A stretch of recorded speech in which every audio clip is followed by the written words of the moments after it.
He had been training for over a day, and some people said they had never seen such an intense training session before, like an adventurer searching for true power. The next day, the first thing Jinung did was to find the Summoners Guild. Very quickly, he found a building.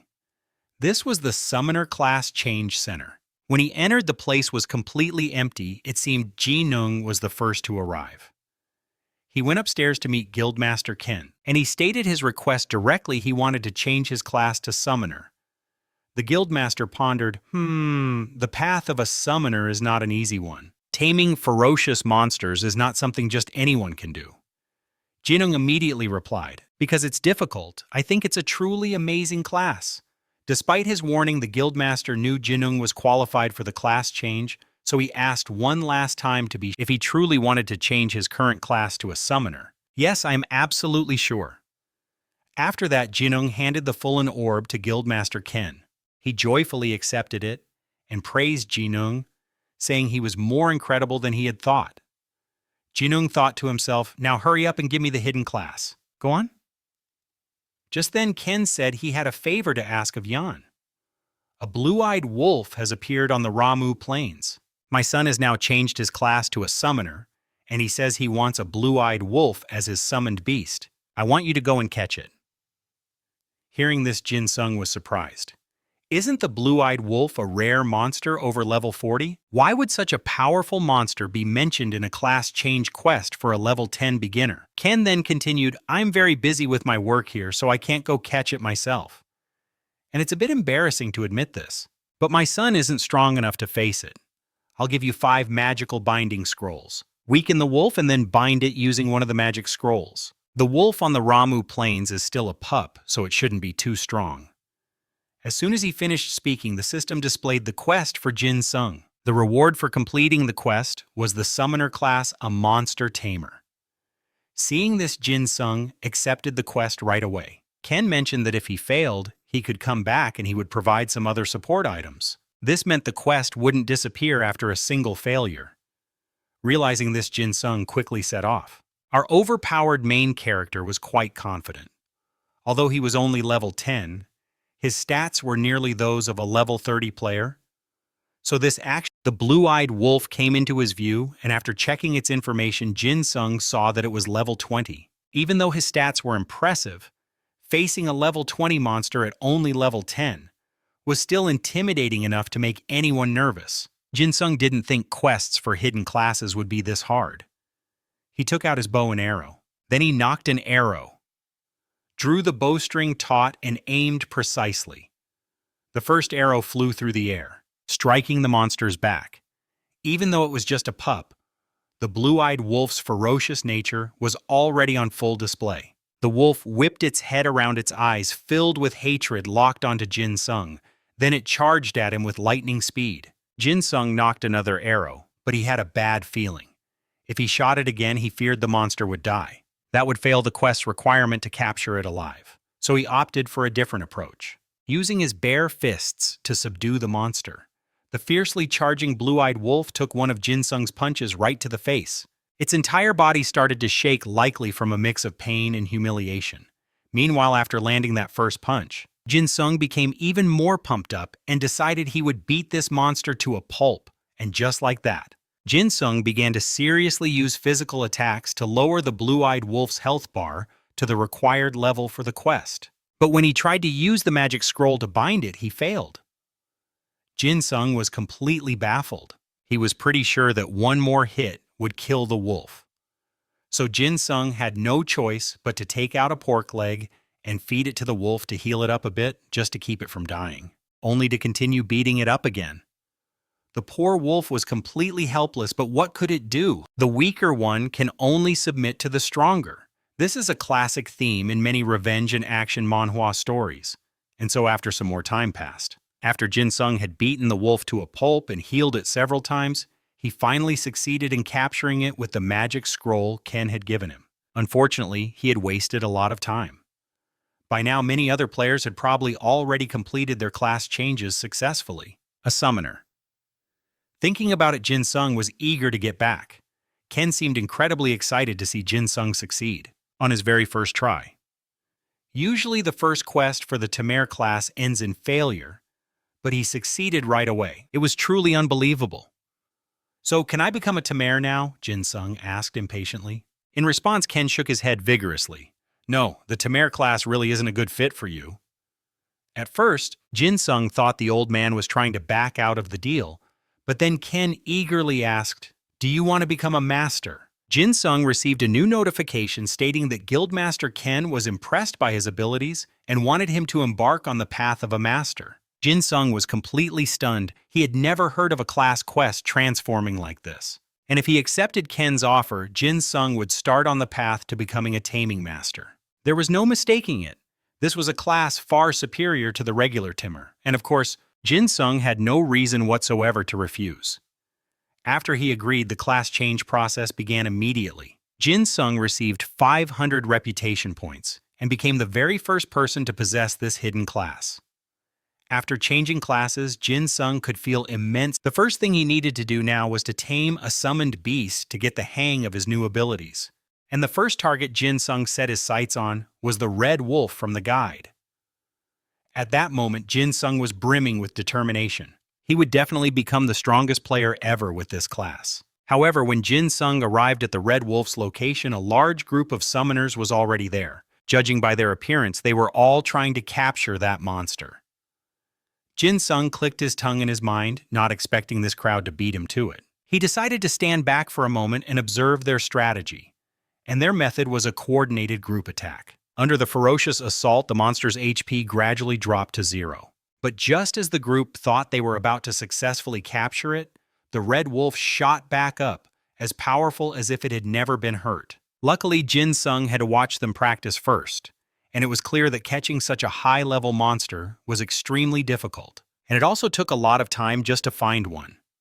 Right now, this red wolf was surrounded by too many players.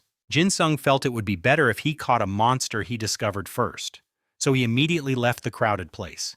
Very quickly, Jinung stumbled upon a pack of wolves, and he was really curious with his current stats, how many could he possibly catch? Jinung chose a high cliff as his position. Looking down from here gave him a significant advantage, especially since his current weapon was still a long-range bow. Putting his thoughts into action, Jinung immediately nocked an arrow. The bowstring was pulled taut, ready to fire, and it took him almost no effort to capture the first wolf. Of course, Jinung controlled his aim so as not to kill it.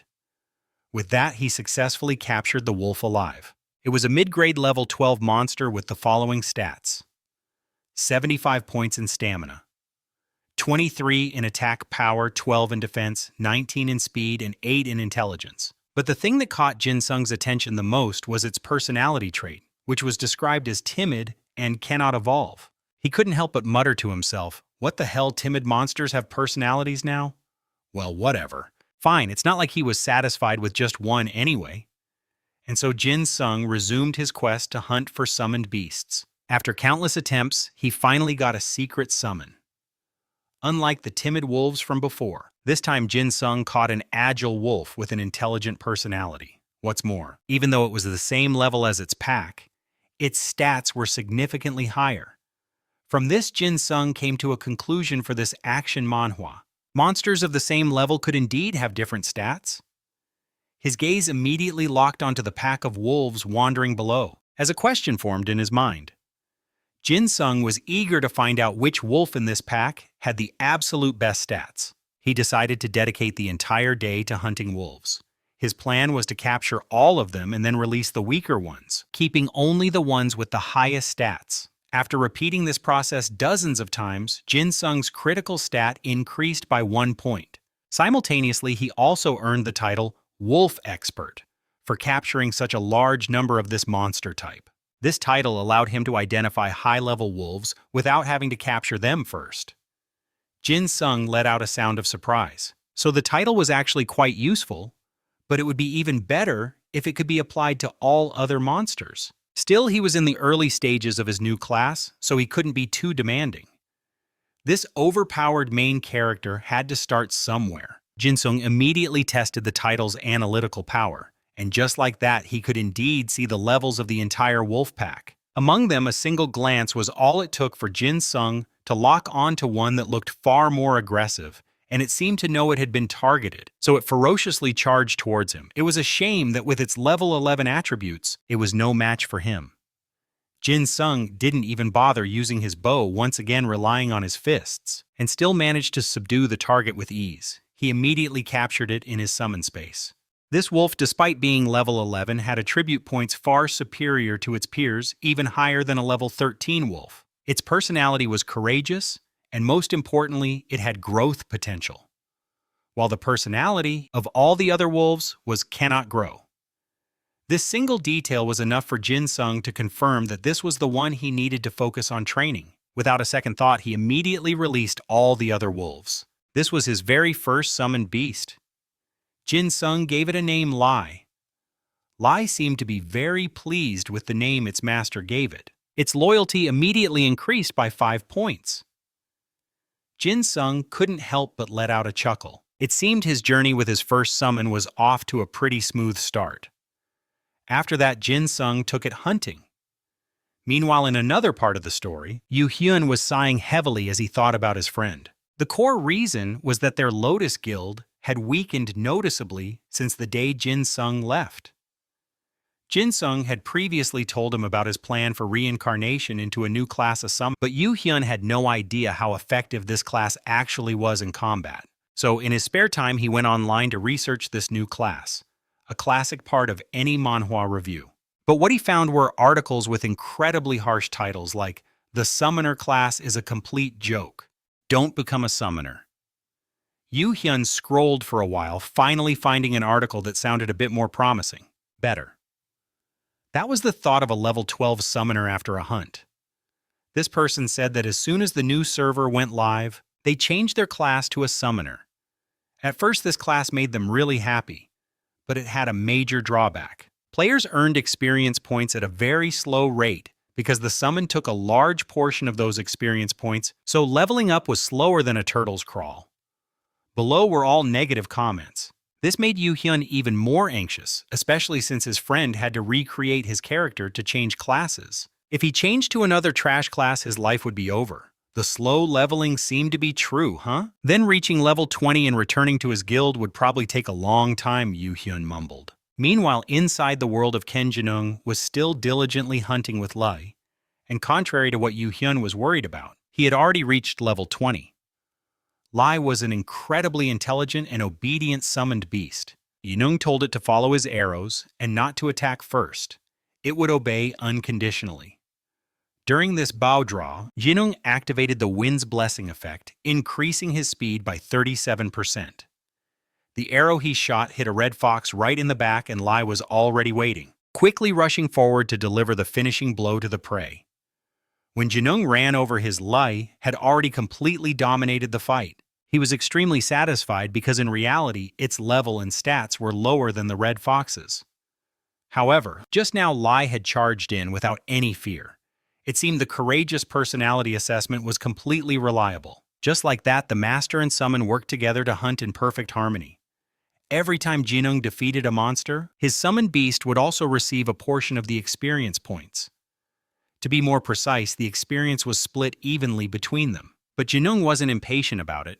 He even tried to grind harder to level Lai up to at least level 15. Besides, hunting Jinung also activated the basic training skill, which had a 35-minute cooldown. With this skill, his summoned beast's understanding of the summoner's commands was improved. The summoned beast's potential would gradually increase based on training, and Lai's current potential was a whopping level 65. After that, Jinung proceeded to activate the first aid skill, which restored 45 HP to his summoned beast after use. And so while hunting, he diligently used various training skills, and finally his Lai reached level 15. Jinung was quite satisfied, even though leveling up was much slower than he thought. Although he had to split experience points with Lai, training it was very interesting to Jinung, especially as it grew stronger with each level up. This gave Jinung a great sense of accomplishment, and to celebrate Lai reaching level 15, Jinung decided to take it to a new hunting ground. This time their targets were a pack of black bears. Before the hunt, Jinung received 2 new notifications. First, his skill proficiency had increased. His basic summoning skill had leveled up to level 2, rewarding him with 3 skill points. Second, Jinung had learned a new active skill Blessing of the Wild Warrior and a passive skill Basic Tactics. The hard grinding was indeed paying off quite well. Jinung was eager to find out what these new skills could do. He opened the information for Blessing of the Wild Warrior. Preview. The energy required to activate this skill is 150 MP, and it can be applied to the user and party members for about 20 minutes, increasing attack power by 30%. Especially if this skill is applied to a summoned beast, the effect increases to 100%. In short, it's a pretty cool buff skill. Next, Jinung opened Basic Tactics to check it out. Its effect was to increase the leadership and taming technique stats by 10%. Because of this, during battles, the summoned beast would understand its master's commands more easily. Jinung raised an eyebrow, looking intrigued. If his leadership skill increased by 10%, he could totally tame a bear. Couldn't he? With that thought, Jinung scanned the pack of bears below, wondering if any of them were as strong as his Lai. After confirming a target, he immediately used the taming skill on one of them. Thanks to Basic Tactics, his leadership stat had indeed increased significantly. Jinung obtained all of the opponent's information. He opened the monster's information window, intending to compare its stats with Lai's. Then, Jinung was completely astonished to find that the stats of his level 15 Li completely outclassed the level 38 bear. This is a classic overpowered main character moment in this manhwa. Jinung was also curious about what form it could evolve into, so he immediately summoned Lai. After getting enough rest, the wolf was particularly energetic. Lai was responsible for drawing the bear's attention. Although its level and size were much greater than Lai's, as mentioned, its stats were far inferior, so the bear was completely overwhelmed in this action manhwa. Lai continuously darted back and forth in front of the black bear, driving it mad with rage. Jinung was extremely satisfied. The basic training skill was truly amazing. Lai could completely understand the fighting style he wanted. Finally, when the bear was exhausted from being toyed with, he just needed to fire an arrow from a distance to a vital spot, easily finishing off the prey. After hunting the bear, Lai leveled up to 19. Jinung was incredibly happy, continuously petting his first summoned beast. "Grow up faster now, good boy," he said. However, there was another issue to be concerned about, which was that leveling up was slowing down. If they continued hunting like this, Jinung felt he should also do quests to level up to 20. But he was quite tired now, so he decided to log out and rest for a bit. Jinung left the game, took a shower, and his mind felt much more refreshed. But before going to sleep, he still had to go online and check the gamer community forums. Without even looking, Jinung bet there were a lot of losers spouting nonsense online. Just as he predicted, the internet was flooded with complaints about the summoner class, a key detail for this manhwa review.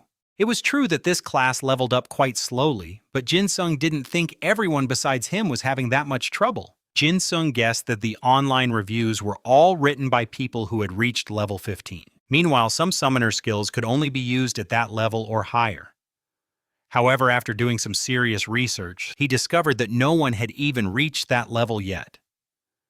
Besides him, who had reached level 20, the highest level person who wrote a review was only... He read this post carefully. The post mentioned a few skills like Taming, Blessing of the Wind, and First Aid. Overall, it was quite similar to his own. However, what caught Jinung's attention the most was a skill called Possession, which he didn't have. The effect of this skill was to allow the user to possess the soul of one of 30% of the possessed monster's stats would then be added to the summoner's own stats, and this possessed monster could not be summoned during battles. Jinung frowned, starting to feel resentful that he didn't have this skill.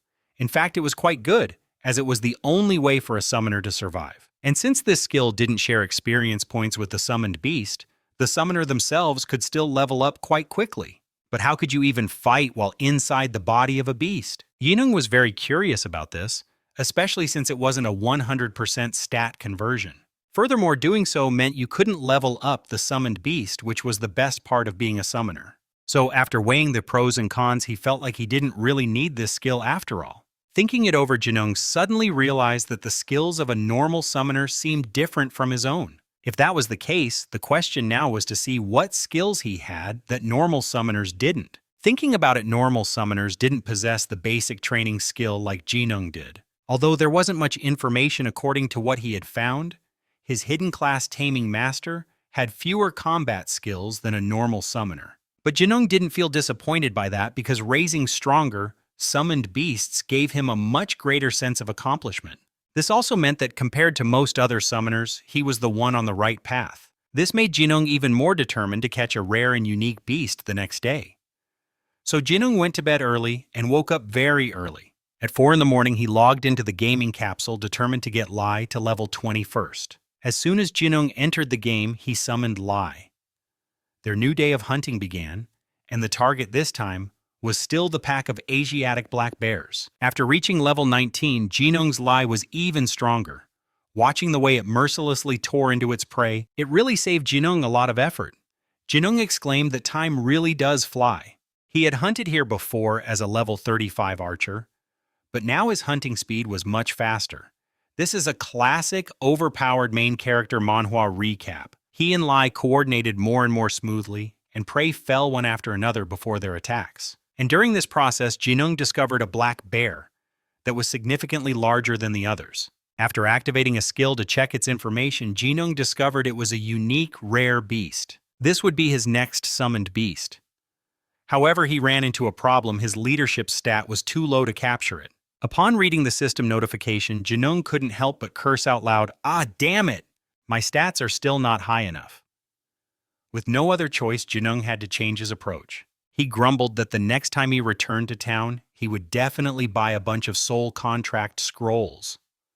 Then Jinung got a running start from a distance. He leaped high into the air and fired an arrow straight at the shadow bear while Lai enthusiastically provided support. Right now, its combat stats were almost on par with Jinung himself, a true sign of an overpowered main character in this action manhwa. Therefore, a level 38 beast wasn't a big deal at all. Since he couldn't make the bear his summon, Jinung had no choice but to defeat it, gaining 1,045 experience points. After that success, Lai officially leveled up to 20. Jinung was incredibly satisfied because after reaching level 20, Lai could now access everything in Kalen, for example, joining guilds, taking on dungeon or labyrinth quests, and many other missions that required level 20. He then began to examine the items he had just obtained. They were in order: Asiatic black bear meat, a bear hunter's warhammer, and an undying shadow necklace. Jinung had never seen these items before, so he decided to use an appraisal scroll to check them out. And it turned out the necklace was the most valuable item. It was a unique piece with an unknown origin, but the system recognized it as extremely valuable. Its effect was to increase HP by 15% and reduce skill cooldowns by 20%. Previously, Jinung had acquired a decent necklace from an auction, but this one was far superior, which made him extremely happy. With the item inspection complete, he turned his attention to checking how much Lai's stats had increased, and nearly all of Lai's stats had gone up. A big question mark immediately formed in Jinung's mind. He thought to himself, what is this? Do monsters get stronger as they level up? No, this is absurd. Lai's growth rate is anything but normal. This can't be a coincidence, can it? Jinung pondered for a long time to figure out the reason for this. Finally, an idea struck him. It was Lai's potential stat. His basic training skill was the reason its potential had increased. Thinking back, every time the potential stat increased by 10, the growth rate also increased. I knew it, Jinung exclaimed. He was right. Hidden classes have their own unique skills. All monsters possess a potential stat, and it determines their growth rate as they level up. In other words, a monster's class advances based on its potential, and his basic training skill is what boosts that potential. This manhwa review highlights how therefore Jinung decided to invest all of his remaining skill points into training. After he upgraded it, the basic training skill jumped to level 5 and evolved into intermediate training. Its cooldown was 25 minutes. When activated, Jinung could select a pet to enter a training mode for 15 minutes. During that time, the summon would better understand its master's commands, and its potential would increase with repeated training sessions. Furthermore, the amount of potential gained would also increase with the level of the intermediate training skill. Jinung felt incredibly lucky that he had saved his skill points instead of stubbornly trying to capture that bear. He also felt incredibly lucky to have uncovered such a huge secret. Lai's current potential was 94, and he was confident it would soon reach 100. After completing this process, he and Lai went back to hunting. Jinung poured so much effort into Kalen that he thought if he'd applied the same dedication to his studies, he'd be a lawyer or a doctor by now. But for now he was perfectly content. After logging out of the game, Jinung ate breakfast while browsing the forums. This time he discovered a newly uploaded video about the Night Witch class. While watching the video, Jinung received a call from an unknown number. This left him a bit confused because normally besides Yu Hun and telemarketers, absolutely no one ever called him. Jin Sung answered the phone, and the person on the other end introduced himself as Lee Ji. He was an assistant instructor in the virtual reality department at Korea University. "Do you know Professor Lee Jin-guk?" Lee Ji-hoon asked. "Of course I do. He's the head of the department," Jin Sung replied. "The professor wants you to contact him," the man added. This shocked Jin Sung, and he immediately asked, "Contact him. Can you please tell me why?" "I think it's because of your grades," Lee Ji-hoon replied. And that answer sent Jin Sung into complete despair. "Don't tell me I'm on academic probation." As night fell at Jin Sung's house, he was still on the phone with an instructor. "Ma'am, what will happen if I don't call the professor?" Over the phone. The instructor's voice replied, "He said he'll email your grades, and of course it won't be to your personal email address." Hearing this, Jin Sung's face filled with panic. He thought to himself that if his dad saw his grades, he could already imagine his father scolding him. "I'm so disappointed in you, son." Jin Sung was terrified, worried he'd be dragged back home while he was supposed to be enjoying his youth. He buried his face in his hands and said, "I'll call him." The instructor on the phone let out a small, approving laugh. "Good idea. We'll see you next semester." Jin Sung slumped into his chair, raising his phone with a look of utter resignation. "I guess I have to call him. Where's his number?" Jin Sung made the call. A voice on the other end said, "Hello, this is Lee Jin-guk." Jin Sung spoke politely. "Hello, Professor. My name is Park Jin Sung. I heard you were looking for me." Lee Jin-guk recognized the name and said, "Park Jin Sung. Ah, right, the new student." He replied nervously, "Yes, sir. Is there something you need?" The professor then asked, "You really have no idea." Jin Sung's voice was low and trembling as he asked, "Is it about my grades?" Jin-guk replied from the other end, "That's right. Is everything okay? Why haven't you participated in any department activities, and how did you manage to get on academic probation in your very first semester?" The scene shifts to Lee Jin-guk's office where Jin Sung's voice can be heard over the phone. "Academic probation. Don't you need 3 Fs for that? I only have 2. The professor sitting at his computer stated precisely, "And I'm thinking about giving you that 3rd F." Jin Sung was stunned and utterly confused, cursing inwardly, "He's threatening me. What the hell does he want from me?" Despite his anger, he asked in a soft voice. "What do I need to do, Professor?" Jin-guk said. "First, tell me why you haven't been participating in department activities." Jin Sung thought to himself, "I can't just say I was busy playing games. What should I say? I've got it." An idea suddenly struck him and he said, "Professor, as you know, the reason I chose to major in virtual reality is because I admire its infinite potential." The professor asked, "Huh?" Jin Sung continued, "One of the reasons virtual reality is at the center of global attention is because of games?" "Right." He pictured his in-game character. "That's why I thought I had to venture into the tiger's den by playing this game." Jin-guk asked skeptically, "Are you saying you skipped school because you were playing games all day?" Jin Sung quickly retorted, "It's not just for fun, Professor." The professor rested his temple on his hand in thought and said, "You want to learn about the extraordinary nature of the virtual world through the game. So what level are you?" Hearing that Jin Sung was stunned into silence by the unexpected question and said, "Excuse me," the professor continued, "I'm asking what your level is. If you've been playing that much, you should at least be on the Korean top rankings, right?" He cursed to himself, "Damn it, if only I hadn't reset." Jin Sung said hesitantly, Well, it's like this, Professor." The man asked, "What is it?" He recalled what he looked like at level 20 and said resentfully, "Level 20 Saul, I was originally level 93, but I recently reset my character, so now I'm level 20. Jin-guk on the other end seemed skeptical and chuckled, "How ridiculous." Jin Sung asserted, "But it's the truth, Professor." On the other end, the man asked again, "Do you take me for a fool? You think I don't know you're saying that to avoid trouble?" The boy agreed in his head. "It's true, I'm trying to avoid trouble." However, Jin Sung quickly and confidently replied, Then, would you like to make a bet with me? Jingook said, confused. A bet? The boy answered, yes, a bet on whether I'm telling the truth or not. Hearing this, the man said, go on. After letting Jin Sung speak, Jingook asked curiously, so you're going to try to reach level 93 before the new semester begins? And the boy agreed, yes. Jin Sung explained to him, if I can level up from level 20 to level 93 before the semester starts, wouldn't that prove I was level 93 from the beginning? Hearing that Jingook on this end immediately agreed with his idea. That's right, of course. Personally, I'm also quite interested in Ken. If you succeed, I won't put you on academic probation. But if you fail, you'll not only be on academic probation, but your parents will also receive your grades for this semester and the next. Hearing this, Jin Sung's face lit up with joy. Wow, it's a deal. The man continued, and you must participate in our department's activities. The boy hastily agreed, yes. Jingook added, right, but if you win the bet, I'll give you an A+ in all of my classes whether you attend or not. But in his head, he was thinking, there's no way he can actually do it. As if he had struck gold, the boy's eyes lit up as he said, Professor, you have to keep your promise. On the other end, Jingook also kept his word. Yeah, I promise.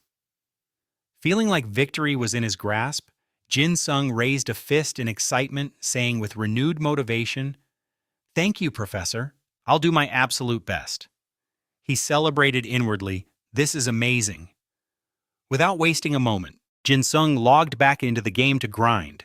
He and Lai stood side by side, radiating a brilliant power. Jin Sung turned and patted its head, saying, let's go. He reminded it, we'll have to work even harder. It growled in agreement. Jin Sung looked up and said, anyway, the original plan was to get back to my old level before the break ends, and I've avoided academic probation for the first semester. So this is perfect. I'll get an A+. Without having to go to class, I can definitely do this. This is a great manhwa review of an overpowered main character. He looked at the 3 buildings, scratching the back of his neck in slight hesitation. Okay, first is... Jin Sung had already gone inside, standing before a stout man behind the counter and said, I'm here to join a guild. The man asked, you must have reached level 20. Which guild do you want to join? Jin Sung quickly replied, the Lotus Guild.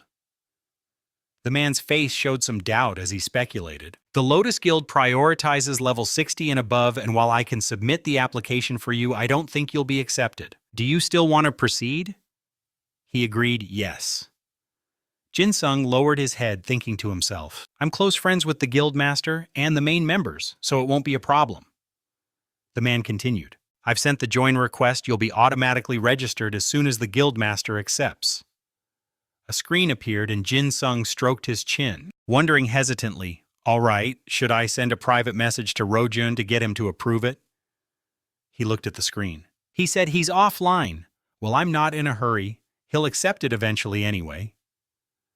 Jin Sung thought, next up is the auction house. Instantly he arrived.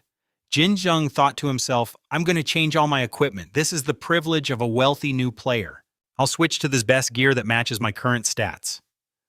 Jin Sung crossed his arms. Looking at the rows of displayed weapons and equipment, he said to himself, the bonus stat points for the summoner class don't go into melee. Instead, they're added to stats that aid in summoning, like Taming, for instance. I'll become more dependent on my summoned beasts later on. He looked up at the racks of other items and continued, I wonder if there's anything that can boost my summoning stats, like something that casts a buff. Suddenly, Jin Sung was startled, looking a bit shocked as if he had just seen something. A notification window appeared. Item information, Mother Nature's headband. Durability 224 out of 224, defense 24. Option vitality plus 25%. Type head accessory. Rank heroic. Item level requirement level 25. Special ability. Summoned beasts will have their vitality increased by 20% and their combat power by 15%. Summoned beasts gain a 15% chance to dodge projectiles. Excellent, I'll buy this. Then a notification appeared on the screen. You have purchased Mother Nature's headband. It cost 150 gold. Instantly, the headband appeared before him. Jin Sung said, items for the summoner class. are finally starting to be sold. Wait, could it be that other items labeled Mother Nature are also meant for summoners? He initiated a search for Mother Nature. Jinung was slightly surprised. Oh, there's more. The screen displayed another notification. Item information: Mother Nature's Staff Combat Power 150 to 165. Durability 201 out of 201 options. Intelligence plus 21. Leadership plus 35 type. Weapon rank. Heroic. Item level requirement level 20. Strength 40, Charisma plus 20. Special ability: Summon Beasts combat power increases by 35% and they gain a 15% chance for a critical hit. He put a hand to his chin, hesitating. What a dilemma, should I use a bow or a staff, In the end he decided, I'll buy it. I can't just use a bow forever. He reached out and touched the screen over the staff. Two items, the bow and the staff, appeared on the screen. He calculated, it's a bit early, but getting used to a different style of close-quarters combat isn't a bad idea. Jinung picked up the staff and said, holding a staff feels a little strange. He gave the command to summon and Lai immediately appeared. It let out a roar and Jinung placed a hand on Lai's back, saying, the medium-level training is still active even inside the town, so I have to stop it as soon as the cooldown ends. He looked up, his eyes filled with determination. All right, it's time to find some quests. Meanwhile, in a city, ancient buildings basked in the golden sunlight, creating an incredibly dreamlike scene. A voice spoke up. Look, he's a summoner. As Jinung walked down the street, everyone's eyes turned towards him, commenting, his summoned beast is a wolf. He must be a pretty low level. Someone on the side of the road said, I heard leveling up as a summoner is a real pain. I've never seen a summoner above level 15, he thought to himself. I'll just do the Goblin Run quest. I can get double the experience for completing the Goblin Run quest. Jinung thought further. I'll take all the experience for myself. In the distance, Lapierre was standing there, and he immediately said, found him the quest, NPC. Jinung walked closer, raising his hand in greeting, Lapierre, long time no see. Seeing his blank expression, he thought, this NPC will forget me, even if I... Reset right. Lapierre noticed him and said, well, look who it is. Isn't that Yan? Jinung asked, how have you been? He was relieved, thinking to himself, it seems my friendship with the NPCs didn't reset. What a relief. Before the man could answer, Jinung quickly asked, Commander, have the goblins been causing any trouble lately? Lapierre replied with a troubled expression, I've been struggling with the goblin camp that was set up nearby. The subjugation unit doesn't have enough soldiers. Could you recommend some skilled mercenaries to me? He bowed slightly and said in a low voice, I intend to help you myself. The commander seemed a bit embarrassed and bowed, rubbing the back of his neck as he replied, You? That's great, but it would be better if we had more people. A notification screen appeared in front of Jinung. On the notification board, the commander of the volunteer soldiers in Lucan Village, Lapierre, is recruiting for the Goblin Camp subjugation mission. Join the soldiers and raid the Goblin Camp. Difficulty E quest. Requirement: a party of 2 or more people with a gold reward based on your contribution to the raid. Killing goblins during the quest will grant double experience points. Will you accept the quest? Yes, no. After reading it, he thought to himself, I remembered correctly, but then he realized and cursed under his breath. Right, this is a party quest, damn it. Who can I bring with me? I don't think there are any new members in the guild around level 40. Jinung turned to Lapierre and asked, Commander, can you postpone the subjugation for a bit until I can form a party? The commander pointed and replied, Of course I can at least do that. Well then, before that, could you take care of a few goblin scouts outside the camp? Notification screen. Eliminate the goblin scouts in Sumer Valley. The commander of the volunteer soldiers in Lucan Village, Lapierre, is calling for mercenaries to eliminate some goblin scouts before the soldier kill at least 10 goblin scouts and return safely. Difficulty E reward. Volunteer soldiers leather armor. Will you accept this quest? Yes, no. Jinung turned his head back and said, I'll do it. Lapierre was delighted. Excellent, thank you, I'm counting on you. Jinung thought grimly, a round trip takes almost 30 minutes. This is so annoying, but I don't have any other choice. He crossed his arms, looking at the screen and musing. Let's see, Johan, is Harris online? There they are. On the screen was a chat between Yan and Harris. Yan asked, Johan, can you accept my request to join the guild? Harris replied, Huh? A guild application, you're already level 20. Yan immediately replied, Yeah, just hit it. Harris messaged back in surprise, That's crazy, I've accepted it. Yan said, Thanks. Harris sent another message. Hey, how did you reach level 20 so quickly? Not even a dark mage levels up that fast. Yan messaged back, You know how I am, I'll catch up to you soon. Keep grinding, my friend. Harris replied, For sure, level up quickly. Without you, I've been struggling with a lot of stuff. Jinung continued to stare intently at the screen. Yan typed again. Hey, do you know anyone in our guild who's around level 40? Harris asked curiously, Level 40? Nope, why do you ask? Yan replied, Just wondering. It's nothing. I'll handle it myself. He watched and thought, looking at the guild chat. It's better to get a recommendation from a guild member than to party up with a stranger. Just then a notification appeared on the screen. Yan has joined the guild. Yan typed, I'm back, everyone. How's it going? Biolan was surprised. Yan, you're level 20 already. Glob was just as shocked, asking, What, Yin, you're already level 20 and in the guild? I heard leveling a summoner is a nightmare. Was that all a lie? Yan replied. It's just level 20. It's no big deal. You should be the one worrying. I'll be back to my old level in no time. Biolan urged. Please level up quickly. Grinding is so slow without you. Yan chuckled, then continued. But everyone, if you know any players around level 40, please introduce them to me. His face showed a hint of concern. Harris asked level 40.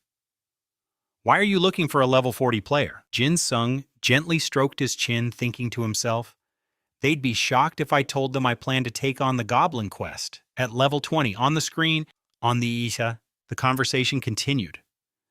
Yan said, Well, I'm planning to take on the Goblin Camp subjugation quest, and I need one more person, someone who can contribute. Yan didn't let anyone interrupt, quickly correcting himself.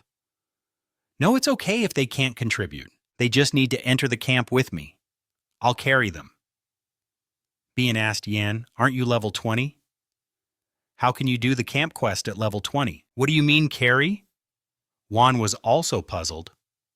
Carry what? Aren't you the one who needs to be carried in the camp? Quest. I thought he got to level 20 by being carried. Globin gritted his teeth and scolded. You idiot with his personality, do you think? He would ask to be carried. If he wanted to carry, he would have asked us. Why look for a level 40 player, one asked. What do you mean we're over level 60 so we can't do the camp quest? We can't help him. Globin agreed. Oh, that's right. Yan continued, I'm level 20, but I was lucky enough to get a summon, so I can still handle the camp quest. It will carry me. Globin was surprised. How are you always so lucky? Biolan was a bit suspicious. There must be a reason why you leveled up to 20 so quickly. One said I have a friend who is level 45. Yan was surprised. Oh, really? Can you introduce me? One hesitated a bit, but she created a character with a crafting profession, so her close combat abilities are probably... Yan waved his hand. It's fine. What's her profession? One explained. Her combat class is priest and her crafting class is cook. I think. Yan asked again. Cook. One replied. Yeah, she's a priest, but she probably can't help much in close combat. She's not very good at games either. Is that okay? Yan reassured him. It's fine. Can you have her contact us when she's online? One still hesitated, asking again. Okay. Are you sure it's really okay? Jinung pondered. As long as she can fill the party requirement, I don't care about her abilities. Yan smiled faintly. Yeah, it's no problem. Yan messaged, I have a few things to do, so I'm leaving the chat room. Message me when you get in touch with her. One happily agreed. Okay, he thought to himself. Talking with the guild members is fun, but it's nothing compared to the excitement of hunting and leveling up on the battlefield. Jinung clenched his fist, thinking with determination, I'll finish this quest quickly before I hear back from one. The scene changes to a cliff with a steep stream with lush green trees refreshing the whole area. Jin Sung stood behind a tree, observing. In front of him were several cougars sitting around the edge of the stream. They were cougar monsters. He looked over at Lai, speculating. It would be so cool if I could catch a cougar. Lai doesn't look that cool or strong. Its paw stomped lightly on the ground. Jin Sung was confused to see Lai turning to walk away.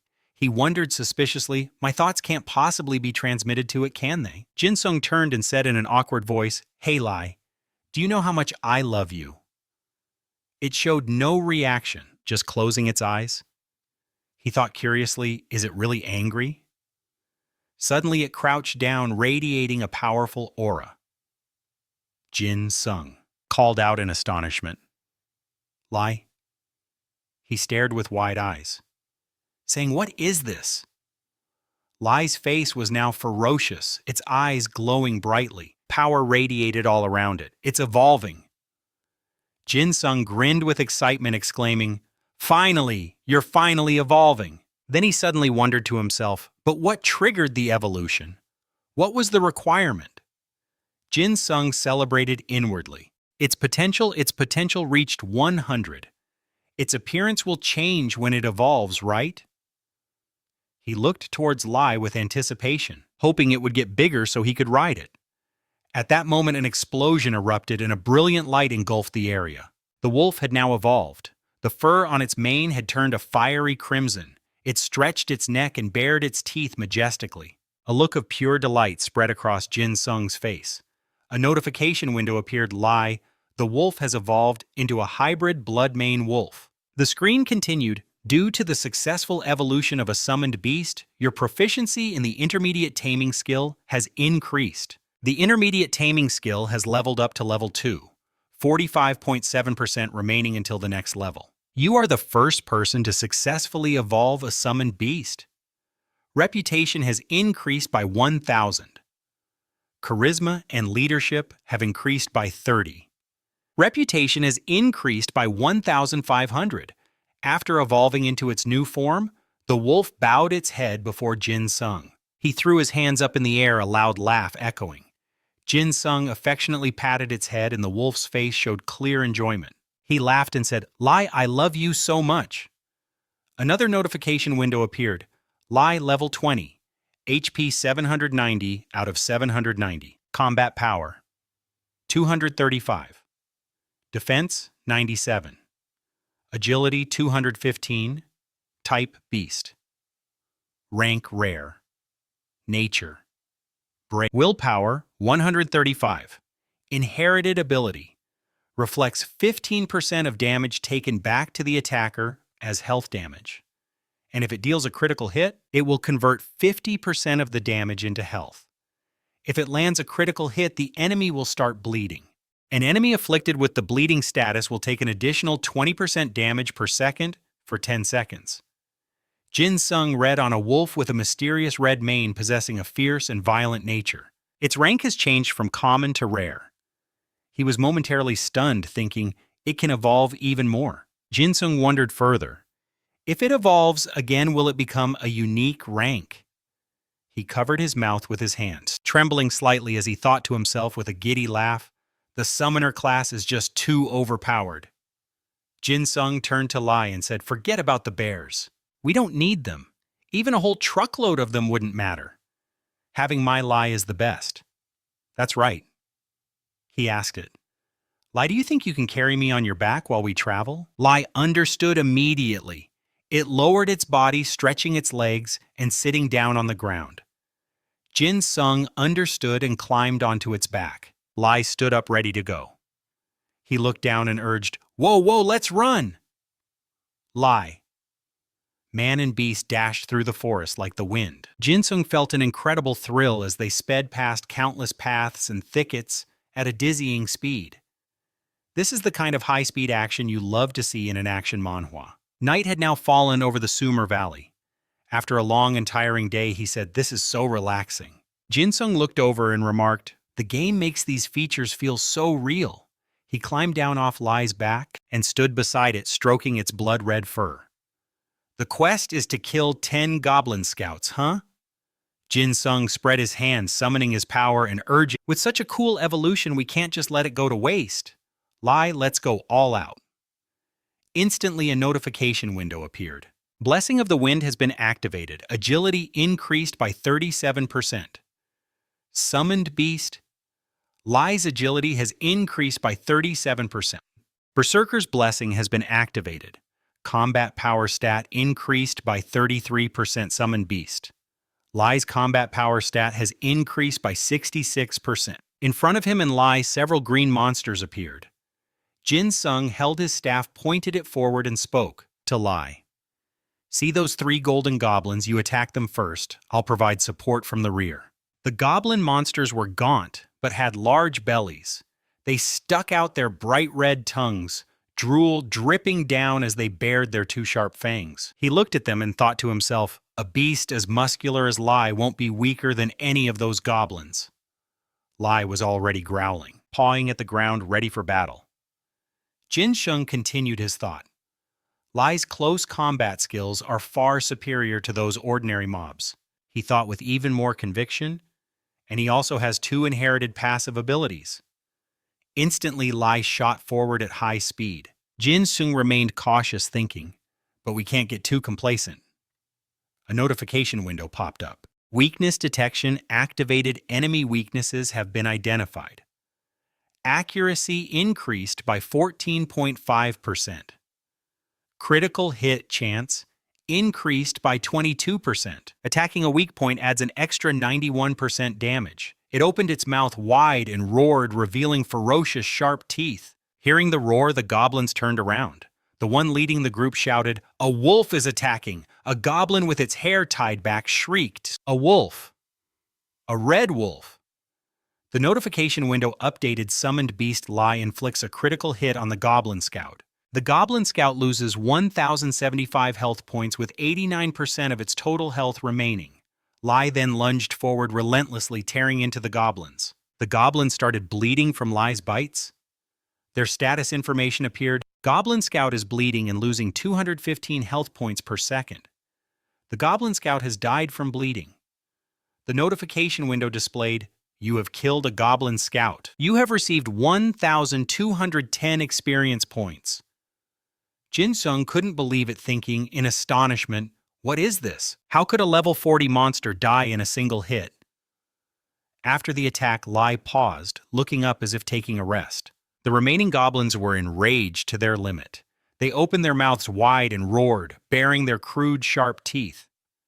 Jinung was startled and amazed at the sight. Quick as a flash, they seized the opportunity while Lai's guard was down and lunged to attack it. Lai was caught in the ambush and roared in pain. A notification immediately appeared. Your beast Lai was hit by a Goblin Scout and lost 294 health points. After being attacked, Lai quickly turned back to face the goblins, its face filled with rage. Lai leaped up, unleashing powerful swipes at them. A notification appeared. Summoned Beast, Lai deals 495 damage to a Goblin Scout. 15% of the damage, 75 health points, has been restored. Jinung clenched his fist, his joy returning as he praised, "That's more like it." The notification appeared again. With each of Lai's attacks, 15% of the damage, 73 health points, is restored. 15% of the damage, 76 health points restored. With this constant recovery, Lai regained its strength, launching powerful direct attacks on the goblins. One by one, they were struck and taken down. The last remaining goblin's face was filled with terror, cold sweat dripping continuously. Lai, brimming with killing intent, stared at it with a ferocious gaze, its anger not yet fully vented. The notification window displayed 50% of damage dealt, 523 health points restored. It moved like a blur, finishing off the last goblin. Jinung was utterly astonished, unable to believe his eyes, and said, "Lai, you." The beast lowered its head before him. Jinung patted its head encouragingly. "Thanks for the carry, my friend." He then moved forward and affectionately hugged Lai. They both turned around and Jinung raised his staff, saying, "All right, let's go again." At that moment, more goblins appeared in front of Jinung and Lai. Our overpowered main character casually lay under a tree reading something and humming a tune. Meanwhile, Lai was swiftly and easily dealing with the horde of monsters, like eating a meal. A notification window popped up and a message from Yu Hyun appeared. Are you online? Can we talk now? Jinung waved his hand to call his beast back. That's enough streaming for now, come back here. The conversation began and Jinung replied, What's up? Yu Hyun replied, You probably guessed it, my friend contacted me. She's online now. Jinung was surprised. Oh, so what did she say? Can she do it? Yu Hyun smiled. Yeah, she can. He replied, Okay. Yu Hyun continued, Her name is Hiren, you should say hi first. Jinung agreed. Okay. Yu Hyun, still worried, asked again, But is it really going to be okay? You should probably assume her close combat ability is 0. Jinung chuckled softly, thinking, He really doesn't get me at all. Jinung calmly reassured him, This is a classic. Hey, don't worry, I was just soloing in Summer Valley. I'm heading out now. Yu Hyun asked, Where is Summer Valley? Isn't that the goblin camp? You took them all out by yourself? Jinung replied, Yeah, that's right. I was hunting the scout goblins at the Vanguard camp. This whole action manhwa is full of scenes. I just ranked up to S class. Yu Hyun asked in astonishment, How did you do that? Did you cheat or use a bug? Be careful. You might get banned and then you'll be crying. Boo-hoo. Jinung denied it. It wasn't a bug, don't worry. Yu Hyun was relieved. Okay. If you say so, then it's fine. Jinung agreed. Right. Yu Hyun chuckled. You're really going to catch up to us quickly. He confidently affirmed to himself. In his mind he thought, I'll reach level 100 in 2 months. Jinung messaged back, Just wait 2 months. He stood there thinking, I'll get to level 50 in 15 days, level 80 in the next 15 days, and level 100 in the remaining month. This is a bet I will win at all costs. This is the kind of grand plan you see in a revenge manhwa recap. Jinung looked at the status window, musing to himself, Actually, the bet with the professor might be more beneficial for me. Yu Hyun's friend's name was Haran. Jinung messaged, Hello, you're Yuen's friend, right? Haran greeted him back. Hi, that's right. Nice to meet you, Jinung continued. Where are you now? Haran replied. Lucan Village, I'm getting my equipment repaired at the blacksmith. Jinung smiled faintly. You're in Lucan? Just stay put at the blacksmith. I'll be there in 10 minutes. Haran agreed. Okay. The scene changes. Arriving in a small town, Jinung walked up and asked, Is the blacksmith this way? He looked around and suddenly his eyes lit up. A girl leaning against a nearby wall was Haran. Jinung spoke first. Hello, I'm Yan. She turned and replied with a soft smile. Hi, I'm Haran. I've heard a lot about you from Yuen. He then asked, Are you Yuen's friend? Haran denied it, replying, No, not a friend. I'm more like his older sister. She continued, I'm all set, so we can take the quest whenever you're ready. How about you? Yen, Jinung replied, taking the opportunity to ask, Great, I'm ready too. Is there a special reason you want to do this camp quest? Haran nodded. Yes, there's a quest I want to do that can only be unlocked after completing the camp quest. It's a quest from Duke Chepin's chef, but to enter the Duke's castle, I have to finish this quest first. His face filled with confusion as he asked, A chef? What kind of quest would come from a chef? She placed a hand on her chest and said proudly, My crafting profession is a chef. Jinung continued, I heard from Yuen that your crafting profession was a chef. Haran turned and replied, That's right, I'm a culinary major even in the real world. After hearing that, he exclaimed, I've heard crafting professions are hard to manage, but if you specialize in cooking, it must be a bit easier. She replied cheerfully, Exactly, and I really enjoy it too. Jinung was momentarily surprised, thinking to himself, Real-world talents often influence crafting professions. The two of them started walking. This is a key theme in many reincarnation stories, and we'll see more. He turned to her and said appreciatively, You're the first chef I've ever met. Jinung then boldly asked, When I get the chance, could I try some of your cooking? Haran's face lit up with interest as she agreed. Of course. After walking and chatting for a while, they reached Lapi. He looked at them in surprise and asked, Did you already find a new party member? Lapierre held up 2 fingers and continued, I thought it would be tough with just 2 people, But I know what you're capable of, Jinsung, so I'll leave it to you. He urged. The vanguard unit just departed. If you hurry, you can catch up and assist them. A notification window appeared. Conquer the Goblin Camp in Summer Valley. Command the volunteer soldiers of Lucan Village. Lapierre is calling for assistance with the Goblin Camp Conquest mission. Join the vanguard unit and raid the Goblin Camp. Difficulty E mission requirement: a party of 2 or more. Gold reward is based on contribution to the raid. Killing goblins during this mission grants double experience points. Will you accept the mission? Yes, no. After reading it, Jinsung sighed in relief, thinking, the mission changed a bit because we were late, but the rewards are the same, thank goodness. Still looking at the screen, he asked Heron, did you get the quest? She turned and replied, yes, I've already looked it over. Jinsung raised his hand and called out, well then shall we go? Instantly, his wolf appeared, startling Heron. He quickly reassured her, it's all right, it's my summon, not a monster. Still surprised, Heron replied, a summon? Hearing her, Jinsung asked, yeah, is something wrong? Heron exclaimed in amazement. If you can summon beasts, then you must be a summoner.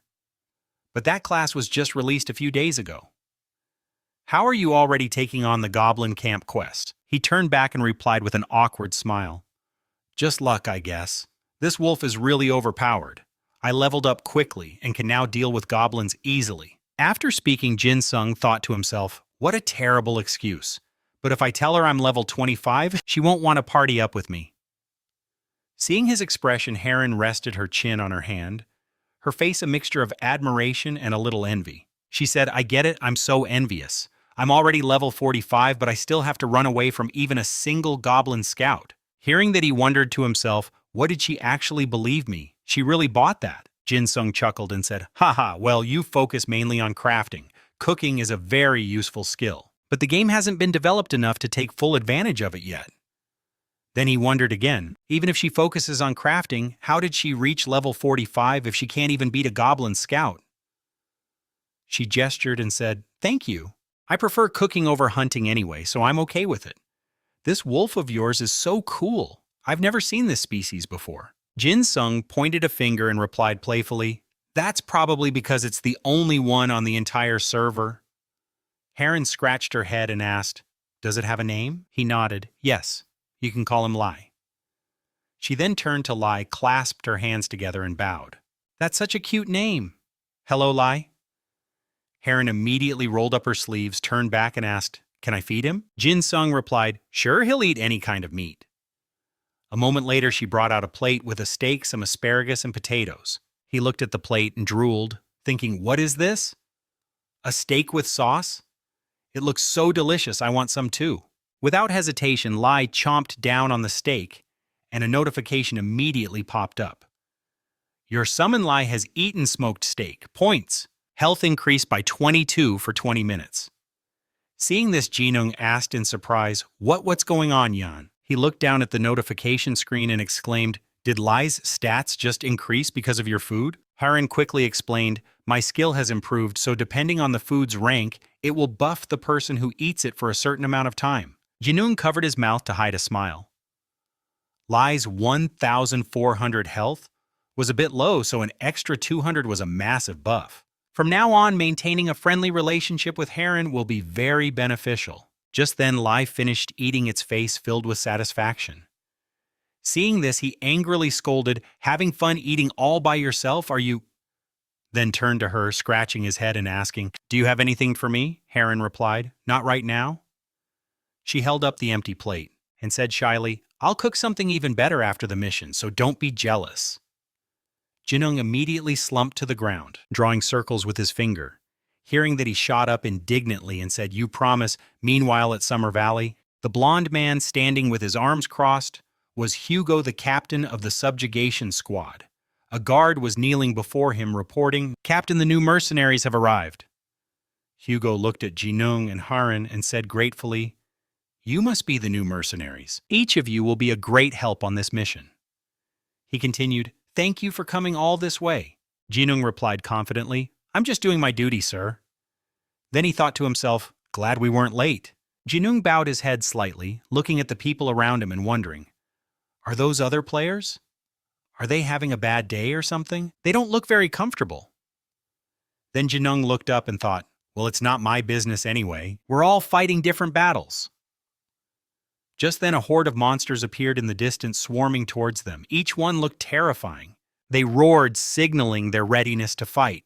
Hugo decisively pointed at the goblins and said in a stern voice, "Today we will annihilate all the goblins in Summer Valley. Soldiers advance." And so the battle between humans and monsters erupted. Seeing this for the first time, a worried Heron asked, "Yan, are we going to be okay?" Jinung knew she'd be nervous and turned to reassure her, "It's fine. Just do what we discussed on the way here." She was still a bit scared. Will that really work? That means you'll be the only one on the front lines.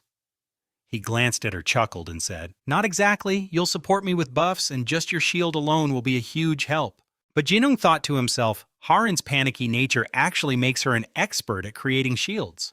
He continued thinking, the plan is simple. Haren will protect herself with a shield. Every time her cooldown is over, she'll buff me and Lai.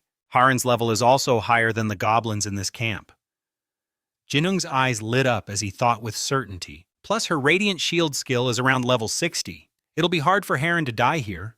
I'll use her as a tank. Watching her with a finger on her lips, calculating, he thought, if Haren blocks the attacks from the front, Lai and I can farm experience points. Since I brought her here, I'll make the most of her abilities and maximize our efficiency for both of us. Jinung concluded to himself, basically, she'll be a meat shield. After a moment of thought, Haren clasped her hands together, looking at him with trust. Okay, I'll trust you, Yan. Jinung then thought, if the plan fails or she's worse than I thought she might die. He then replied to her, you can trust it instead of me.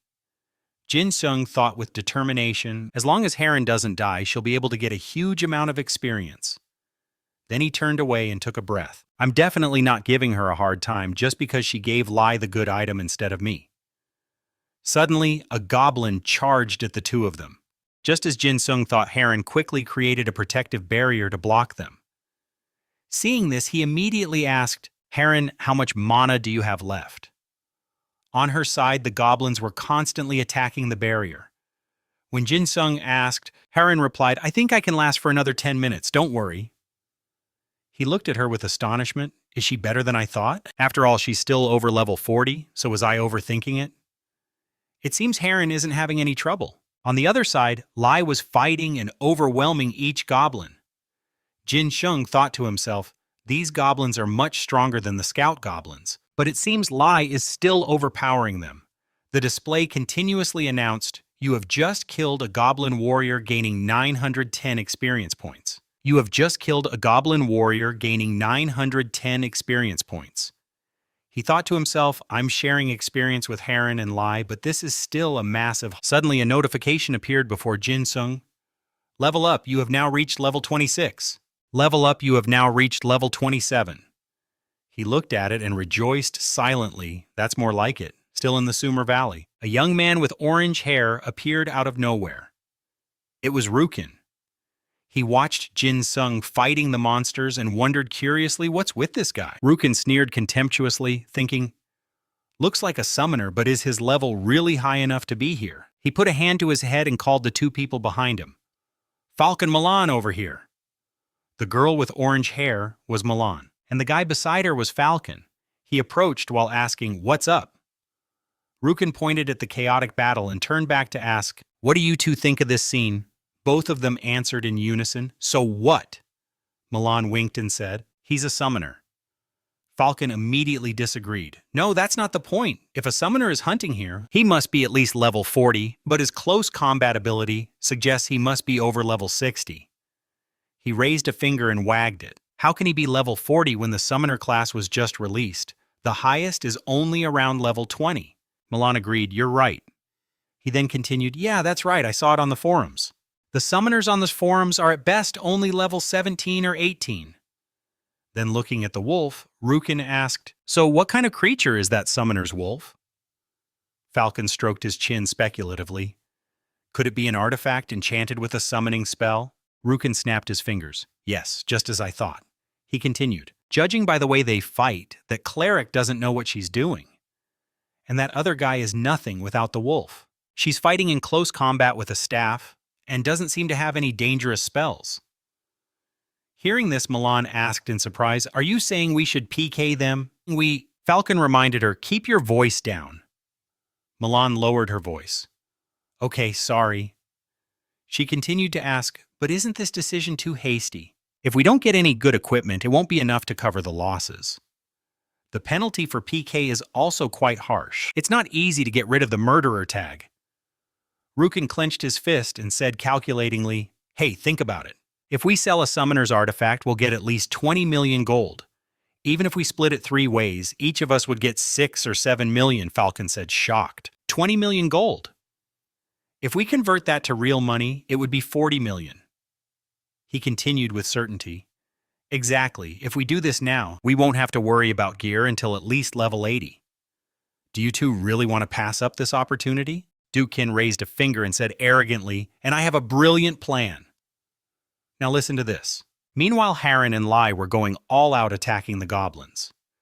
Jinung opened his screen and speculated, "I'll probably hit level 30 soon. I heard that once you reach level 30, you get 2 special job skills. I wonder what kind of skills I'll get." He tapped the screen, calculating as he spoke. The forums say that special job skills are 100% random, but that's actually wrong. When I hit level 30, I'll get a skill that's a continuation of my most proficient skill. The screen displayed connected slots, and Jinung affirmed, or at least a related skill, and only then will I get a random one. They're not both random. He hesitated, thinking to himself that his most proficient skill right now is this one. The notification window displayed Intermediate Training Active Skill Level 3. Proficiency 79%. Cooldown 25 minutes. Select a summoned beast to receive the training status for 15 minutes. A summoned beast with the training status will understand its master's commands better. The summoned beast's potential will increase according to the level of the intermediate training skill. Jinung wondered. Intermediate training is basically a potential boosting skill. So does that mean I'll get a skill related to boosting potential? Suddenly a goblin from below rushed to attack him, but he quickly dodged to the side. Then, without even looking, he turned and smashed its head with his staff. He continued his thought, the other skill will be random, but I hope I get a capture-related skill. Suddenly, Harren from within her protective barrier called out in a panic, "Jinung, I only have 5% mana left." Hearing this, Jinung immediately waved his hand and shouted, "Lai, go help Harren, and Harren, you should fall back a bit." Instantly, Lai charged forward like the wind. It relentlessly unleashed attacks, defeating all the monsters that were attacking Harren. Notifications continuously popped up on the screen. The summoned beast Lai has dealt critical damage to the Goblin Scout. The Goblin Warrior's health has decreased by 1,675, 94% of its total health. You have killed a Goblin Warrior and gained 921 experience points. Afterwards, Harren patted Lai's head gratefully. "Thank you." "Lai?" Jinung trembled with jealousy, thinking to himself, "Is that dog getting friendly with Harren? It's not even that friendly with me." Feeling resentful, he turned his head away, swallowing his tears. "I'll just focus on finishing this quest first." Seeing this, Lai was utterly confused. The battle raged on, sending shockwaves of attacks throughout the goblin village. An old goblin leaning on a staff stepped out. It was the goblin chieftain. "The humans have come this far," the old creature said darkly. "Kill them all." It raised its staff and a powerful energy erupted, causing a devastating and shocking explosion. Everyone fighting was thrown back, shouting, "Help me!" Someone screamed, "My armor is on fire!" Seeing this, Hugo realized, "Is that the leader?" He roared the command, "All soldiers advance! The battle will end if we kill him!" At that moment, Jinung's notification window appeared. Allies' morale has increased by 30%. The guards ran forward screaming, and the notification screen appeared again. All stats increased by 10% for 20 minutes. He commanded, "Go Lai, attack him." Instantly, Lai unleashed his full power and began to tear through the goblins. The chieftain watched in shock. What Lai's ferocious face contorted as he charged forward. Seeing the beast about to strike, the chieftain roared, "You're just a beast tamed by a human." But Lai wasted no time on words, immediately swiping at the goblin chieftain with a powerful attack. A series of system notifications appeared. Summoned beast Lai has dealt a critical blow to the goblin chieftain. The chieftain was caught completely off guard by Lai's ferocious. Blood sprayed everywhere. A new notification appeared. Goblin Chieftain's health has decreased by 1,215 0.7% of its total health. The Goblin Chieftain's health will decrease by 243 points per second for 10 seconds. Hugo decisively raised his hand and roared an order. Focus all attacks on him now. Instantly, a barrage of powerful attacks was unleashed upon the chieftain. An earth-shattering explosion erupted. The Goblin Chieftain was left battered and broken, its jaw hanging wide in shock. The system window popped up again. Goblin Chieftain's health has decreased by 20,071.30% of its total health. Suddenly it shot to its feet, screaming with pure hatred and rage. It slammed its staff onto the ground, restoring its power. The information panel announced once again. The Goblin Chieftain has entered a berserk state. The chieftain was now completely enraged, becoming more ferocious than ever before. It opened its mouth, spewing out blinding flames. Everyone watched in shock. What in the world is happening? Someone recognized the attack and screamed, "It's fear fire! Get out of the way!" Jinung quickly tried to escape, but suddenly a blinding light flashed right in front of him. Before Jinung could react, the explosion sent him flying backward, his body crashing hard onto the ground. The flames were now clinging to him, burning into his very flesh. He gritted his teeth in agony, thinking, "This hurts so much I have to use an emergency potion." Suddenly a blue light enveloped him. Jinung looked up, surprised, as a notification panel appeared. Heron from your party has used healing light, restoring 1,020 health. Seeing this, he murmured, "Heron healing light." Looking over, he saw Heron standing beside him. "Heron," he called out. He looked at her with sincere gratitude and said, "Thank you." She gave him a motivating smile, and his wounds quickly began to heal. Jinung then turned to Lai and commanded, "All right, Lai, it's time for the counterattack." Immediately, the divine staff in his hand vanished. Jinung then said, "Your job is to draw the Goblin Chieftain's attention. Don't try to attack it." After giving the order, he summoned a bow and arrow into his hands. Hearing his master's command, Lai charged forward without a moment's hesitation. Jinung raised his bow, knocking a sharp, gleaming arrow, and took his stance. His eyes, reflecting the raging flames around him, were filled with determination as he thought, "I just need one chance." The Goblin Chieftain cackled savagely, roaring, "Die, all of you, die!"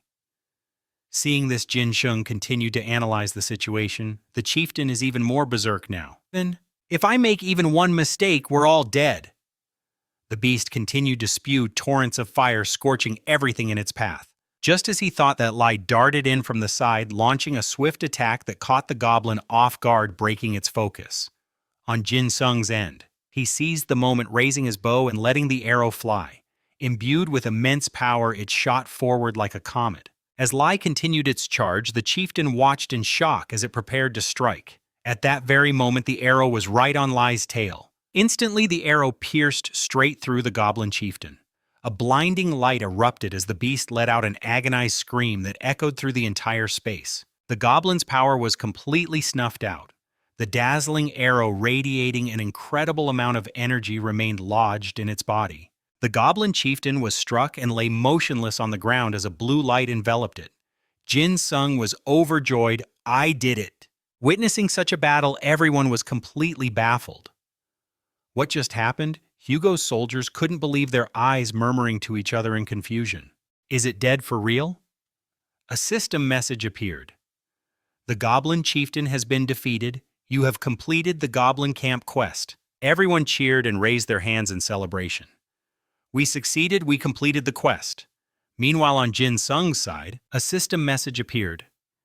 "You have slain the Goblin Chieftain. You have gained 6,740 experience points. You had the highest contribution in the Goblin Camp quest. You have gained 124 reputation points. You have met the requirements for the Goblin Camp raid quest." He stood there, still looking at the screen. It continued, "Level up.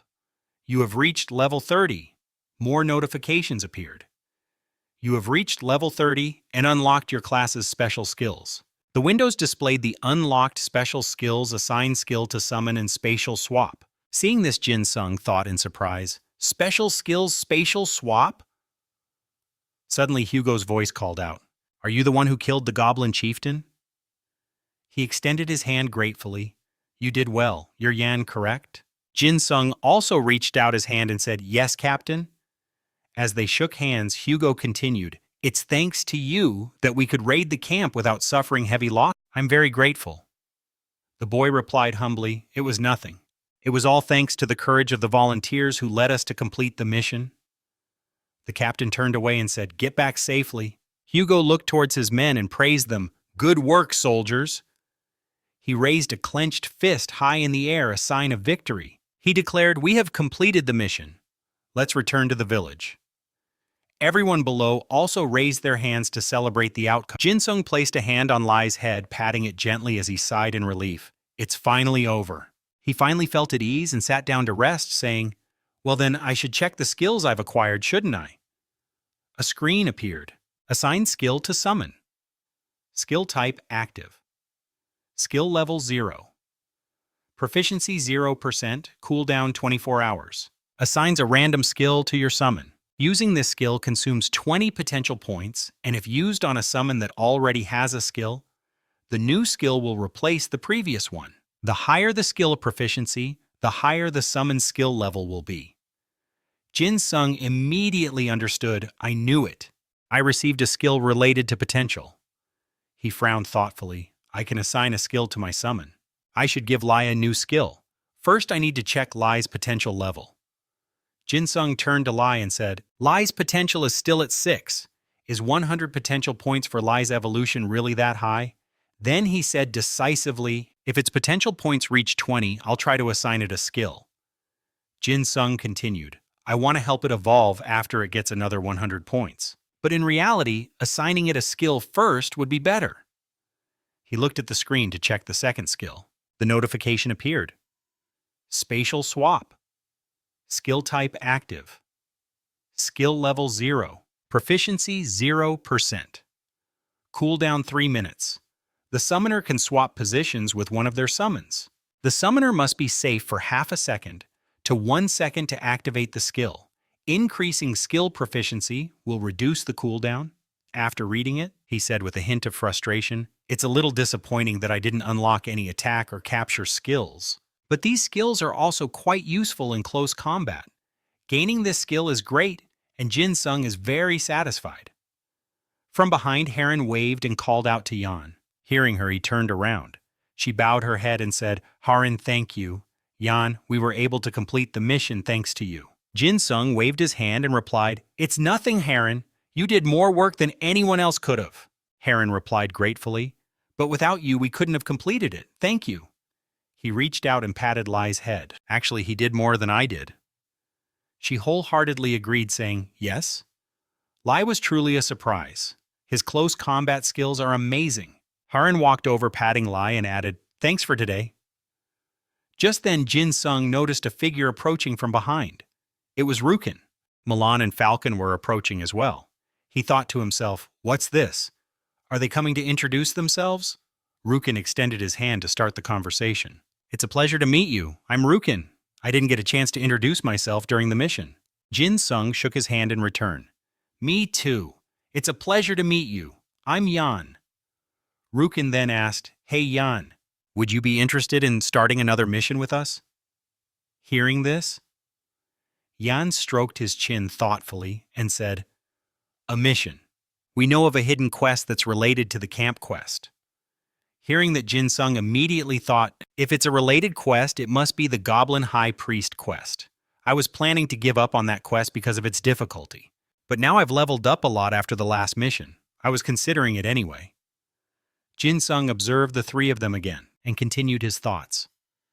"But these guys look like they're over level 50, so why would they invite us to do the High Priest quest with them?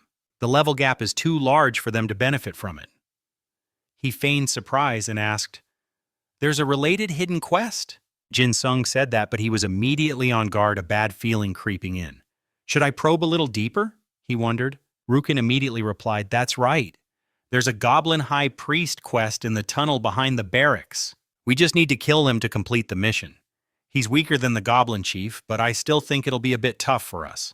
Rukin held out his hand and continued, "I saw your close combat skills. and it seems you have a very powerful summoner artifact. So if you join us, we can clear the mission quickly. Jinsung's expression soured slightly as he repeated the word artifact in his mind. He turned his head slightly, a sarcastic smirk playing on his lips as he thought, do they really think I summoned Lai with a summoner's artifact? Jinsung gave a cold smile, thinking, artifacts are extremely valuable. They're probably planning to ambush me and score a big prize. I get it now. Then playing dumb, he agreed. I see, all right then. But inwardly, he was thrilled. Perfect. In that case, let's see what you've got. Music. Jinsung hesitated for a moment, thinking, at that moment in the Somo Valley, black smoke was still rising from the aftermath of the recent explosions. The chat window appeared. He messaged, hey Heron. She messaged back, Yan. Outwardly. Heron looked a bit confused and typed, why are you sending a private message? Jinsung held up a hand to signal for a moment. He then turned to the group, feigning great interest, and said, I really like this offer, but I have to ask my partner first. Could you wait a moment? Rukin immediately replied without hesitation. Sure, of course. Jinsung turned to Haran and asked, Haran, you heard Rukin's invitation, right? What do you think? Haran scratched her head, hesitating as she replied, I think. He immediately sent her a message. Haran, I think they're trying to PK us. She texted back a bit confused. What PK us? Jinsung confirmed with the text. Yes, it looks like they plan to kill us during the High Priest quest. He thought to himself, to be precise, they're going to try to kill me rather than us. Harin asked worriedly. So what should we do? Jinsung instructed her. Just say yes to my earlier question, and she quickly agreed. Oh, okay. Rukin watched the two of them discussing. Haran then said, of course. You're sharing a hidden quest with us, so there's no reason to refuse the invitation. Hearing this, he gave a thumbs up and exclaimed, awesome! But inside, Rukin was laughing mockingly. What a bunch of idiots. Jinsung turned to look at Haran and she texted, so what's the plan? He replied, don't worry, I already have a plan. A glint appeared in his eyes, not from the reflection of the fire like before, but a light of determination, willpower, and cunning intelligence. Jinsung pictured the three of them, Rukin, Milan, and Falcon, thinking of a way to take down these fools all at once. Meanwhile, on a high rock, a man was sitting leisurely. It was Lai Jin-guk. He stretched contentedly and said, the air in Ken is always so fresh. Jin-guk was appreciative, finding it hard to believe this was virtual reality. The scientists who created this were truly amazing. He looked down at the surrounding scenery and said with conviction, I'm going to convince the members of the picnic club to hold our next meeting in Ken. Jin-guk reached into his bag searching for something. After a moment he said, here it is. He pulled out a roll of kimbap. Jin-guk took a big bite and chewed heartily, exclaiming, it's not a real picnic without some delicious kimbap. While eating, Jin-guk suddenly remembered something and paused. Oh, right, I almost forgot. He then raised his hand to summon Goofy. Instantly, a magic circle appeared. Then a wolf appeared beside him. It was a brown wolf, and it let out a loud howl, just as it always did upon being summoned. Jin-guk pulled out a large chicken leg from somewhere and offered it to the wolf. Here, Guffy, eat this. Without hesitation, it snatched the leg and began to eat. He kept praising the spot. It's so comfortable up here. Suddenly, Jin-guk paused. He looked up and mused. I bet that kid is playing this game too. Jin-guk recalled the student who had called him, wondering. His name was Park Jin-sung, right? He frowned, placing a hand on his chin as he thought. I should have asked what his class was. There's no way he could be a summoner, could he? At that moment, in another location deep within a vast cave, Jin-sung's party was fighting a horde of goblins. Haran shouted, Jin, defend this side? He replied, Haran, heal me. Rukin glanced at the two of them, thinking to himself, finally, the last part of the quest. The hidden boss, the Goblin High Priest, is about to appear. So should I get ready for the real plan? He continued to scheme. While those two are busy dealing with the Goblin High Priest, we'll pretend to be occupied, and then we'll attack those two idiots and take everything. Rukin imagined all the wonderful things that would soon be his. Soon I'll have an artifact worth millions of gold in my hands. Seeing Rukin drooling with a satisfied grin on his face, Jin Sung thought sarcastically, look at him smiling. He could at least try to keep a straight face. A message window popped up as he texted Heron. The boss will appear soon. She texted back. So what do we do? Jin Sung turned and communicated with her through his gaze. He continued texting. Do you see that place that looks like a prison? If anyone takes even a single step inside, the boss will appear in 5 seconds, and then the entrance will be sealed off by iron bars. While texting, Jinung also gave instructions. You keep messaging him. We'll continue to tail them from behind. And when I give the signal, jump back quickly, got it. Jin Sung then shouted a command, Lai, attack! Lai immediately lunged forward. It roared with its mouth wide open, then unleashed a flurry of attacks on the goblins.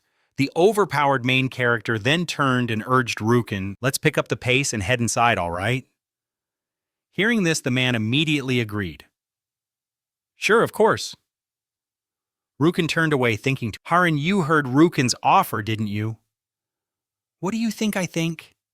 Meanwhile, Jin Sung was also thinking to himself, I know exactly what he's thinking. That snake Heron Yan, do you see that spot over there? The high priest and 2 berserkers will spawn there. Let's all go in right now. He looked over at Lai. Okay, Lai, you lead the way. All 5 of them stood and watched as the wolf counted down. 5, 4, 3, 2. As he counted, our main character felt that something wasn't right. When he reached 1, Harin prepared to step forward. But just then, Jinung suddenly grabbed her hand and yanked her back forcefully as an iron gate. Suddenly, he pulled her into an embrace, quickly dodging to the side. The iron gate crashed down, separating the 2 groups and creating a thunderous boom, sending dust flying everywhere. Rukin stood on the other side, his hand on the gate, asking in confusion, Yan Harin, what are you 2 doing? Why didn't you 2 come in? It turns out he was the one who caused the iron gate to fall. Jin Sung let out a small laugh. Why, you ask? Are you seriously asking me why? He snapped his fingers and continued. I know you were planning to player kill us and steal my summoner artifact. The man's face was filled with shock. What he thought in a panic. How could he possibly know? Jin Sung brought a hand to his mouth, speaking with pure sarcasm. So there's no reason for me to follow your little plan. The 3 of you have fun in there. Suddenly, Rukin's expression shifted. He let out a smirk and said, You idiot, you don't get it at all. You can't escape from here. He stuck his tongue out provocatively. The quest states that it's impossible to return to the outside unless the boss monster is killed or all party members are wiped out. After we kill the high priest and these iron bars are lifted, it'll be your funeral and it's coming soon. But Jin Sung was completely unfazed, bursting into laughter. Ha ha, thanks for the heads up. He shouted a command, Lai, get them. Immediately, Lai charged forward, unleashing a barrage of attacks on the 3 of them. A notification window popped up. The summoned beast, Lai, has dealt critical damage to men. Mole's health has decreased by 1,977, 32% of his total health. Rukin was stunned when he saw this, and immediately drew his sword. What? Lai continued its relentless assault. The system window kept popping up with notifications. Mole is now bleeding and will take 215 damage per second for 10 seconds. Full of rage, the man gritted his teeth and cursed. This mangy mutt? Seemingly satisfied, Jin Sung said, unsummon. Suddenly, goblins appeared behind Rukin. He exclaimed in shock, What, no way? Rukin was filled with fear and horror, gritting his teeth in resentment. You bastard! The goblin chieftain was already dead, but now it was appearing again alongside 2 other giant goblins. They flashed a barbaric smile at Rukin. Filled with rage, he turned back to glare at Jin Sung and declared, You son of a... Do you think we can't kill the boss just because of this? After we kill the boss and the iron bars lift, you're next. Hearing this, our main character calmly sat down and replied nonchalantly, I don't think you'll be able to. Rukin was filled with bitter resentment, gripping the iron bars and screaming, Damn you! Behind him, hordes of goblins continued to appear. A notification window suddenly popped up. The quest boss has been summoned. Instantly, The entire horde of goblins had fully materialized. Rukin ordered them to deal with these boss monsters first, they'd handle that bastard later. Fane agreed painfully. Damn it, fine. Meanwhile, our overpowered main character, Jinung, was casually whistling and cleaning his ears, looking utterly pleased. Rukin gritted his teeth and sneered at him. Be so calm later? Jinung then rested his hands on his knees and asked, has any third-rate villain ever actually succeeded? After saying that exact line, Heron turned to Jinung with some concern, asking, will they be all right? He looked back at her and said, if you're worried, you should help them. Heron asked back, help them? Inside, Rukin was relentlessly swinging his sword, attacking the goblins. Two axes clashed against each other, creating a loud, clanging sound. Millen was also doing her best to fend off the attacks of the relentless goblin. They attacked continuously, forcing Rukin to use both his sword and shield to defend. By now he was genuinely furious, raising his sword to strike back at the goblin attacking him. The goblin chieftain standing behind them raised its staff and chanted something. The goblin that had just been struck in the chest immediately gritted its teeth in rage, glaring fiercely at him. Seizing a slim opportunity, Rukin shouted to his team, we need to get the high priest before he finishes his spell. Fayen replied, leave it to me. Instantly, Fane's dart shot forward, flying straight ahead with the speed of wind. It struck the goblin chieftain, directly causing it to cry out in pain. Rukin's eyes darted over, a slight smirk on his lips. This should be enough. But suddenly a voice rang out, Berserker's Blessing. Now the two goblins that had been hit stood up straight, their power surging intensely. A notification appeared, Berserker's Blessing has been activated. The strategy of the fallen goblins increased by 35%. It was Heron who had cast it. Rukin was completely shocked. Hey, what is this? This was the Blessing of Wind. She was holding her staff high, and it emanated a powerful green light. He asked resentfully, which are you buffing the monsters? System windows appeared one after another. The Blessing of Wind has been activated. The dexterity of the fallen goblins increased by 42%. After casting, Heron turned to Jinung and asked, is that good? He replied, since you're at it, can you bless their strength too? Forget the buffs, just heal all of them. Without hesitation, she raised her staff again, a slight smile on her face. Shall I? Seeing this? Rukin, Millen, and Fayen screamed in terror. No, for the love of God, don't. And just like that, the system window appeared once more. Quest failed. The three of them could only weep internally. Night fell and the stars shone brightly in the sky. Heron sat on a hybrid horse while Jinung walked beside it. The two of them had returned to the city. He looked at his screen and praised inwardly. Those fools left behind some pretty nice items. Jinung turned to say to her, now let's go to the auction house and sell this stuff. Heron, sitting with her hands on the hybrid horse's back, seemed a bit shy. Then she said, thank you, Jinung. Thanks to you, I was able to complete the quest and get these valuable items. Jinung waved his hand humbly. It was nothing, Heron. You did great too. In his head, he thought, but who would have known the high priest would give us his expensive necklace? The necklace appeared in his mind, and Jinung continued his thought.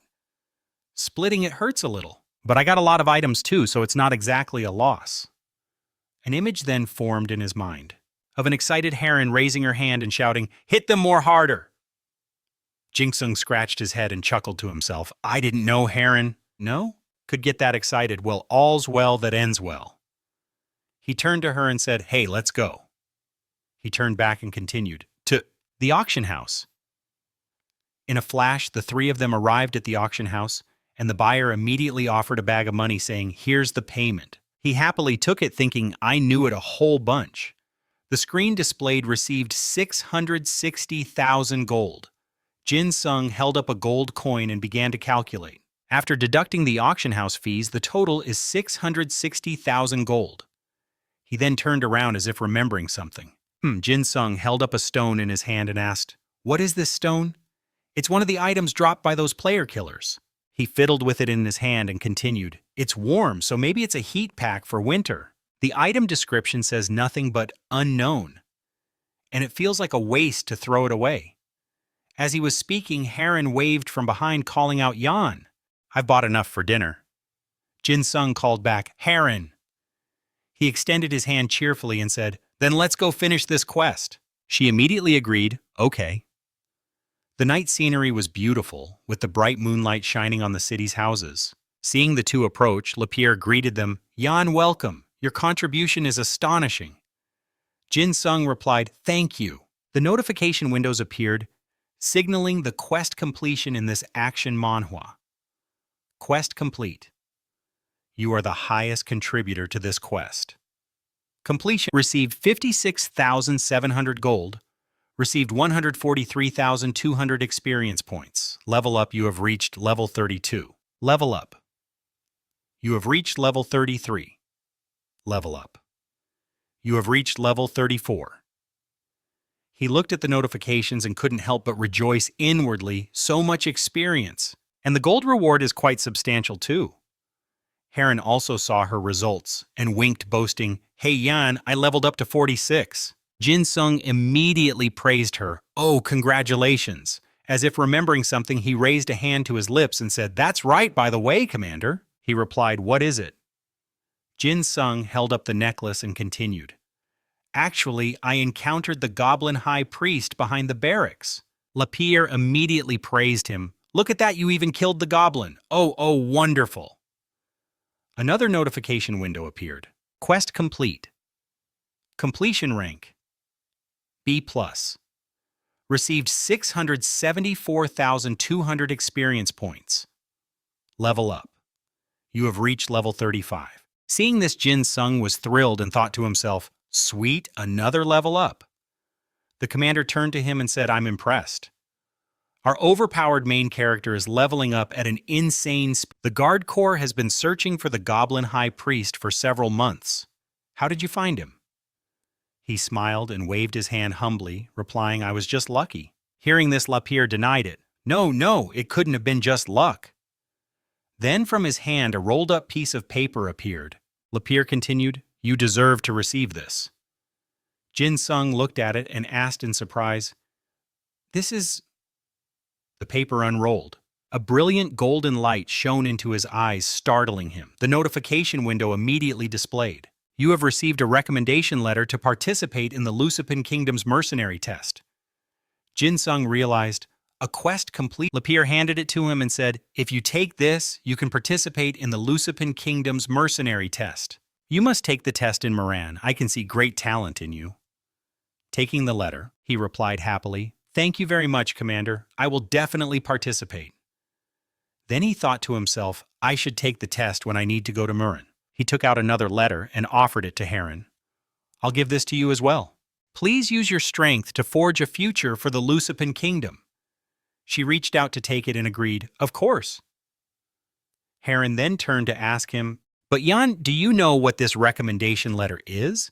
Jin-sung replied, yes. If you take this to the Mercenary Guild in Muran, you'll be able to take the mercenary test. She asked inquisitively, Muran. He then began to explain. Jinung explained, in Sen there are 5 continents. The ones currently open are Kolinaru, where we are standing, and the recently opened Malacca. In a grand hall, soldiers stood around, while a king sat on his throne flanked by his royal guards. Jinung continued, on this continent of Kolinaru, there are 2 major kingdoms, one of which is the Lucipin Kingdom, with its capital Murin, where places are named after the kingdom's heroes. Oh, I see, Heron replied.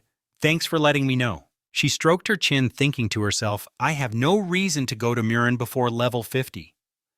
She then added, can I ask one more thing? Heron asked. What's the benefit of taking the mercenary test in this action manhwa? Jinung replied. If you pass the test and earn the mercenary title, you can accept quests from NPCs more easily. You also get many benefits from the Mercenary Guild. He raised his hand and continued. Depending on your melee skills, you'll be awarded different ranks, which sounds pretty good. After hearing that, she remarked, well, I'm just going to be cooking for a while, so I don't think I need anything like that. Jinung asked, cooking. In her mind, she was imagining herself bustling about, surrounded by cutting boards and pans, cooking with a smile. Just cooking this and that too. With that thought, she raised her hand decisively and said, That's right, I plan to go back and train my cooking skills until my main cooking quest gets stuck again.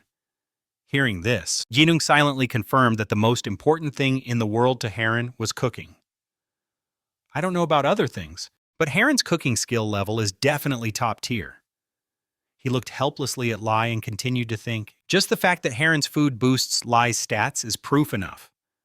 This overpowered main character then recalled a time in the real world, thinking while eating a sandwich. I've searched all the community forums and I've never heard of anyone getting a stat buff just from eating. He had to admit, her cooking was truly special. Jinung shyly rubbed the back of his neck and asked, "Hey Heron, could I ask about your proficiency level in the chef class? I wonder how many dishes she's sold." She replied cheerfully, "Of course it's not like I was trying to keep it a secret." "My proficiency?" Heron held up one finger and said with confidence, "It's high grade level 1. She added, "I need to hurry up and learn more high-tier skills." Jinung was completely stunned, thinking, even for the most popular crafting classes like blacksmith, the highest proficiency I've ever heard of is high grade level 3. He continued to think, to reach such a high level in a cooking class, Heron must be one of the highest ranked players. She's an overpowered main character in her own right. Jinung gave her a thumbs up proudly and said, "I'll be cheering for you. I heard it's really hard to raise proficiency in crafting classes. Heron, you're truly amazing," he added. "If you ever need my help with anything, just let me know." Hearing Jinung's support and praise in this manhwa recap, she said shyly, "Thank you so much. Yan, you promise, right?" Jinung tapped his head and replied with a bright smile, "Of course."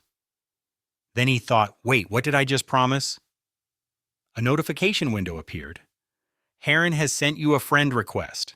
He looked at it with great interest. As Jinung hit accept, he said, "I'm adding you as a friend right now." Heron replied, "Thanks, Yan." Then out of nowhere, she presented a gift box.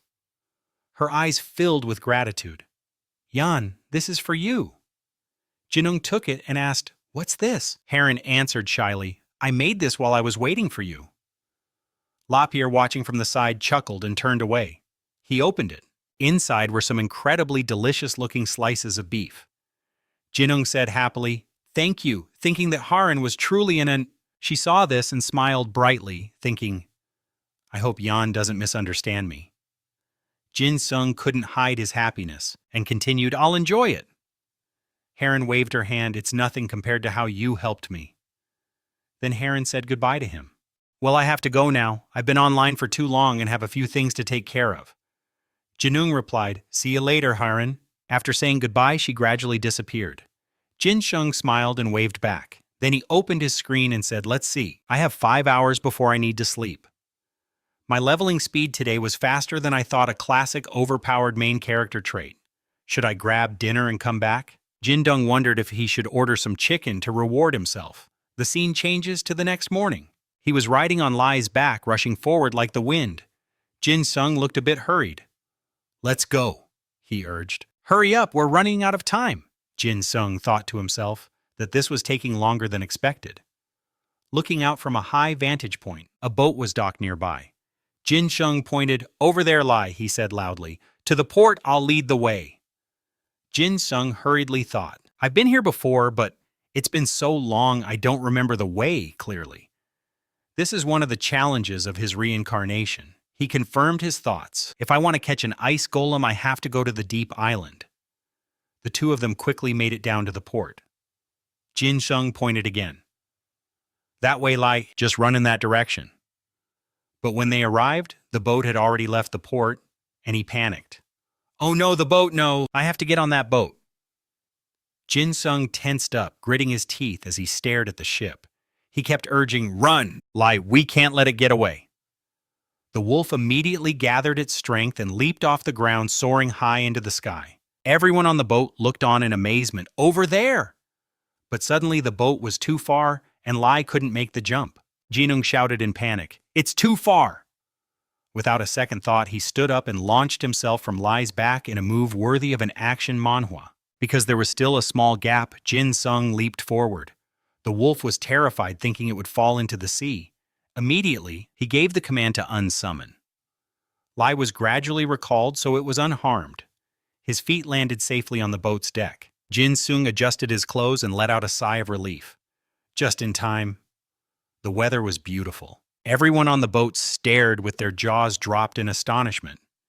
He turned and scratched his head, not knowing how to explain. Jin-dung thought, I'm not used to this boat. Couldn't they use a better one? Suddenly a voice called out, Hello! A man appeared from behind, walking towards him and asking, Are you perhaps a summoner? Hearing this, he turned to look, a little surprised to see 4 people staring at him. Jin-dung answered warily, Yes, why do you ask? The man smiled slightly. I knew it. He then realized something and thought, Wait a minute. Looking around, he saw they were the only ones on this section of the boat. Someone on the other side said, it's just that. He immediately thought, could it be? Jin-sung instantly became vigilant, summoning his divine staff, thinking, a PK attempt. The other person continued, it's just that. Suddenly his eyes widened in surprise as the group rushed forward, jostling each other to speak. That dog you were just riding? No, what kind of wolf was that? They asked continuously, You're a summoner, right? How did you get such a cool dog? It's so big and awesome. Can I pet it? Can you summon it again? Jin-dung quickly hid his staff behind his back, thinking to himself, I completely misunderstood. He sighed in relief, thinking it seems these guys just like lie. I was on guard for nothing. The boat continued to glide across the sea. In this part of the manhwa recap, Jin-sung then asked a question, Are you guys headed to the Abyssal Island for a quest? It turned out the man who greeted him was H. The girl with the wide-brimmed hat next to him was L, and a hooded woman stood beside them. He extended his hand and said, That's right, those 2 are witches, and we're helping them complete their magic quest. H asked curiously, Are you also going there for a quest? L added, Could it be there's a quest? For a summoner on the Abyssal Island. After asking so bluntly, he bowed his head slightly and said, Sorry, I couldn't help but be curious. Jin-sung chuckled and waved his hand. It's fine. H continued, To be honest, I'm very interested in the summoner class. In my group of friends, there's a guy named Lauren who is also a summoner. He hesitated before continuing, However, that friend of mine recently found a summoned beast egg. Do you know about it? Then an egg appeared in H's hand. A summoned beast egg. He looked on wondering to himself, a summoned beast egg. Seeing it, Jin-sung immediately asked, What is that? He pointed to it to show him. You don't know. They said they found it in a golden beast's nest, and it hasn't hatched yet. That's all I've heard. Jin-sung replied, I see. He crossed his arms, picturing the monsters, and pondered. The hunting grounds for golden beasts are for the latter half of level 20. So this Lauren guy must not have reached level 30 yet, a summoned beast egg. So such a thing exists. I'll have to look into this more carefully next time. Even from unconquerable boss-level monsters. If I could get one of their eggs, I could use it as a summoned beast, right? Jin-sung raised a hand to his chin and praised the idea internally. Sounds great, I need to be on the lookout. The boat sailed through successive waves, the waves crashing against its side, creating white foam. Ahead, an island emerged from the thick mist, and floating icebergs appeared in the water below. Jin-sung stared without blinking and said, We've arrived at the Abyssal Island. The boat quickly approached the island. It docked against an iceberg and stopped. Everyone disembarked. H shivered and said, This is my first time on the Abyssal Island, but something about it gives me the chills, and since it's covered in ice, it's freezing like crazy. The person next to him, also trembling, replied, I know, right, I'm about to freeze to death. On the other side, Jin-sung wasn't faring much better. He hugged himself, shivering, and thought, I've been here before, but it's still quite a mysterious place. Jin-sung glanced over, thinking, should I have worn more layers? H and his group waved goodbye. We're heading this way, let's team up if we meet again. He also waved back. Good luck with your quest. See you all later, Wolf. Then Jin-sung turned and said, shall we get going too? He and Lai stood on high ground observing the area below, which was filled with ice monsters, their bodies rugged and ferocious. Seeing this, Jin-sung said, Nice. We found a good hunting ground. He sat down, leaning against Lai, and continued. Time to get to work, right? Let's get ready. Jin-sung reached into his bag, searching for the lunch Heron had packed for him. He pulled out a piece of meat, held it up, and asked, Lai, want to try this? Lai looked up with an excited expression and immediately snatched it from Jinsung's hand. A notification window popped up. Summoned Beast, Lai has consumed a piece of meat. For 40 minutes, health increases by 100 and dexterity increases by 20. Seeing this, he exclaimed happily, "You gained 20 dexterity points this time. I didn't expect you to get a dexterity bonus too. Is the duration doubled as well?" Jinsung held out another piece of meat in his palm and wondered, should I try a piece? Before he could finish the thought, Jinsung pinched his nose, holding the raw-smelling meat at a distance. He remembered her gesturing that he couldn't eat it and saying it was for Lai. This is only for summoned beasts. He realized that's why she told him to feed it to Lai. Then Jinsung opened the box Haran gave him. The meat inside looked delicious. He said, "Well, I'll eat this then." As he ate, he marveled at how good it was. In no time, Jinsung finished everything, lying back with a hand on his stomach, a look of pure satisfaction on his face. "This is incredible, so delicious." A notification window then appeared. "You have eaten premium lean meat. For 1 hour, your health will increase by 500 and your defense by 30. He saw it and exclaimed, "The effect is way better than the meatballs." Another notification popped up. "You have eaten a high-grade food item for the first time. All stats will permanently increase by 3.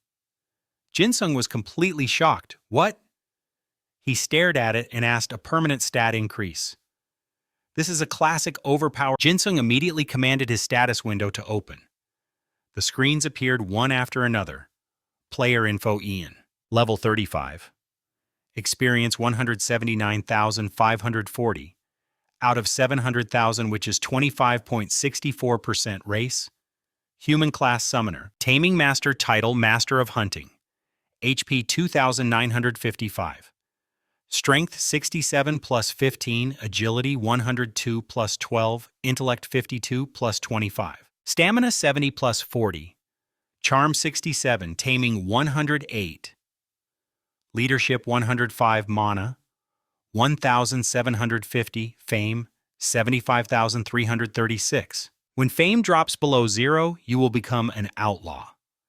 He calculated in his head a total of 7 different stats, all increased by 3, which means I gained 21 stat points. If you convert that to levels, it's equivalent to leveling up 4 times. This manhwa review really highlights his rapid growth. Jinsung thought of Haran, giving a thumbs up in appreciation. "Haran is amazing." But then his expression changed to a mischievous grin. It's best to take advantage of Haran to get more food. With that thought, Jinsung stood up and called to Lai. "All right, let's go catch a big chunk of ice, Lai." Meanwhile, in the Lucipo Kingdom, the figures of 3 people gradually materialized. People around them started whispering and gossiping. "Why are those guys sitting on the street? Are they homeless? You lose all your equipment and items if you die." They must have died and just logged back in after 24 hours. Looks like they failed a quest. It turned out to be Rukin Milan and Falson's group. He hung his head in shame listening to the sarcastic remarks. All 3 of them looked grim, lamenting their losses. "My Lizard Raider armor, that was expensive.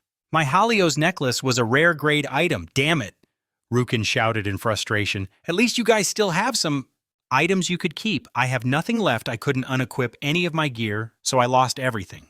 He thought back to Jinsung and Haran, cursing, "Those 2 bastards who PK'd us, they must be weak. If we hadn't fallen into that trap, they would be the ones sitting here." He stood up, pointing decisively and declaring, "I'll show them what happens." This is setting up a classic revenge plotline. When you make an enemy of our guild, you won't be able to do anything. From this day on, I won't let you set foot in the capital. On Jinsung's side, after the 2 of them fought a horde of ice monsters, Jinsung sighed in relief. "I'm pretty tired, after hunting for 10 straight hours." He turned and said, "Let's take a short break. Lai, shall we?" The 2 of them found a nearby spot to sit down. Jinsung took out another meatball and asked Lai, "Want another one?" Its eyes lit up with desire, so he tossed it up. "Here." Lai quickly snatched it out of the air and ate it. It looked up in satisfaction, making a sound like it was humming a tune. He chuckled softly. "That's my boy." Jinsung took out yet another one and said, "You're so big, but this meatball is tiny. You must want another one, right?" It stared at the meatball, drooling a river. But instead of eating it, It pushed it back towards him with its paw. Jinsung looked at it surprised. "Aren't you full?" Already, Lai immediately shook its head, signaling that was not it. He realized what it meant and gently patted its head. "Ah, you want me to have this? You are so kind, Lai, even thinking of me. It is all right, this one is yours. I will eat something else." Jinsung then brought up the system screen to talk. "Let's see what the stats of these ice golems are." The screen displayed the levels of the two ice monsters. He continued, "These two are both level 37. I should probably capture one more to make the most of my command points." Jinsung observed further, "These two are pretty big compared to the others, but I still feel like something is missing." He looked up at Lai, realizing he needed one more monster to achieve an evolution like Lai's. Jinsung stood up and instructed, "All right, Lai, let's take a short break for now. We have already spent so much time here. Surely we can find and capture an even better one, right?" On the ice island, countless monsters were roaming about. Jinsung and Lai hid behind a large iceberg, watching closely. Suddenly, his face filled with astonishment. He spotted a monster with a golden nameplate, a golden ice golem. It was significantly larger than all the others. He exclaimed, "Looks like Lady Luck is smiling on me a little early today." Jinsung immediately waved his hand and gave the order, "Lai, go capture it." But before he could finish his sentence, a green turtle suddenly dashed out. Full of curiosity, he wondered, "What is that?" Jinsung commanded the system to check its information. The info panel popped up, "Abyss Turtle, level 30 unique rank." He thought to himself, "An Abyss Turtle. This is the first I have ever heard of it." Jinsung looked again and thought, "Wait a minute. A unique rank monster." He brought a hand to his chin in contemplation. "This turtle seems pretty useless, but it is kind of cute with that big head. I wonder if it has any combat skills." Quickly brushing the thought aside, Jinsung summoned his staff and made a decision. "Forget it, I'm catching it. I have a gut feeling that there is something exceptionally rare about this one. An unknown species with a unique rank. I absolutely can't let you get away." Then he noticed something that made him hesitate. "But what is this?" Jinsung thought. "It looks like if I hit it even once, it will die instantly. How does it even fit that big head into its shell?" He raised his staff and said, "Let's find out." Jinsung then lightly tapped on the turtle's shell. It was immediately startled and jumped up. In less than a second, it zipped back inside its shell. Jinsung watched, completely bewildered. Jinsung wondered, "Can I just capture it now?" He raised his hand and initiated the skill Capture. A series of red notification windows popped up. "Capture failed. Capture failed." He pulled back his hand in surprise, exclaiming, "What the? It can't be captured." Jinsung then raised his staff, deciding he needed to lower its health first. He struck the turtle with his staff. A notification window appeared. "You have attacked the Abyss Turtle. Health reduced by 1. Seeing this, he remarked, "That was a pretty weak hit." Jinsung then swung his staff high, preparing for a much stronger attack. The notification window popped up again. "You have attacked the Abyss Turtle, damage dealt 1. And the same notification kept appearing over and over. By now he was getting tired and was utterly confused. "Even though I'm hitting it pretty hard, it is only taking 1 point of damage. What in the world is going on?" Out of options, Jinsung turned to his companion. "Lai, go bite it." Receiving the command, Lai immediately charged forward. It used its paws to hold the turtle and opened its mouth to bite down hard. The notification window appeared again. "You have attacked the Abyss Turtle. Biting sound damage dealt 1. He was completely baffled. "Damn it, just how high is its defense?" Jinsung knelt, staring at the turtle and pondering his next move. "What should I do now?" Suddenly his eyes lit up. "I have got an idea." Jinsung took out a piece of meat to try and lure it out. In a gentle voice, he said, "Hey, little turtle, this is really delicious. You will regret it if you do not come out and try some." The turtle then slowly poked its large head out of its shell. Jinsung felt. He exclaimed, "Good, it worked." He placed the meatball down and said, "If you want to eat this, crawl over here." Without any hesitation, the turtle immediately crawled over. Seeing this, he said, "That's right, good boy." In a flash, it arrived, opening its mouth to eat the meatball, its face filled with delight. Suddenly, Jin-sung snatched the meatball back, and the turtle's face instantly twisted in anger. He said, "You want to eat this, huh? Then follow me." Jin-sung continued to tempt it. "If you follow me, I'll give you something even more delicious. Don't you want it?"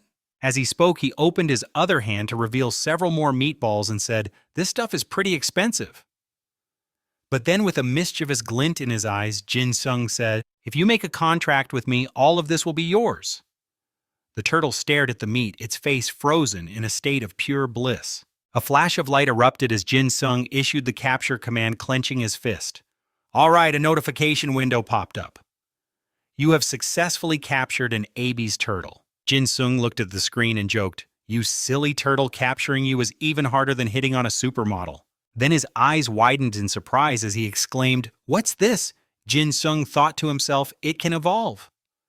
The information panel appeared in this exciting manhwa recap. Ibis turtle level 30, HP 3520, Mana 1005, Attack 15, Defense 725, Dexterity 5, Intelligence 55, Type Unique Grade. Trait Innocent. Evolvable. Default Skill. Water's Measure. Absorbs the entire attack power from each time it absorbs an attack into its shell. Its defense increases by 5 points. It is a denizen of the deep island and appears only once every few hundred years. Due to its large head, its movement is rather slow. Jin-sung's face lit up with joy. I knew there'd be something amazing about it. He couldn't stop praising it. A truly unique find in this manhwa review. This is incredible. Suddenly noticing something, Jin-sung said in alarm, "Wait a minute, what is this?" He was startled. Why are its stats so strange? Only its defense is high, and its special skill adds another 5 points of armor. Jin-sung placed a hand on his hip and continued. Its armor is higher than a level 100 monster's. No wonder I was wailing on it for ages and only did 1 point of damage. He kept looking at the screen to check its hidden potential stats. What dexterity is 5 points? Jin-sung was completely baffled. What? Even its hidden potential is at 0. Charm is 10? I have no idea why. Jin-sung turned away and sighed. I guess my only hope is that this turtle can evolve later on. But then our overpowered main character regained his confidence and said, "That's right. Who knows what it'll become after it evolves?" He then raised his hand to summon it. The turtle slowly materialized. A notification window opened. Abyss turtle summoned for the first time. Please set a name. Jin-sung stroked his chin thoughtfully. A name, huh? After a moment he grinned and pointed at it. Oh, I know your name will be Pipuji. The turtle immediately looked displeased and angry. The notification window updated. Pipuji does not like his name. He was a little flustered. What do you mean Pipuji is a cute name? But a moment later he became indignant and scolded the turtle. What, you don't like it? You've got to be kidding me. Your name is Pipuji from now on. After a bit of bickering, Jin-sung and Lai stood on the large iceberg again, continuing their watch in this action manhwa. He turned and commanded Lai, "It's time to hunt." Instantly, Lai swooped down, launching an attack right in front of the gold-named monster. The monster saw Lai diving down and swung a massive fist straight at it, but Lai deftly dodged aside. The punch slammed into the ground with immense force, creating a violent tremor. As if enraged, Lai opened its mouth bearing rows of razor-sharp teeth. It let out a mighty roar. Following the roar, Lai lunged forward, striking the monster directly on its head. The ice golem gritted its teeth in pain, staggering from each of Lai's blows. Jin-sung frowned and praised, "That's right, you're doing great. Keep weakening it." The monster, as if provoked, immediately turned around.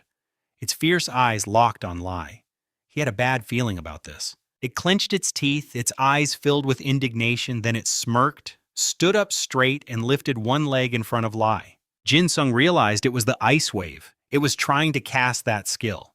He yelled, "Lai, dodge! Get away from there!" The ice monster immediately stomped its foot down hard, crushing everything and creating fierce ice waves. Fortunately, Lai managed to dodge the stomp just in time. Jin-sung shouted again, "Lai, jump!" He looked at the monster and thought, because it had just used that skill, it would be a while before it could use it again.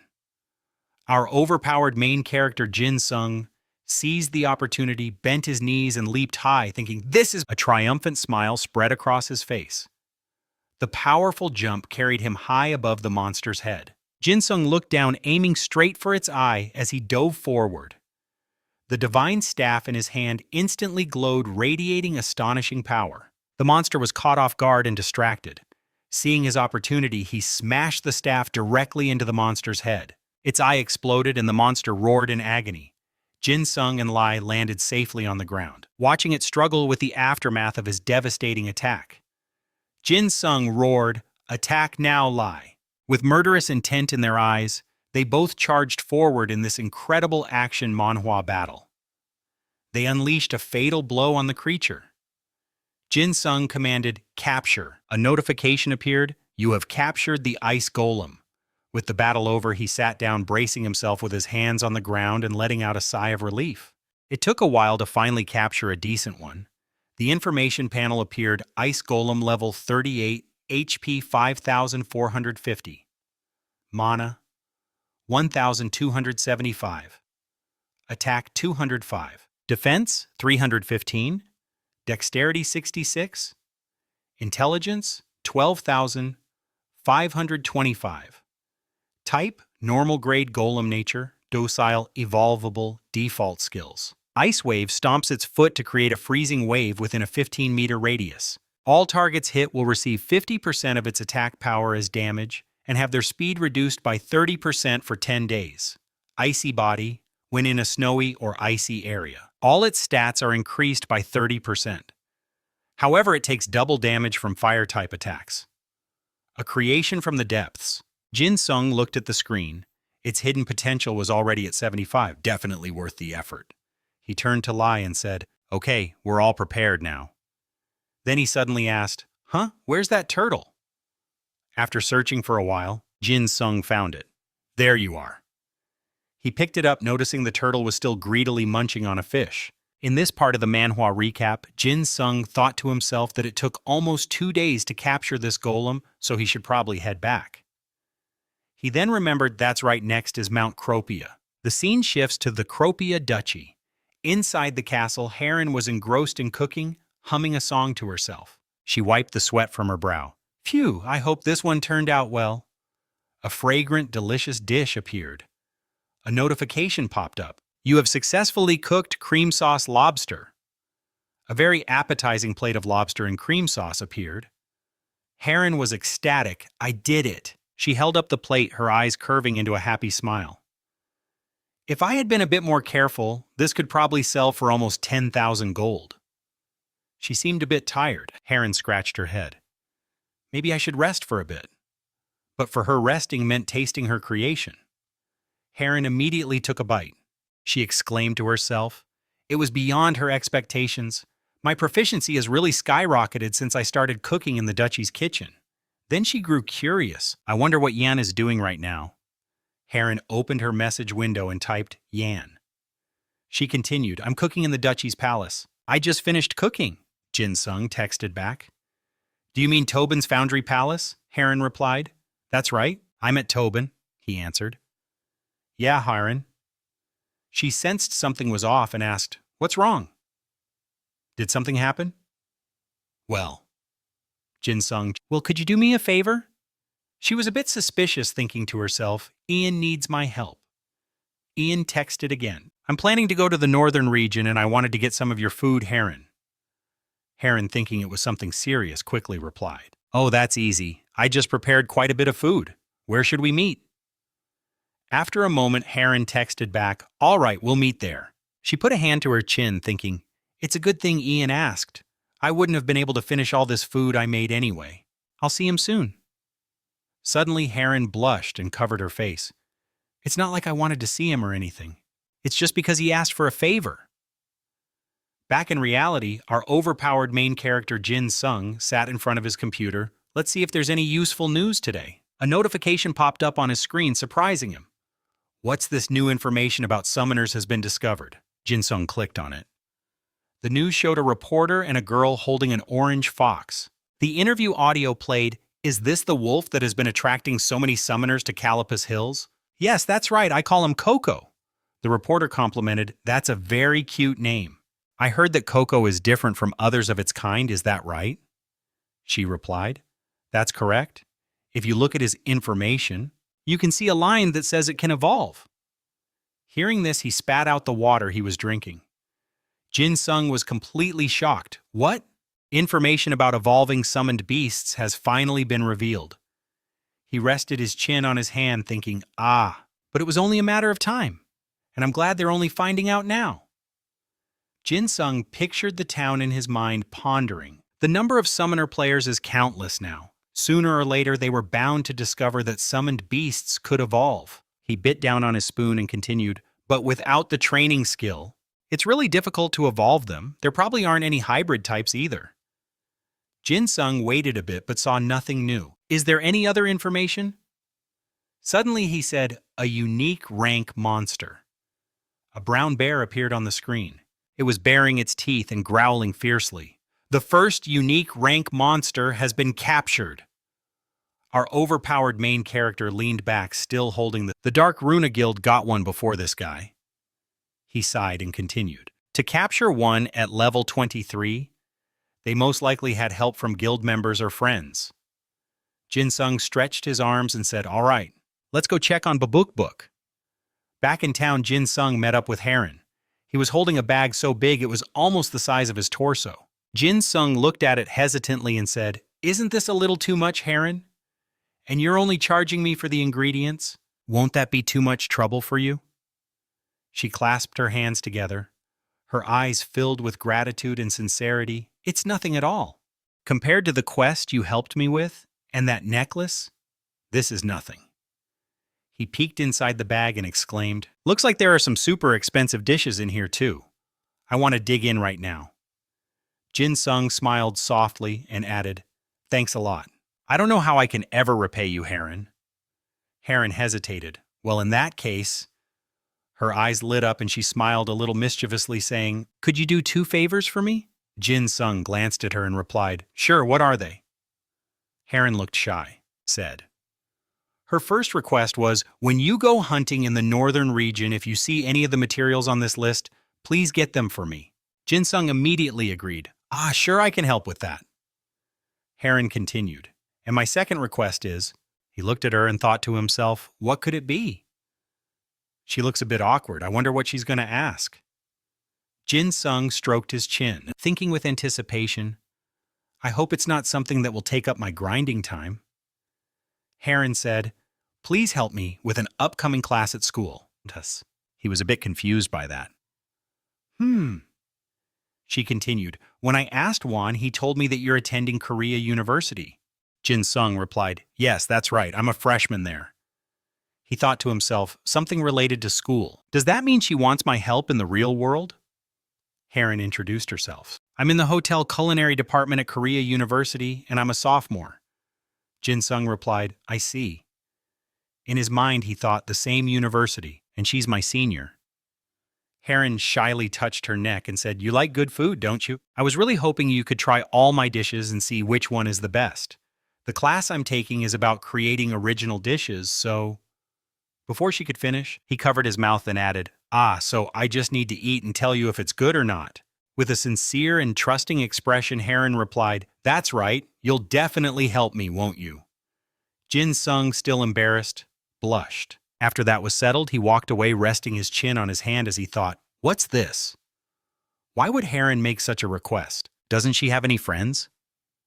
Jin-sung pictured her fighting the goblins and continued to think, I guess it's because her playstyle is so unique that not many people approach. Under the shining sun, the town looked beautiful.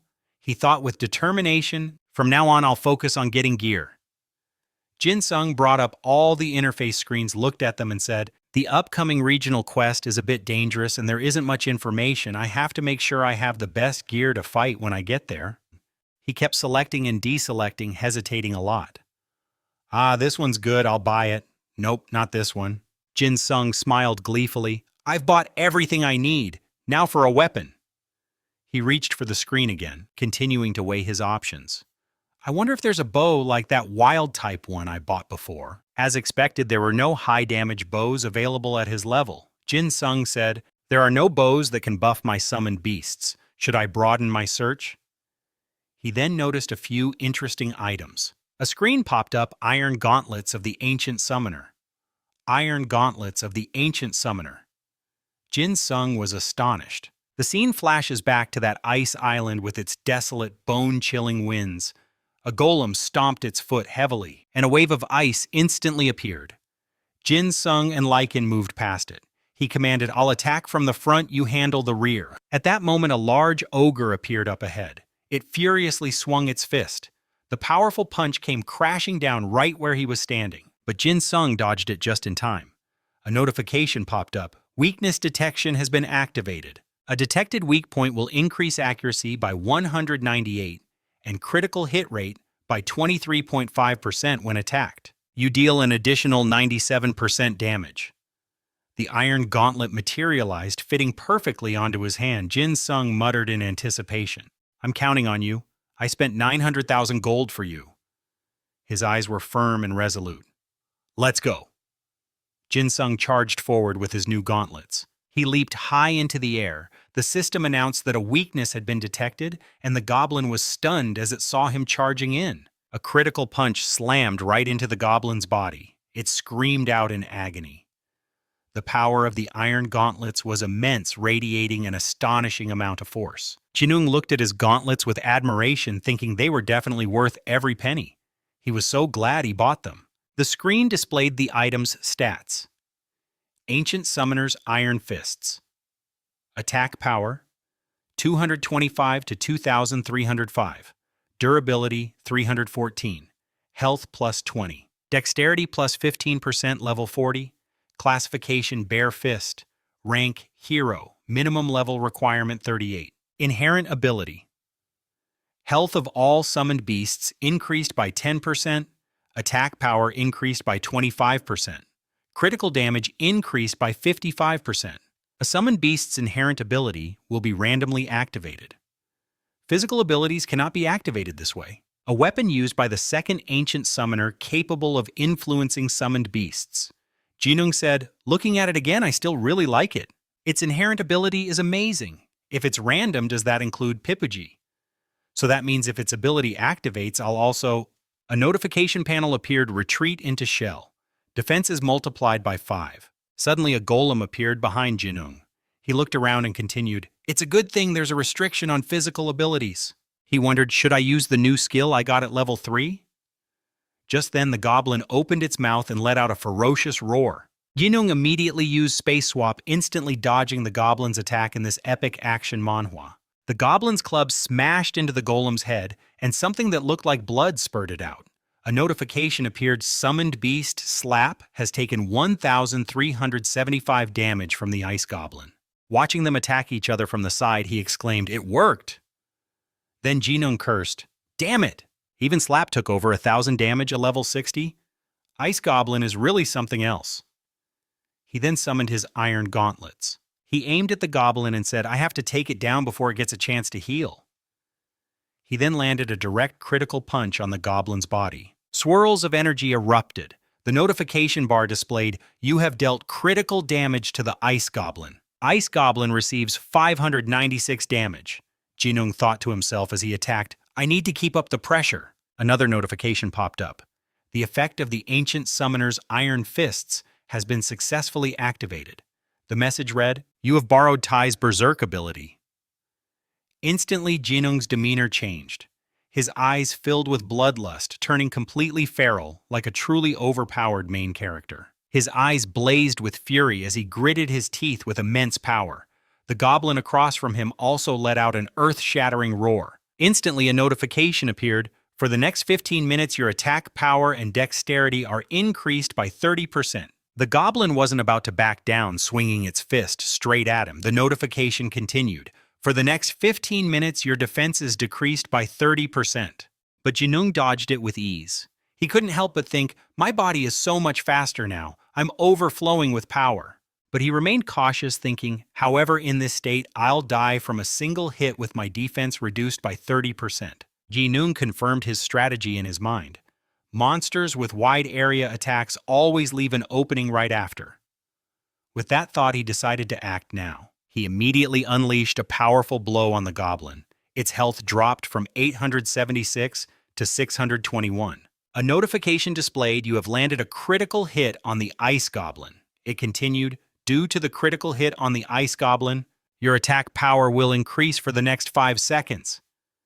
Without a moment's hesitation, Jinung landed another iron fist right on its chin, giving it no time to retaliate. This iron gauntlet is truly powerful, glowing as streams of energy radiate from it.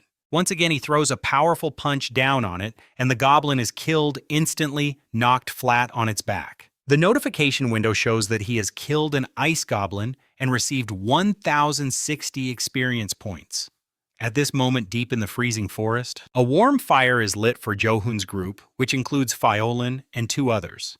Johun says, "I've set up a perimeter because ice snails above level 100 might appear." Fiolin looks over and praises him.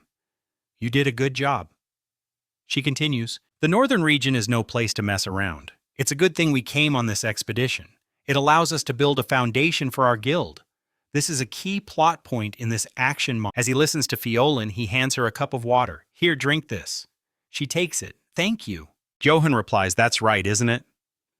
He raises his steaming cup and continues. "Though the reason we're here is because there isn't much territory left in the northern region, the question is, can we protect the land we occupy?" Fiolin answers with determination, "We have to. For the next 3 months until we achieve it, we need to use every member to fortify our position. As soon as this expedition is over, we have to bring the guild members here." He sips his drink, watching her intently as she speaks. Fiolin adds, "And we'll have to hunt in the surrounding area too." Johun raises a finger and chimes in. "Everyone will come except for one person." She asks, puzzled, "One person, who is it?" He looks up at her and replies, "What do you mean? It's Yan, of course. He needs to hunt a lot in the southern region to level up for his revenge. I wonder if Yan has made it to the northern region yet." Fiolin adds, "He recently asked me for some information about the northern region. He said he's going to hunt in the Gropia Snow Mountains and is looking for all the information he can find." Johun asks in surprise, What level is he now?" She replies, "I'm not sure about that. In any case, it's a good thing that Yan is leveling up so fast, right? This manhwa review will keep an eye on him." Hearing this, he thinks to himself in confusion, what the heck is that guy doing? That lunatic.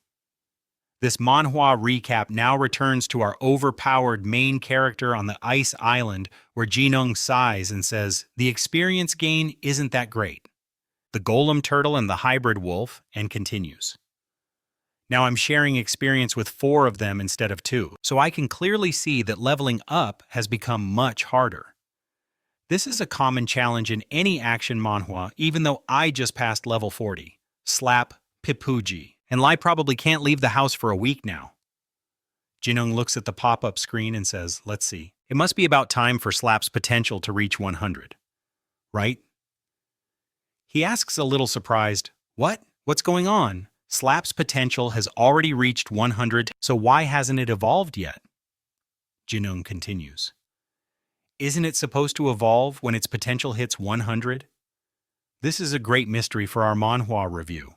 I know one of the conditions for evolution is 100 potential points, but are there other requirements besides potential? Level, but I remember Lai was only level 20 when it evolved." Still puzzled, Jinung strokes his chin and wonders, does each monster require a different level to evolve? Whatever, it's a classic reincarnation manhwa problem, and there's nothing I can do about it right now. He looks down at the turtle at his feet and decides, should I use the training skill on Pipuji now, but he can't find it anywhere. He asks helplessly, where did that Pipuji go? Jinung immediately starts searching, calling out for it. If it were attacked, the system would have notified me. Pipuji, where are you? Come on out and I'll give you this meatball. After a moment, he found it. The turtle was busy doing something. Jinsheng asked, what are you doing over here? He got closer and saw it eating something and asked, again, what are you eating? A notification window popped up. The summoned beast. Bipuji has just eaten a ghost potato, and notifications kept appearing that Bipuji's potential increased by 10, and all of Bipuji's stats increased by 5. Jinung, furious, picked it up and said, what, you ate a whole ghost potato? He slumped to the ground, crying internally. The The ghost potato is a rare herb that increases all stats by 5 points. I was supposed to eat that. Then he turned back to it and said, "Next time you find something like this, you have to give it to me, okay? I'll give you a meatball." The turtle didn't respond and just turned away. Jinung asked, "Where are you going?" He immediately followed it. Jinung was startled by what he saw in front of him. Ahead was a gate leading into a stone cave. He was astonished, unable to believe his eyes. "No way. This might be—" Jinung's eyes lit up as he said excitedly. An information panel appeared. "You have become the first person to discover this labyrinth." Seeing this, Jinung exclaimed with joy. "Yahoo! I'm the first to discover this labyrinth." Another notification appeared. For the next 5 days, the item drop rate will be doubled. He remarked it was worth the long journey to the northern region. The notification asked him, "Will you register the labyrinth? Once the labyrinth is registered, you will receive 500 fame points. Yes or no?" Seeing this, Jinung immediately said, "No. Why would I do that? If I do, all the players in the area will rush here. Why would I do that for others?" he thought with a sinister smile. A true, overpowered main character move. I can't share the experience and the double item drop rate with anyone else, even if 500 fame points isn't a small amount. Then Jinung picked up the turtle and praised it. "Good job, Bip. Puji, you've finally done something useful." He started walking, thinking, "Now shall we enter the labyrinth?" And so they entered the labyrinth together. Jinung remarked, "I like simple labyrinths like this." But he added cautiously, "Small and complex labyrinths are easy places to get ambushed or fall into traps." Suddenly a chill ran down his spine and he shivered, thinking, "But something is giving me the creeps. What is it? I feel like a ghost or something is about to appear." Suddenly an explosion erupted, sending stone and debris flying everywhere. From behind the smoke, large monsters appeared. They were ghost dragons. His caution was spot on. Jinung was shocked by the ambush. This is the kind of thrilling moment you expect from a top tier. He immediately commanded Slap Ice Wave. Instantly, the golem stomped its foot, creating powerful waves of ice. Struck by the ice waves, the ghost dragons took damage. Notifications appeared. Ghost Dragon has received 235 damage. Ghost Dragon has received 227 damage. The Ghost Dragon's movement speed is reduced by 30% for 10 seconds. The Ghost Dragons in agony roared with rage. Having just used the Ice Wave ability, the golem could only stand and watch them now. The Ghost Dragons roared angrily, preparing to attack. Jinung thought with, "How am I supposed to fight these things? It'll be a while before I can use Berserk." He turned to the side and immediately gave orders. "Lai, you deal with the one on the left. I don't care if you can damage it or not, just buy me some time." A notification appeared. The effect of the ancient summoner's iron gauntlets has been activated, meaning instantly 2 iron gauntlets appeared on his hands. Jinung leaped up, feeling lucky, and thought, "All right, I got lucky." The iron gauntlets began to glow with a brilliant blue light, and the notification continued, "Borrowed Ice Wave from the armored summoned beast." Jinung's punch created a blinding blue light, a dense, frosty aura radiating from the ice wave. The space was now split by a long trail of ice and splatters of black blood. Struck by the painful blow, the demon dragon let out a roar of agony. Its cries intertwined with the system's voice. The demon dragon has taken 635 damage. The demon dragon's movement speed has been reduced by 30% for 10 seconds. Seizing the opportunity, Jinung shouted a command, "Lai, get over here now and attack it first." He and his 2 summoned beasts surrounded them, preparing to attack the demon dragons. "This is a great scene for this action manhwa." Jinung gritted his teeth and thought, "I get it, their attack-type monsters, their attack stats are high, but their defense and health are low." As the attacks rained down, he told himself, "I need to take them out one by one quickly." The bleeding demon dragons let out ear-splitting screeches. The 2 of them roared and swung their long tails simultaneously. He glanced at Lai, who was charging forward relentlessly as one of the demon dragons launched an attack. Jinung yelled, "Dodge!" Instantly, he and Lai leaped high into the air, avoiding the attack. Then they both landed back on the ground and charged continuously toward the demon dragons. He gritted his teeth, affirming, "This won't be easy." Jinsung observed, calculating his next move. If we keep this up, the fight will drag on forever. He turned and noticed something. It was the turtle casually leaning against the wall with its legs crossed, yawning. Jinsung was completely baffled, thinking, what is it doing? He immediately gave an order, Pipuji. Attack those two monsters and draw their attention, don't just sit around. It obeyed at once, jumping to its feet. Pipuji stomped its foot hard on the ground, its power radiating outwards as it moved to the front. Jinsung thought in amazement, is it really doing it?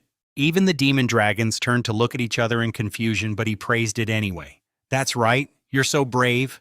That's my Pipuji. Then the two demon dragons raised their claws to attack Pipuji, who quickly retracted its head into its shell. The two monsters just kept attacking Pipuji.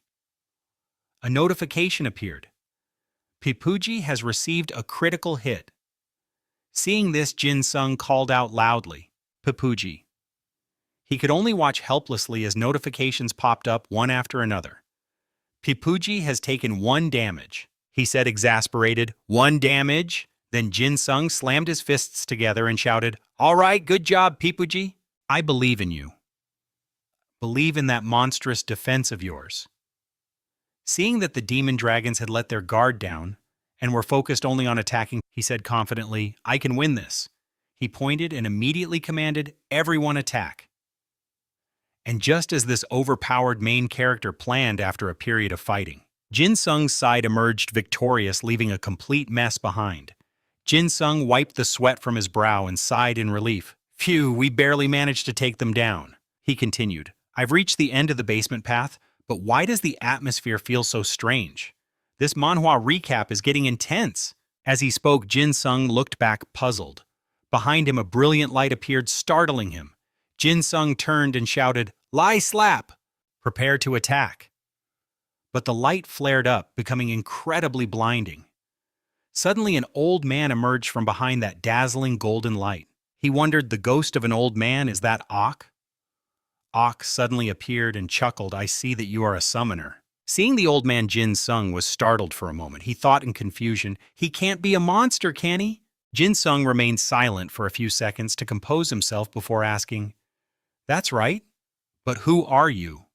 Since you are an elder, I will be polite. Ok gently stroked his beard and replied calmly, I never expected the first person to challenge Ok's test would be a summoner. I wonder if this is fate. Hearing the old man's words, Jinung was once again stunned. He asked uncertainly, Sir, is your name? Okay? Okay nodded in confirmation. That's right, my name is Okay.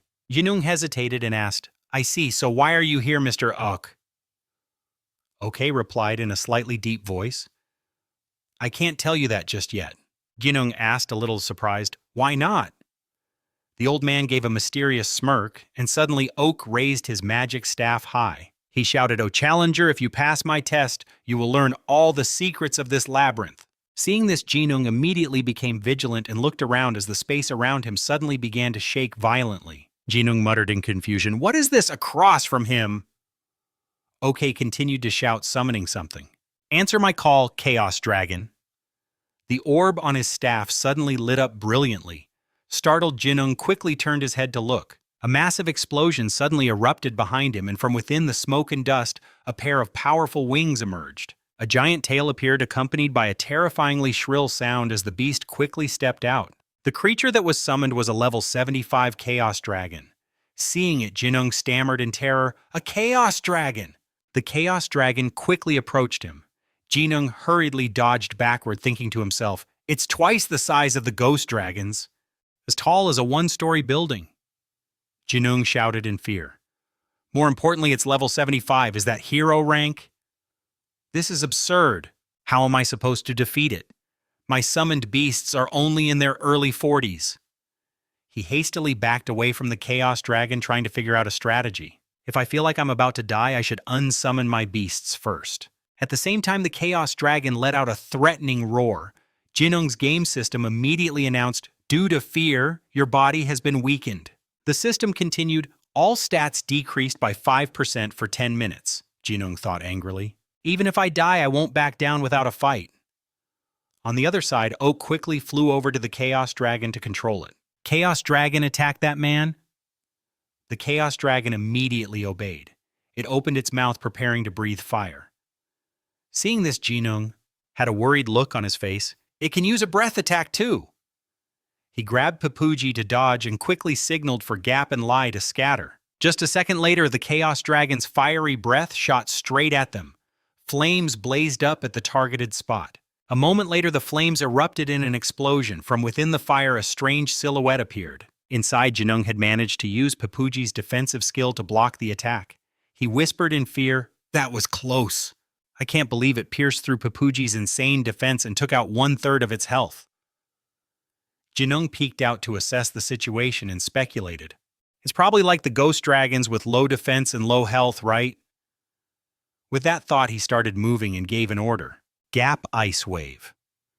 Jinung quickly commanded his beast Lai to attack from behind with its rage bow. He thought with determination, "I might have to give up in the end, but I won't go down without a fight." Jinung activated his weakness detection skill. He briefly saw something under the ground. "What's this?" Before he could think any further, the Chaos Dragon attacked again with its tail. Jinung hurriedly commanded, "Everyone, Baja!" From behind, Slap raised its hands to block, but the Chaos Dragon's tail slammed right into its face. Jinung watched anxiously as Slap was knocked back, slap, right after that. A system notification rang out. The summoned beast Slap took a critical hit. The system warned that Slap had lost 4,728 health. Jinung exclaimed in shock. "This is insane even for a level 70 boss monster. That's way too much damage." He immediately gave the order to unsummon Slap. At the same time, a loud crash drew Jinung's attention. Across from him, Lai was fighting the Chaos Dragon head-on. The beast agilely landed several vicious blows on the Chaos Dragon, causing the system notifications to chime repeatedly. The summoned beast Lai landed a critical hit on the Chaos Dragon. The Chaos Dragon's health decreased by 1,776. The Chaos Dragon was inflicted with the bleed, taking 335 damage per second for 10 seconds. Since the summoned beast Lai landed a critical hit on the Chaos Dragon, Lai's combat power increased for Jinung thought gleefully. Excellent, Lai is attacking the boss's weak points perfectly, aligning with my own weakness detection skill. Good job. He commanded Lai, "Now keep attacking." Lai swiftly rushed forward, striking the Chaos Dragon's weak spots. The Chaos Dragon lost 1,353 health. The Chaos Dragon lost 2,087 health. The Chaos Dragon lost 1,007 health. After taking continuous damage, the Chaos Dragon roared in anger. It whipped its tail powerfully towards Lai. The tail grazed past Lai before violently flinging him away. Jinung rushed forward in fear. "Lai, no!" He shouted the command "Spatial Swap." Jinung's body was lifted off the ground. He quickly held up Papuji to use its defensive skill. A moment later, Jinung holding Papuji's defensive shell took Lai's place. The Chaos Dragon's tail immediately slammed straight into the two of them. After the hit, Jinung and Papuji were quickly knocked back. A system notification appeared. Papuji has lost 118 health.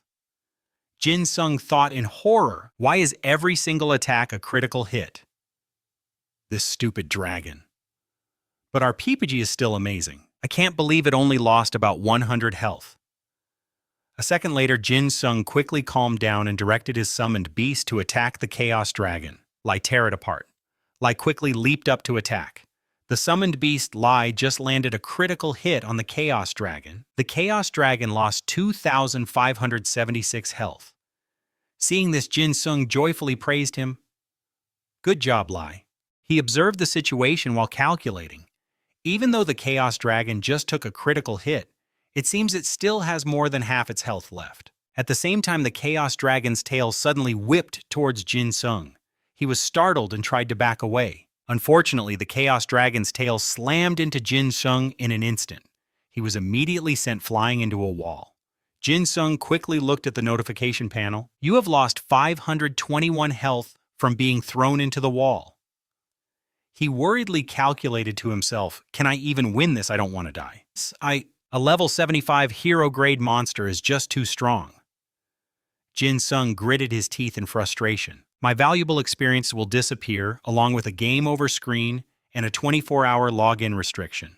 The price is too high in this action manhwa. Thinking this, he said with determination, even so I have to make sure Lai survives. I can't lose Lai at any cost. As Jinung looked around, he suddenly noticed, "Where's Lai? I need to unsummon him quickly." Just then, Lai was behind the Chaos Dragon, pinned firmly to the ground. The beast roared loudly, lunging down to attack Lai, but he managed to escape in time. Seeing this, Jinung called out in a panic, "Lai." After that, Lai continued to attack the Chaos Dragon. The summoned beast Lai just landed a critical hit on the Chaos Dragon, striking an already injured body part.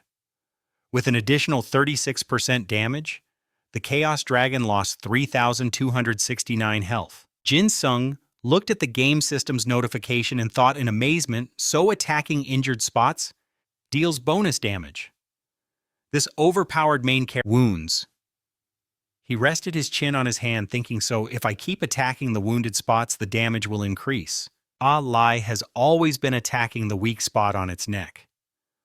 Why am I only realizing this now? I don't think this feature existed before. A moment later, Jinung returned to the present, looking worriedly at Lai. Well, I'll check on that later. Lai, after a series of attacks on the Chaos Dragon, retreated, growling threateningly. Suddenly, the Chaos Dragon let out a roar. Its entire body was covered in wounds. Seeing this, Jinung quickly noticed the level 75 Chaos Dragon's name tag was flashing, which means its health has dropped by more than half. He pondered his plan. Is this an opportunity? Looking at it from another perspective, it means I could only reduce its health by half after attacking for so long.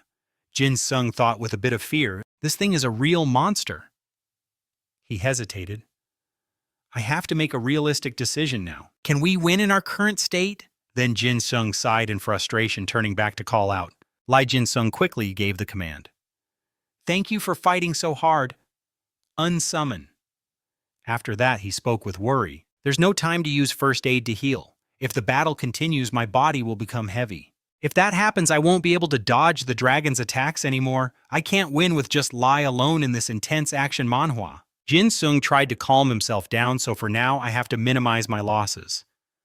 The Chaos Dragon saw him and roared loudly. Jinung took out Pipuji and said calmly, that's right, come here. The Chaos Dragon quickly closed in on him. Jinung immediately thought I'll lose a level and won't be able to log in for 24 hours. The Chaos Dragon got close to Jinung, opening its massive mouth to roar. Just then Oakley suddenly appeared. The old man laughed and said, you are truly full of surprises. Oakley gently raised his magic staff and commanded, you can return now. The Chaos Dragon's body immediately froze, becoming transparent. Jinung was momentarily stunned. Beside him, the system notification chimed. You have conquered the Chaos Labyrinth. You have received 174,320 experience points. Level up, you have reached level 43, he thought in shock. Conquered. Jinung thought in confusion, was it impossible to kill that dragon from the start? And the experience is quite low. Then, he tiredly flopped down and asked, what the heck is this? Oakley walked towards him and said, surprising, truly surprising. I didn't think you could fight the Chaos Dragon that well. Jinung gave a faint smile and replied, what's so surprising? I still lost in the end, I almost died. Oakley shook his head and said, that's not it. That was a summoned beast you couldn't possibly defeat with your current abilities. Congratulations, you have passed the test. Hearing this, Jinung was a bit confused. What? You're telling me this now? You're messing with me. What do you mean by a test? Oakley asked in his deep, gravelly voice. What is your name? He hesitated before replying. Jinung. No, it's Yan. Oakley nodded. I see. It's Yan, is it? The old man asked again. Are you interested in receiving my legacy? A moment later, a quest notification for the Path of a Dragon Tamer appeared. Jinung was a little surprised. A dragon tamer? He suddenly smiled faintly, thinking, wait a minute, is this a hidden class? This is a classic overpowered main. He couldn't quite believe it, resting his chin on his hand in thought. I didn't know I could get a hidden class this way. This isn't a scam, is it? Seeing him hesitate, Oakley quickly asked, What do you think? Do you want to inherit the legacy and become a legendary dragon tamer or not? Jinung pondered. Dragon tamer sounds pretty cool just by its name, but I wonder between Master Tamer and Dragon Tamer, which one is better? He quickly calculated. I easily unlocked the Master Tamer class at the beginning of the game. Jinung was a bit torn. He had to overcome so many obstacles just to barely unlock the Dragon Tamer class. In that case, after thinking it through, he spoke decisively. All right, I want to change my class to Dragon Tamer. Oakley showed a hint of joy and said, Very good, Dragon Tamer is a great class. I guarantee you won't regret it. The old man began to cast a spell. Let us bless the birth of this new Dragon Tamer. At the same time, a purple magic circle appeared in front of Jinung. A moment later, Oakley looked at the purple glow on his hand in astonishment. Impossible, Jinung asked curiously. What is it? What's wrong? A game notification popped up. You cannot switch to a lower tier class. The class change to Dragon Tamer has failed. Jinung was also shocked, thinking, the class change failed. After a moment, Oakley looked at the system window and chuckled. I understand now. You are already walking the path of a master. No wonder, the old man continued. I knew you were no ordinary summoner because of your red-maned wolf, but I never imagined you were already a master. Hearing this, Jinung was stunned, thinking, so Master Tamer is a higher rank than Dragon Tamer. It's a little disappointing, but he suddenly asked out of curiosity, is my lie really that special? That? Jinung thought to himself, I should try to get more information. I might discover something useful. Oakley looked slightly surprised and mumbled, lie must be the name of the wolf. Then he explained, your lie is a rare grade red-maned wolf, but its strength seems to surpass that. That's only possible if a Tamer nurtures their summoned beast with a special method. Hearing this, Jinung was even more surprised. He can accurately gauge Lie's rank and power. That's impressive even for an NPC. I guess the title Legendary Dragon Tamer isn't just for show. Jinung asked, a bit puzzled. Can I ask why you were waiting for a challenger like me? Oakley replied. Of course. I almost forgot the most important matter. I got distracted by your summoning skills. Jinung forced a smile. The most important matter, you say? He thought to himself, I knew it. There has to be a reward for clearing this ridiculous trial. Jinung cursed under his breath. I almost left with nothing thanks to this damn old man. Oakley quickly gestured, yes, follow me. Meanwhile, in another location, an ice golem let out a pained scream. Johan swiftly moved in from behind and finished it off. He let out a sigh of relief, saying, we finally took it down. Beside him, Cloven approached and praised him, well done. So we've met the minimum requirements to upgrade to a village now. Right? Johan nodded in response. Yes, Cloven. We've reached 1,000 territory point. Cloven urged, all right, let's go. Suddenly, a game announcement rang out, territory upgrade. The Lotus base has been upgraded to the Lotus Village. The position of village chief has been automatically assigned to Guildmaster Heo. Cloven burst out, what's this? You're a village chief now. Heo and Johun laughed as Heo replied, I admit I do look a bit old for my age. But Folan also chimed in with a light laugh. Our guildmaster does look a little on the mature side. A moment later, Johun's expression turned serious as he said, the guild base upgrade is complete. Folan added with a teasing compliment, it looks, and yet Croven's reputation is the highest. Suddenly, Johun said thoughtfully, I wonder if Yan is doing okay. Over at Jinung's location, he let out a huge yawn, then tiredly complained, sleeping only 2 hours a day for 5 straight days is making me sleepy even inside the game. It's killing me.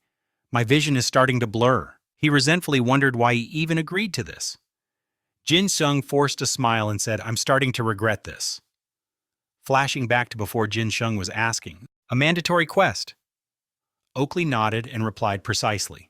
Those who pass the test receive a reward along with a quest that cannot be refused. A mission they must complete, the old man said slowly. You will have no other choice. Jinung thought with a headache. Damn it, the risk is too high. If I fail or give up after accepting the quest, I'll lose reputation equivalent to the quest's rank. Then Jinung curiously asked, I suppose you can't tell me what the quest is beforehand, can you? Oakley shook his head and answered, I cannot not until you make your decision. Jinsung pondered for a moment, but giving up isn't the style of an overpowered main character. With that thought, he said decisively, All right, I accept the quest. Oakley said softly, I knew you would. The game system immediately announced, You have accepted Oakley's offer. Quest traces of a forgotten ancient monster.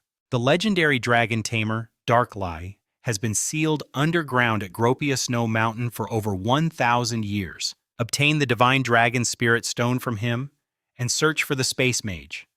Difficulty requirements: a summoner whose skills are recognized by Darklie. Party formation is disabled. Time limit none. Reward unknown. You cannot refuse this quest. You have accepted this quest, Traces of a Forgotten Ancient Monster. Seeing this, Jinsung wondered in surprise, a B-rank quest? And I'm not even level 50 yet. Who is this space mage? This seems impossibly high. Well, at least there's no time limit. He thought with some worry, but if I can't form a party, even though I like playing solo, it means I'm completely on my own until this is over. Right now it's probably impossible, but it might be feasible after I level up and get stronger. This is the kind of challenge you'd see in the best action manhwa. At the same time, Oakley suddenly took something out from his robe. He held out a purple stone and said, Take this. The game system chimed in, You have obtained the Divine Dragon Spirit Stone. Jinsung asked puzzled, What is this? Oakley answered, recounting a story from long ago. The truth is, I was a summoner from 1,000 years ago. The old man explained softly, In my era, there were legendary monsters that no longer exist. Like the summoned beast who was with me for a long time and my best friend the war dragon Cuss. 1,000 years ago, I was the leader of the long-vanished dragon tamers, and Cuss was one of the 5 divine dragons. Oakley's tale of this long slumber felt like a classic reincarnation story. He continued 1,000 years ago. The dragon tamer's home on the northern continent Prania Valley was attacked by evil dragons. Countless dragons and tamers died. There were too many evil dragons and their lord Kalipa was the strongest of all. That's why I had to flee and hide here, a perfect setup for a future tale of revenge. The old man sadly explained his past situation. Because I had a duty to protect my companions, the Seus. The evil dragons would not have spared us. So I had no choice but to seal myself in the Seus underground. Oakley continued, and so I had to endure 1,000 years in this place? A place where not even a single ray of sunlight can penetrate, making it impossible to resurrect the Seus or even the dragon tamers. Jinsung looked at the stone in his hand and asked, And I can do that if I take this to the space mage? Ock quickly explained, The space mage will tell you how to bring the soul of the war dragon back to this world. Initially, I intended for you to inherit the legacy of the dragon Tamer and give you the soul of the Seus. That way I could peacefully leave this world and the war dragon would become your summoned beast. Osi's voice grew somber. However, I never expected someone to have a class higher than a dragon Tamer. I'm still stunned that you have a higher class, so you can't change your profession. Jinsung stammered, I understand. Then he asked again, So only a dragon tamer can restore the soul stone of the Seus? Ock shook his head and replied, No, however. Only the innate skill of a godly dragon tamer can resurrect the Seus into a new war dragon. Jinsung was a bit confused. Aren't you also a dragon tamer? Can't you do it yourself? Ock gently explained, I am sealed, so I cannot use my skills. Jinsung sighed to himself. If it bears the name of a divine dragon, it must be an extraordinary summoned beast. This action manhwa just keeps getting better. Man, what a shame. But this meant his taming masterclass was even more impressive. Osi spoke up again. But if you take this soul stone to the space mage, they will find another way to resurrect the war dragon. And take this. This is your reward. A notification popped up. You have received a decorative feather of the dragon Tamer. Ock explained gently from the side. It is an artifact passed down to the leaders of the dragon tamers. However, you must find a space mage to break its seal. Only then will its true power shine. Jinsung nodded and said, Thanks, I'll find the space mage at all costs. He thought to himself. This thing looks pretty good. It doesn't have much power right now, but I'm going to do the quest anyway. At the same time, Osi's body suddenly began to glow and disintegrate. The old man gently reminded him to find the space mage. You must head to the eastern edge of the southern continent. You will find the space magic tower there. Finally, I have no more regrets and can rest in peace. His voice came out with a hint of pleading. Please resurrect the descendants of the divine dragons in this world. Jinung let out a soft sigh. As this manhwa recap continues, it feels like he just received an extraordinary quest. There was definitely more to this quest than its B-rank difficulty, and he even said to ask the space mage for help. It must be a chain quest. He clenched the feather in his hand determinedly, telling himself he would see it through to the end. With that, he opened the system window to take a look. He said this item is sealed, but let's check it out anyway. A moment later, Jinung shouted in astonishment, "What legendary grade! Truly a classic overpowered main character moment." Defense 36. Type: Headgear durability, 150 out of 150. Rank legendary and bound. Stat leadership plus 150 and sealed. Affinity plus 200 and sealed. All attack stats plus 15% player-bound item cannot be traded or sold. Not dropped upon death. Base effects, all summoner stats increased by 20% and critical hit rate increased by 25%. When equipped, you can tame an unlimited number of monsters due to your leadership points. However, you will not be able to summon a summoned beast if you exceed the leadership point limit locked. When equipped, the leadership points required to locked. When equipped, your affinity with a dragon tamare is increased locked. Jinung was slightly surprised. This item is truly strange. He looked at the two items in his hands with astonishment. The personal stat increases are insane, and on top of that, it can only be used by my account. With this, I will be unbeatable if I can get it unlocked. Jinung analyzed some of the parameters and concluded these conditions were incredibly difficult and convoluted. He thoughtfully calculated if the number of monsters you can capture doesn't matter, but if your summoned beast runs out of health during a fight, you can always swap in another one, just like substituting players in a soccer match. Jinung cheerfully predicted, and taming a dragon is the common dream of all summoners.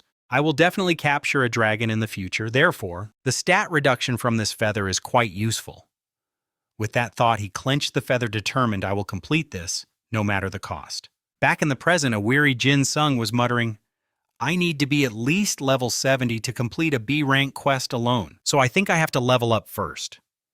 His eyes were wide and bloodshot.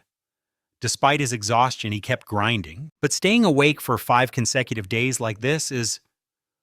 Opposite him, Lai was constantly moving and fighting, letting out a low, powerful growl. Then Lai and Slap charged forward simultaneously, attacking the monster before them. A massive explosion followed, along with a notification sound, you have leveled up to 50.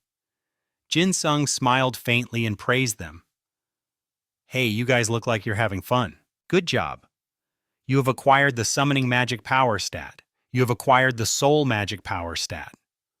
A moment later, he immediately collapsed onto the ground, saying wearily, I'm so hungry, but at least I hit level 50 before my buffs ran out. Jinung quickly opened the notification screen to check and wondered, if something is theoretically possible, then there's nothing to fear but the grind itself. It was worth not sleeping for the past few days. This is a great action manhwa for a manhwa review. But what is this summoning with soul power? Are you sure it's related to the summoner class? With that, he stood up again, stretching and yawning widely. Well, whatever, I don't think I have time to research it now. I should get some rest for a day. The game system continuously announced, you are the first summoner to reach level 50, receiving 1,500 reputation points. A level 50 summoner has appeared in the Luciferan kingdom of the Kelowna continent. A summoner's magic circle will be constructed in Mulan, the capital of the Lucian kingdom, contributing 5,000 points to the summoner's tower. Now, summoners of the Luan Kingdom can receive class-related quests by visiting the Summoner's Tower. Jinung said with some surprise, I'm the first one to reach level 50 in this class. What did I just do? The system chimed again, activating the quest, the Summoner's Prophet. He curiously tapped on the notification screen. What's this quest? The quest information appeared. National Quest, the Summoner's Prophet. You are a prophet of summoning. You are a pioneer among all summoners of the Luan Kingdom. Your reputation is spread throughout the land. Therefore, Emperor CIS wishes to meet you. Find Emperor CIS. Within 3 days. Quest difficulty requirement: become the first summoner to reach level 50. Time limit: 3 days. Reward unknown. If you refuse the quest, your affinity with Emperor CIS will decrease. If you don't have affinity points, hostility points will increase. Do you accept the quest? Yes or no? Jinung was slightly surprised for a moment. Then, a national quest. This is a special mission that can grant me tons of fame and rewards. Making a huge contribution might even get me a noble title. He cheered with excitement. I knew this game was designed to give out tons of great loot to high-level players. This was definitely the right call. With that settled, Jinung quickly teleported away to get some rest. I'm so sleepy right now. I'll take a nap and head to Mulin as soon as I log back in. All right, time for bed. In the capital city of Mulin Flyor Braz in the Luciferan Kingdom, the very space here suddenly began to tremble violently. People screamed in terror. What was that? An earthquake? They asked each other in confusion. An earthquake inside a game. Look over there. Suddenly, a speck of fire appeared high above. Everyone gasped. Something's appearing up there. From within the flames, a massive tower materialized. Everyone shouted in amazement. A tower! It's a new tower! Is it a quest tower for a new class? But which one could it be? The crowd wondered. At that very moment, a system announcement popped up for every player. A high-ranking summoner has appeared in the Luciferan Kingdom on the continent of Colorona. A summoner's tower has been recreated in Muland, the capital of the Luin Kingdom. Contribution to the summoner's tower has increased by 5,000 points. All summoners in the Luciferan Kingdom will now be able to receive class quests at the summoner's tower. Seeing this, everyone muttered in utter shock. The summoner's tower, did it have to be the first one to appear out of all the new classes just to mock us? The first person to reach level 50. What kind of monster summoner is this? Back in the real world, it was the next morning. Jinung stirred, waking from a deep sleep. As he opened his bedroom door, he said with a refreshing feeling, "It's been a long time since I slept that well." Jinung quickly made a bowl of instant ramen and said, "I'll have a quick breakfast, check the forums for any news, and then log into the game." He looked at his computer and wondered, why are there so many posts today? The comments in every thread were all in an uproar about something. What's this about a summoner's tower? Holy cow. I wonder who did it. This is insane, level 50 for a summoner class. The tower really appeared in Mulin. Jinung was a little surprised. There were dozens of pages of posts from just last night. After figuring out what was going on, he let out a proud little laugh. The summoner's tower. It seems like my achievement took everyone by surprise. The more he thought about it, the wider his goofy grin became. They're all freaking out. Suddenly a comment popped up that caught his eye. What's this? The comment confidently claimed, I know who the level 50 summoner everyone's so curious about is. Jinung wondered to himself while eating his ramen. They know who I am, he said with a sigh. Posts like this are always just clickbait. But still, Jinung was a bit curious. I can't help but click on it. This one looks plausible.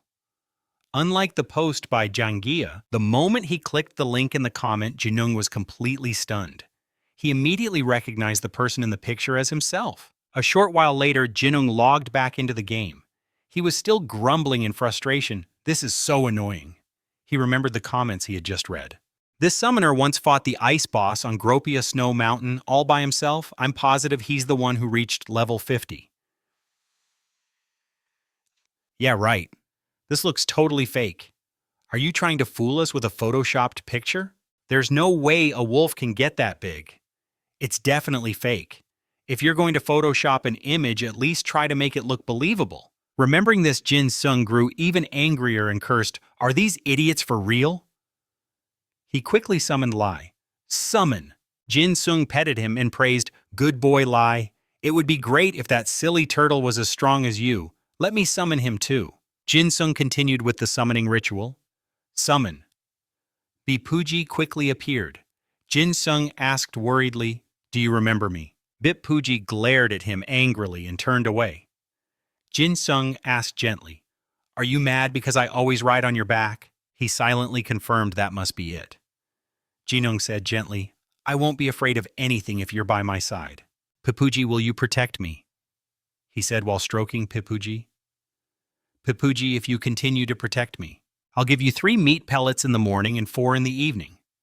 How about 4 in the morning and 3 in the evening?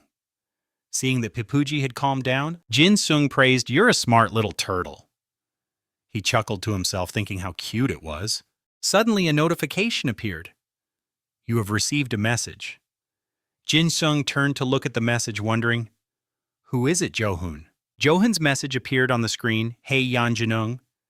His face darkened as he frantically typed, What the hell are you doing?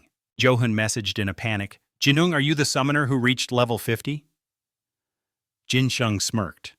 This was the proof he was becoming an overpowered main character. So Johun is the only one who knows it's me. He looked curiously at the notification above Johun's message. Who else besides Johun would be messaging me? The message appeared, Jinung. How have you been? When did you reach level 50? Seeing this, Jinung was touched and thought, Harin, she knew that the level 50 summoner was me and messaged me right away. He hummed happily, thinking that while Johun was suspicious, Harin was truly an angel. She is my paradise. I'll help her more during the upcoming summer break. Jinung quickly replied, I reached level 50 yesterday and went straight to sleep, so I couldn't reply. I just got on now. A few minutes later, seeing no reply, Jinung sadly tried to reassure himself. I guess she's not online. I'll just talk to Johun then. In the message notifications, Johun had been asking repeatedly, Did you really reach level 50, you monster? That's right. Our guild recently established a dungeon in the northern region. The area is called the Rokol Snow Wall. Hurry up and come help us out. It's a pretty special and massive place, Jinung replied. Nice, that's great. Johun replied humbly. We just got lucky. Can you come help us when you reach level 70? The monsters here are pretty high level. Jinung messaged back, I'll try to level up as fast as I can, but is there anything else? Johun replied, Wait, I almost forgot. Can you stop training for a week? Jinung was confused. Why? Johun explained the Empire Arena is starting next week. You need to be level 50 or below to participate in the tournament. At that moment, Jinung suddenly remembered in a panic, That's right. Why didn't I think of that? The winner gets 20,000 fame points. He quickly replied, All right, a week is actually quite long. I think I'll do something else instead of training. Johun also replied, Okay, good luck. See you later. Jinung let out a soft sigh. That being the case, he turned back to Papuji, picked him up, and said, Papuji, what should we do this week? That's right, let's do the Oracle quest. I have to do it sooner or later anyway. A few minutes later at the summoning tower. Jinung looked at the massive tower in front of him, slightly stunned. Is this the thing that was created for my achievement? He chuckled to himself. It makes me pretty proud to see it. I like it. The way they designed the entrance. With that, he quickly entered the tower.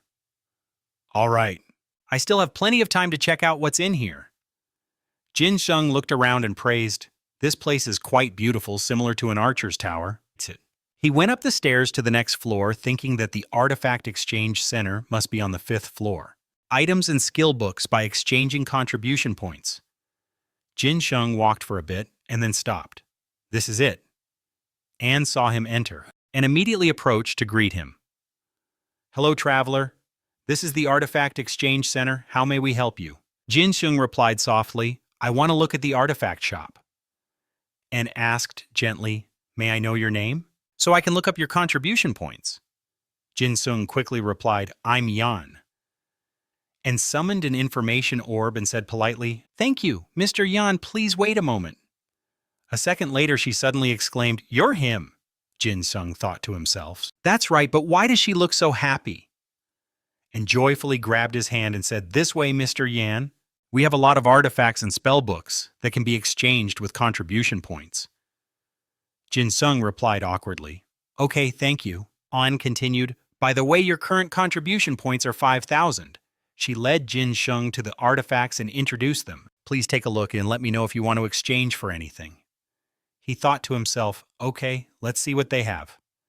Jinung looked at each item thinking, I'll have to look at its details carefully to know for sure. He picked up an item to examine it. This has similar stats to the gauntlets I bought at the auction house. Iron Sword of the Ancient Summoner. Jinung seriously calculated 350 points. So that's the price.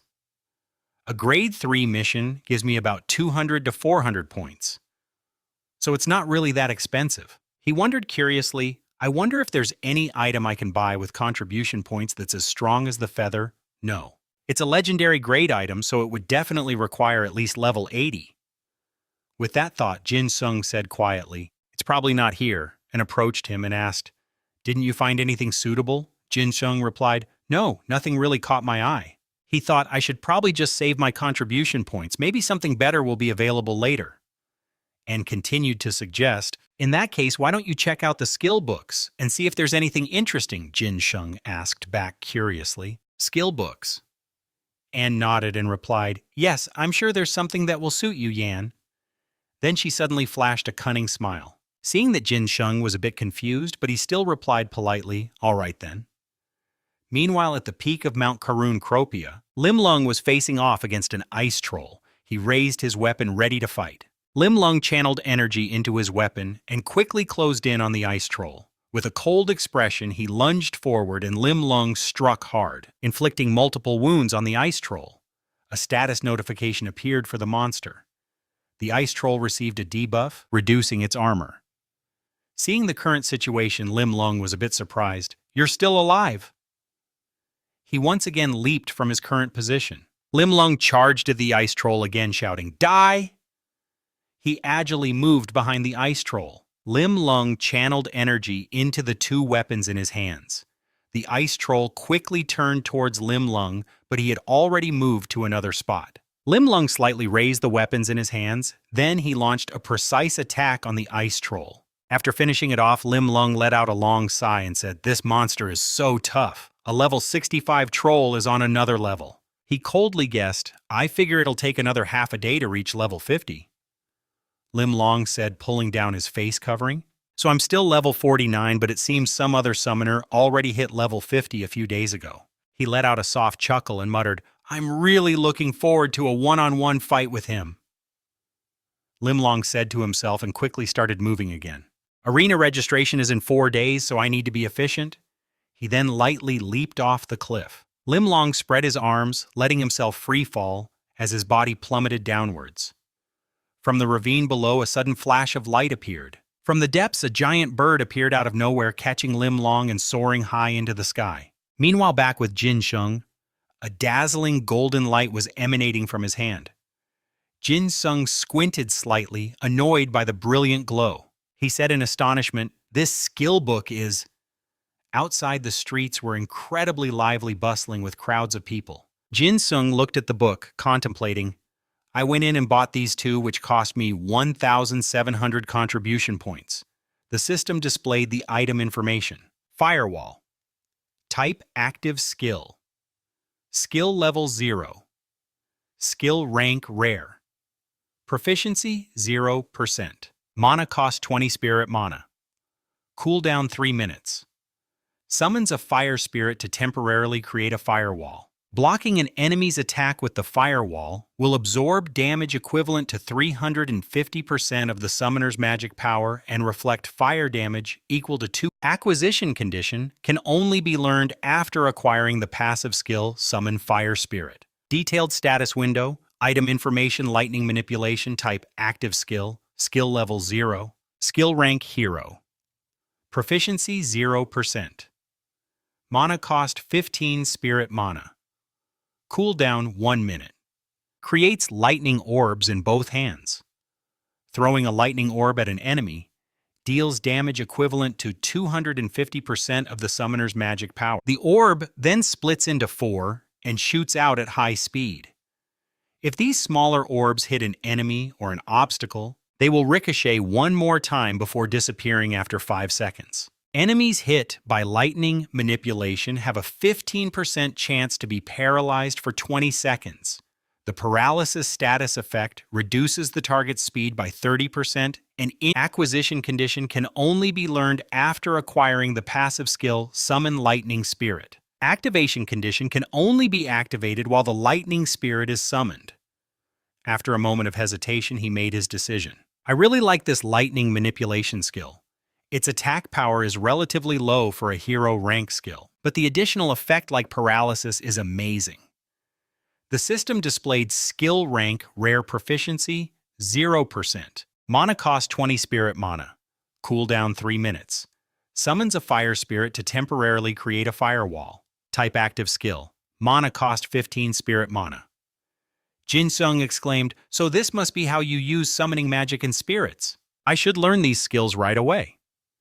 He then quickly absorbed the skill books. System. You have acquired the skill Summon Lightning Spirit via a skill book. You have acquired the skill Lightning Manipulation via a skill book. Jinung looked at the glowing object in his hand in surprise. "What is this?" Instantly, a small bird slowly materialized in the air. It had a brilliant white appearance with arcs of lightning crackling around its body. He exclaimed, "The Lightning Spirit System. You have summoned a lightning spirit for the first time. You may give the spirit a name." Jinung wondered to himself, "Do I have to name it?" He started to say, "Your name will be..." But before he could finish, Jinung was fiercely attacked by it. He heard it making sounds as if introducing itself as Chai. Jinung pointed and declared, "Your name will be Chbi." The system confirmed the lightning spirit was named Chbi. He said smugly, "Chbi, huh? It sounds very fitting and cute." Jinung beckoned. "Come here, Chabi." He opened the information window to check its stats. System Lightning Spirit, Chbi, Spirit Power, under 1000 Attribute Lightning. Summon duration 375 minutes. Spirit rank, low-grade summon cooldown 500 minutes. It will evolve into a greater spirit once its spirit power is maxed out, and the higher the summoner's magic power, the longer the summon duration. Jinung exclaimed, "So I can't use it for combat? No wonder it doesn't require the leadership stat." He said confidently, "I guess I can only use Chibi as a medium for casting lightning-type summoning spells." Jinung said goodbye to the bird. Getting something strong right from the start is great, but raising it from a young age is also fun, he thought with determination. All right, now to meet that Emperor Cass fellow. A while later, Jinung strode toward the palace, but unfortunately, he was stopped by the soldiers. They asked coldly, "What is your business here?" Jinung was annoyed. "What's this? Before I reset my character, I could come and go freely. Do I need to show them some kind of permit?" he thought with a faint smile. "Ah, that's right, the Pioneer quest. I'll just tell them about that." Jinung introduced himself. "I am Yan, the Pioneer Summoner." He stated his purpose. "I am here because the Emperor wishes to see me." The soldier immediately became respectful. "Please wait a moment. I will ask the captain," Jinung agreed. "All right, I'll wait here." A while later, someone called out, "Sir Pioneer." The man introduced himself. "Welcome, Sir Pioneer. I am Mal Lin, captain of the Royal Guard. I failed to inform the soldiers in advance, which made you wait. My apologies." Jinung thought, "What's this? Is he being so polite because this is an imperial quest?" Jinung replied, "It's fine, I'm Yan." Mal Lin gestured. "I will escort you inside. Please follow me." After that, the two of them made their way to the Emperor. Jinung looked around, wondering, "I wonder what level the captain of the Royal Guard is." He recalled that Raphael, the commander of the Civil Defense Force, was around the mid-90 levels. Jinung secretly used the system to check his information. Seeing the details, he exclaimed, "Are you kidding me?" Jinung realized, the captain of the Royal Guard is level 115. The top-ranked player hasn't even reached level 120 yet. Jinung glanced over. "And what about those other guards?" He observed even the guards are level 104 and 107. The Empire is truly powerful. That must be why the top guilds can't establish their bases on the Corona continent. Jinung imagined if they picked a fight with the Empire, their entire guild would be wiped out. He mused, "My guild choosing to build its base in the northern region instead of here was a really good choice." Jinung walked on, thinking, "I need to level up quickly and help the guild. I have to help them fortify the lands around our base." A moment later, the luxurious doors were slowly pushed open. Inside, His Majesty spoke with curiosity, "So you are Yan?" Jinung sat upright and replied, "Yes, that is correct." He thought to himself, "I was expecting a gray-haired old man." He looked at the Emperor Jiasun, but he was surprisingly young. All his information was hidden, so Jinung couldn't even see his level. He continued to ask politely, "I heard that you wished to see me." "That is correct." "When I heard that an outstanding individual like you had appeared in the Lucipal Empire, I had to find you." Jinsung nodded. "I understand you have met the Emperor within the time limit. You have completed the Pioneer Summoner quest. Your reputation is increased by 1,250. He couldn't believe he received 1,250 reputation points just for meeting him. Imperial quests are truly on another level." The Emperor took a sip of tea and continued speaking. "I was very excited when I heard about you." Do you know why his words were gentle? "I have been wanting to find a skilled summoner like you for a very long time." Why Hylem suddenly shouted, "How dare you be so disrespectful?" Jason cut in Hylem. "It's all right. He is an adventurer who doesn't understand royal etiquette." Jinsung let out a terrified sigh, thinking he had narrowly escaped death, but he continued to observe. If that guy struck him with his greatsword, he'd probably die in a single blow. His gaze fell upon Hylem's golden sword. Upon closer inspection, it appeared to be a very valuable high-grade item. "I could have been done for," Jason continued. "And do you know of the legendary creature that symbolizes our Lucipal Empire?" His face scrunched up. What legendary creature was that? He began to think. Isn't it the griffin? That's right. Many people don't know that, but it seems you do. Jinsung thought awkwardly. They have it displayed right here. Of course I'd know. Jason explained in detail. About half a year ago, the Empire found a griffin's nest in the Sika Desert and obtained an egg. What griffins actually exist, and they defeated them. The Emperor looked serious. However, the problem is that we haven't been able to make the egg hatch even after half a year, Jason said with a smile. I want you to find a way to make this griffin egg hatch. A system notification appeared Imperial Quest, the griffin's egg. Half a year ago, the Knights of Emperor Celius discovered a griffin egg in the Sika Desert. The Knights brought the egg back, and the Emperor wants to raise it as it is the legendary creature that symbolizes the Empire. However, no one knows how to make the griffin egg hatch. Therefore, Emperor Celius has requested you a skilled summoner to make the egg hatch. Quest difficulty none. Quest requirement none. Time limit unknown. Reward 1 summoner skill book from the Royal Library. If you refuse the quest, your affinity with Emperor Celius will decrease. If you have no affinity points, hostility points will increase. Will you accept the quest? His expression turned a little sour. How am I supposed to know this manhwa recap is? Make a griffin egg hatch. Above the white wall hung a golden painting of a lion with an eagle's head. What I'm not its mother.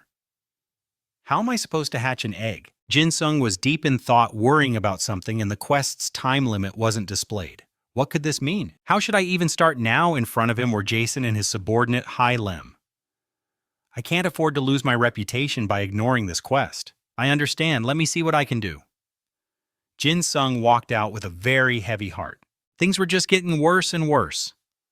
I've received 2 massive quests that have yielded nothing so far. This is a huge challenge for our overpowered main character. A brightly shining stone lay in his palm. At least I know where to get help for the ancient forgotten monster quest. Take this. What is it? Jason had looked at the stone with a sinister smile. But for the Griffin Egg quest, I know absolutely nothing about it. This action manhwa keeps raising the stakes. What should I do now? He had to find a way to hatch this Griffin Egg. Jinsung, still thinking about their conversation. Ugh, I'm so tired. It looks like I can't handle both quests right now. I should check out that Yuhyun arena that was mentioned first. Just then, the system window gradually appeared before his eyes.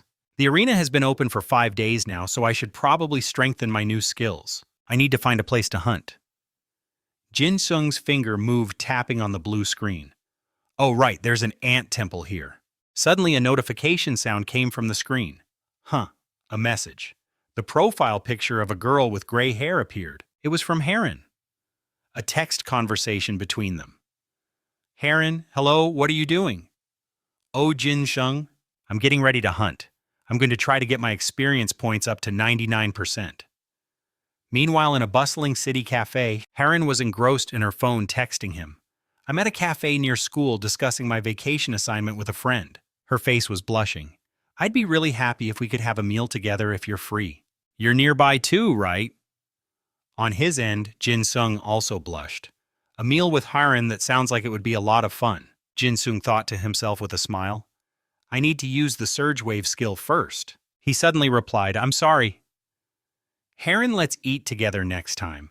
I'm already in the hunting zone, so it's a bit inconvenient to leave right now, even though he was actually still in town. Haran giggled when she received his message. I understand. Well, text me when you're done hunting. I might be slow to reply, so I'll send you my phone number.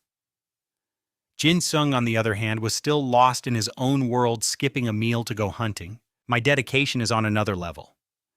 Jin-sung, Slap, and Lai stood before the pitch-black spiders. Look at this. This is exactly what we've been waiting for. All three of them were confident and ready to fight. Jin-sung began to raise his hand. All right, get ready. Slap and Lai started to charge forward. Let's begin. Both of them looked incredibly fierce. Big U attack first. Slap's eyes lit up. The summoned beast Big G received 2011 damage from the giant ant. The summoned beast Big G received 376 damage from the giant ant. A powerful torrent of water erupted. Big icy rock wave. It sent the spiders flying into pieces. It shrieked in pain as it was attacked. Lai was running with all its might, and at that moment Lai lunged forward. It was highly focused on the fierce battle. It growled, leaping high into the air. Lai's claws were incredibly sharp. Good job, you did great, boy. Jin-sung turned to see Papuji yawning fast asleep. He tensed up, focusing as he prepared to act. Papuji suddenly snapped its eyes wide open again. It closed its eyes, took a deep breath, and condensed its inner energy. Its body was enveloped in a layer of glowing power. It returned to its form and jumped onto Jin-sung's shoulder. Now I don't have to tell you what to do anymore. Good job, Pippi. He was summoning lightning power in his palm. All right, time to test a new skill. His body was gathering immense power. Surge wave. I guess I just need to throw this at the ants. The bolt of lightning flew towards the black spiders. The lightning bolt was moving at an incredibly slow speed. He gritted his teeth, a little panicked. Why is it moving so damn slow? The lightning bolt just hovered around the spiders. The speed was just way too slow. So how is it supposed to hit the ants? It didn't affect the spiders at all. Jin-sung focused on summoning his power again. Wait a minute first. He clenches his fist, thinking, this is how it's done. His feet begin to move forward. This time there's no way he'll miss. Jinung rushes towards the black spider, summoning power into both his arms. He focuses with all his might, channeling his power into an incredibly strong attack on the black spider. He successfully takes down the first one. You have activated the skill Surging Electric Wave. You have dealt 1,179 damage to the giant ant. One after another, the spiders are split in two. The paralysis effect didn't activate that 15% chance. They are annihilated by his lightning power. A blue system window appears before Jinung. That's right. That's what I'm talking about. Surging Electric Wave deals an additional 359 damage to the giant ant. The giant ant has been paralyzed. The giant ant will be 30% slower and take 50% more damage from electric-type attacks. Surging Electric Wave is now on cooldown. This skill is perfect for mobbing. Papuji's turtle shell is stuck to his back. All right, on to the next fun part. Jinung laughs heartily with great confidence. Mobbing is the best. His fingers move across the screen. Now my EXP is at 99.9%. I might reach level 51 if I grind a little more. I won't be able to enter the arena if that happens. Behind Jin-sung are Slap and Lai. All right, boys, get ready to pull back.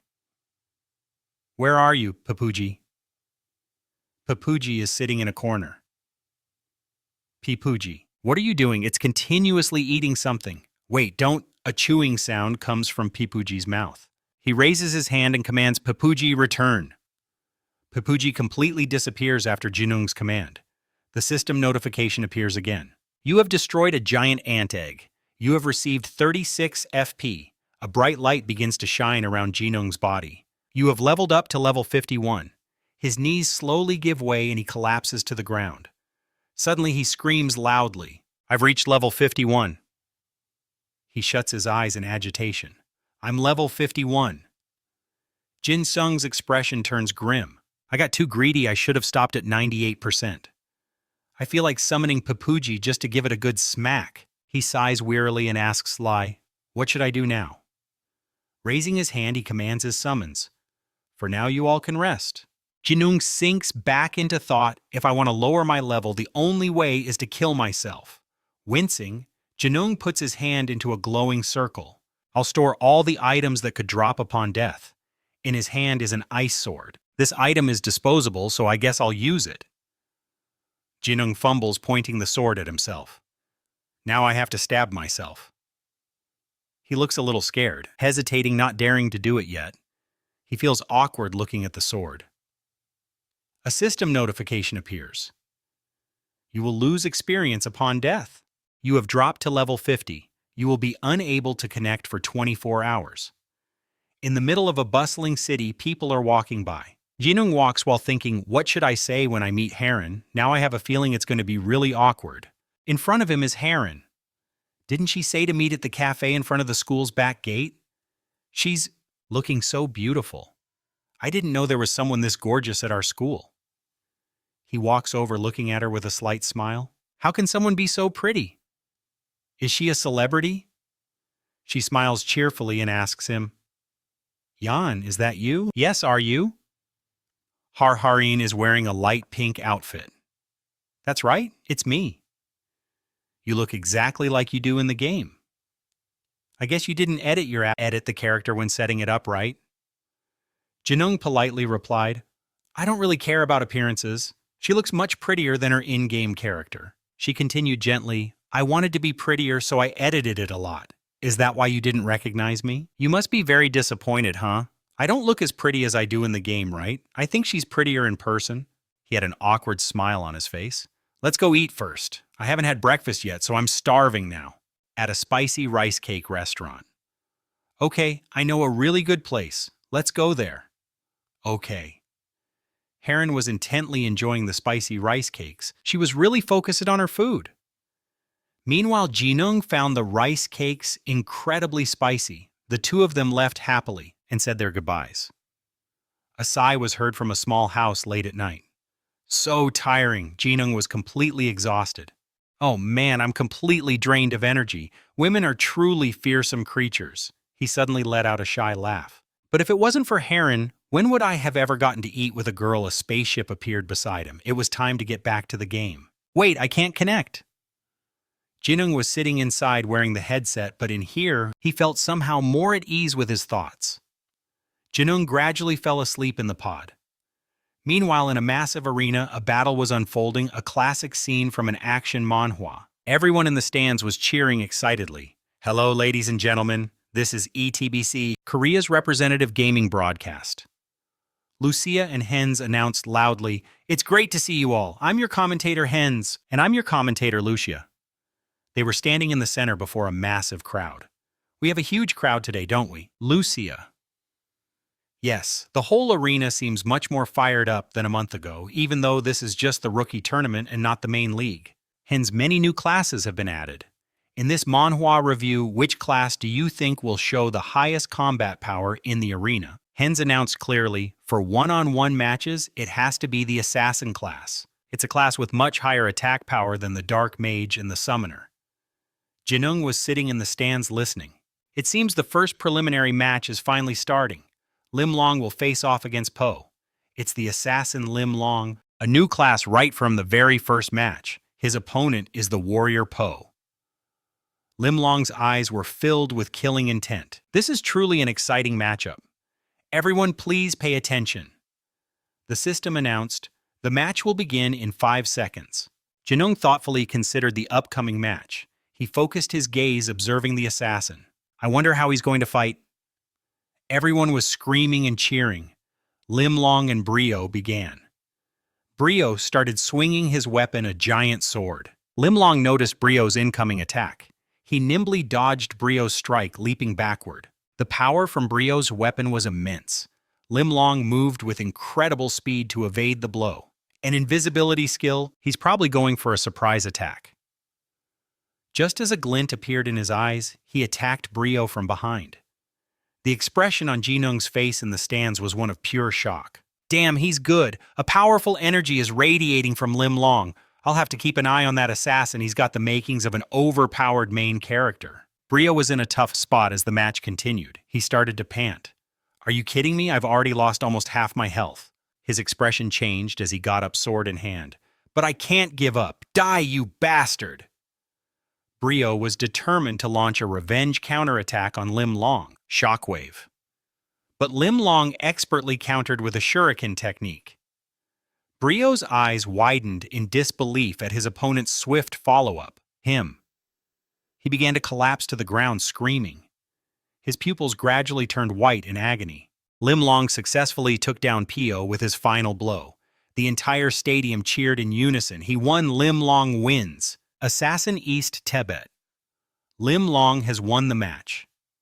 He will receive double the points for a flawless victory. The system window appeared and Jinung focused on analyzing the match in this action manhwa. It's just the first preliminary round and it's already this amazing. His expression showed a hint of worry. That assassin is really skilled.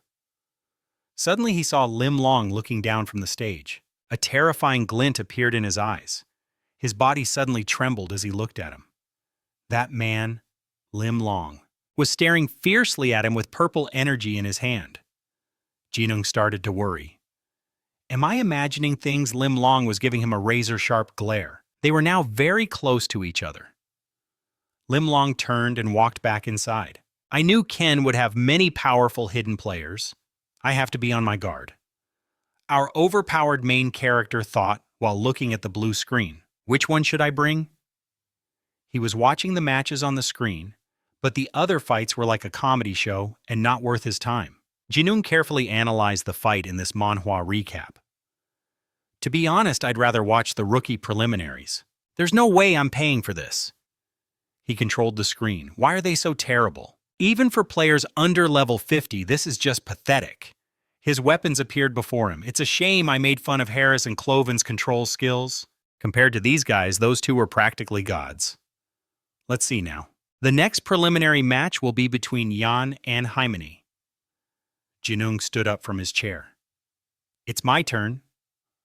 The called players, Slap and Lie, slowly materialized behind him. Jinung stood in the center of the arena amidst loud cheers and screams. Hymeni. His face was intensely focused on his opponent, a key moment in this manhwa review. The greatest dark horse. Hymeni was smiling confidently in front of him. Beside him appeared Slap and Lie, with Chai on his shoulder. I have to save Slap as my trump card. Hymeni brightly waved to the audience in the stands. Hymeni is looking at me. No, he's looking at me. The girls in the stands blushed. Hymeni will lead us to Dark Horse Paradise and destroy that summoner. Let's go, everyone shouted in unison. The #1 dark magician Hymeni, formerly the Shadow Witch. That one is getting on my nerves. He smirked mischievously, thinking to himself. The #1 dark magician. Well then, I'm the #1 summoner, a classic overpowered main character. I don't know much about assassins, but I know a little about dark magicians. His gaze suddenly shifted to Lie with a sinister smile. I just need to be wary of Bone Prison and his wide area debuff skills, and that guy's HP is even lower than a magician's or an archer's. Shall we start this match with a bang? Hymeni spoke, greeting him. So you're Yan, it's a pleasure to meet you. His expression wasn't very pleasant. Why does a guy look so fake? Jinung politely shook his hand. Hymeni, I hope we have a great match. The match will begin in 5 seconds. He became serious. He ordered Lie. Lie, as soon as the match starts, target the dark magician. He'll definitely unleash his full firepower. On me once the match begins. Jinung put on his gloves and got into a fighting stance, a classic scene in any action manhwa. Summoners are easily defeated, if they're caught before they can summon beasts to use their power. He stepped forward looking completely at ease. Interesting. But I still have a few aces up my sleeve. Jin charges forward along with Lie. Hymeni is a little panicked by the current situation. What I thought the match would start with a battle between his summoned beast and my undead legion. Is he just gonna rush me like that? He begins to summon his power. Bone prison. Jin's feet move nimbly as he steps on the bone threads. I knew it, he's completely unaffected by his power. Himini's face is more panicked than ever before. This can't be. How is he a summoner? He's more like an assassin. Jin is proficient with his dodging skills. If you can predict where the skill will land, dodging isn't difficult. Besides, I've put all my stat points into agility. A glint appears in his eyes as he spots a weakness. A target appears in his eyes, activating weakness detection. Lai runs over to him, growling angrily. The system window announces that the summoned beast Lai is using the skill Berserk. Himini, on the other hand, is also chanting a spell, Summon Skeletons. He orders the skeletons to advance on Jin. Block him. The pupils of the skeletons are glowing, trying to stop him. These boneheads, they are being controlled by a dark power. He still smiles confidently. This is all within my calculations. He's so predictable. In this epic action manhwa recap, Jin suddenly uses his power to summon Slap. The people in the stands start to shout when they see Slap appear. What is that? It's a golem, a stone golem. This summoner is so cool.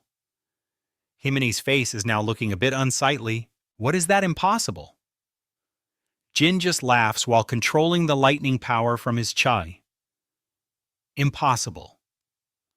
What do you mean, impossible? Suddenly, the skeletons are blown apart by an extremely powerful force. Ice wave. The three elements of fire, ice, and lightning are merging into one. That power is slowly incinerating the skeletons. The people in the stands cheer with excitement. That's phenomenal. What was that? It's as awesome as an action movie. This fight is insane. It hasn't even been 30 seconds yet. Lai continues to charge and attack with great speed. Himine panics and retreats from its ferocity. He is being circled by Lai. The summoned beast Lai has dealt critical damage to Himine. Himine loses 3,157 health. Himine is afflicted with the bleeding effect and will take a total of 515 damage over 10 seconds. Himine loses 2,576 health. A thought races through his mind. What is this mad dog? How can it deal 3,000 damage to me? It's not even a level 70 or 80. Shadow Wolf, and its summoner isn't even past level 50. Jin suddenly appears. It's too late. He swings a fist of fire and lightning with powerful internal energy. With just one punch to his face, our overpowered main character Jin successfully takes down Himini in an instant. Everyone watching the match stares with wide-eyed shock. The system announces that player Himini's health has dropped below 5% and he has been removed from the arena. Player Yan wins. Everyone is screaming and praising him as the best. H and Lucia are also completely stunned by the match. Amazing. Is the summoner class always this strong? That's right. Could he possibly have a hidden superclass? They can't stop praising him. What an amazing match. Especially that giant wolf, it completely overwhelmed Himini with just a few attacks. Looking down at the arena, they praise Jin's group. The summoned beast is very skilled, but the player himself is also amazing. He must be an agility-based summoner, which is just an insane concept. Himine wipes the blood from his nose while gritting his teeth in thought. I let my guard down because he's a summoner. Damn it, I thought he was a total noob since he was only using iron knuckles as a weapon. He gritted his teeth in anger, unable to accept the result. To think the #1 dark horse would be eliminated in the preliminaries. If only I had focused, I would have won, damn it. Jin Sheng glanced over at him. That must be what he's thinking, the overpowered main character thought to himself, silently criticizing the guy. How is the #1 black magician this weak? His controls are absolute garbage. He couldn't dodge a single attack. Anyway, Jinung, Zoplai, and Papuji walked out together. In this manhwa recap, no one in the game will ever underestimate a summoner again. Ever again. Lucia watched them and asked curiously, don't you think this rookie alliance is something else? Yes. That's right. Han explained seriously to her. Especially the summoner Yan and the assassin Lim Long. The two of them seemed to have trained themselves. Using their own unique methods, he continued confidently. Now that I think about it, I feel like I've met that summoner before, and that red-furred wolf somewhere. Suddenly a memory clicked. I remember now I have met them before. He was the player I met on the ghost ship during the mage quest. Lucia chirped in admiration. Really, that's so amazing. Yes, I was probably just lucky. The two then heard an announcement from outside. The next match will begin in a few minutes. Okay? Yes, we're coming. Lim Long was pulling down the thin cloth covering his face. In a private room, a system window appeared before him. A sinister smile began to form on Lim Long's face. Meanwhile, Jinung entered the next round of this with a state of extreme confidence. What's this, the round of 64? Having fun is one thing, but winning is everything. He slowly stepped onto the stage. If I keep winning like this, I can earn 100,000 reputation points and get a full level 50 summoner set. All rare, heroic grade items too. Who can possibly stop me? All right, let's win this tournament and get back to grinding. Everybody was getting hyped for the upcoming match. Go Summoner Yan, the cheers were non-stop. Go Red-Furred Wolf. Is that an ice golem? That turtle is so cute. Millen glared at him with pure hatred, gritting her teeth. In a rage. Jinung was taken aback by her attitude. What's her deal? That archer looks familiar. Why is she glaring at me like that? He suddenly recalled a past memory of meeting Millen. I remember she's the player killer from the cleric quest. Were those archers really level 5 or not? Jinung laughed cheerfully and pointed at her. She looks to be at least level 50. Why is she even here? Did she intentionally de-level herself just like me? Millen's face was still contorted with rage. Yan, you PK bastard, you still have my Halo's necklace. What a shameless scoundrel, he replied with a sinister smirk. I have no idea what you're talking about. Why are you asking me about it? Of course, I already auctioned it off for a huge profit. In her hands, she held her weapon, a bow. You son of a bitch, you tricked me last time. But not today. This is my revenge. I'm going to personally beat you to a pulp. Only losers tend to curse that much. At this point, the people in the audience were also wondering. Do they know each other? It looks like they've fought before. Really? This match is going to be hilarious. Millen pointed, provoking him. Today, you won't be so arrogant anymore. I know your secret. He had a blank look on his face, wondering. How come I don't even know I have a secret? What secret? She continued. The wolf you summon. It's not a summon you tamed. You're just using a binding artifact to control it. You're nothing without your items. At this point, he still genuinely had no idea what she was talking about. Artifact binding spell. What are you talking about? Ha and Lucia were ecstatic at this moment. Oh my god, if that's true, this is a huge deal. Right, he's definitely too strong for a level 50 summoner. This is a classic overpowered main character in this action manhwa. They carefully analyzed that if he really had a summoning artifact, winning this rookie league would be a piece of cake. I wonder if that's against the rules. It seems the rich get richer and the poor get poorer in this game. Jinung frowned and thought to himself, are you serious? Does she really think Lai is a summoning artifact? Me relying on an item, I'm getting pissed off now. Everyone's faces showed suspicion and those fools believed her. What are you playing at? Mull shouted. No more talk, let's go. I don't care about the wolf, I'll kill you first.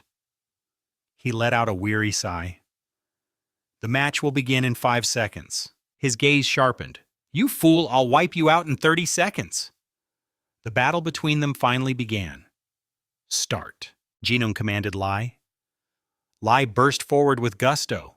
She drew her bow. I knew you'd use that move. Die. The arrow flew forward at an incredible speed. He and Lai dodged the arrow.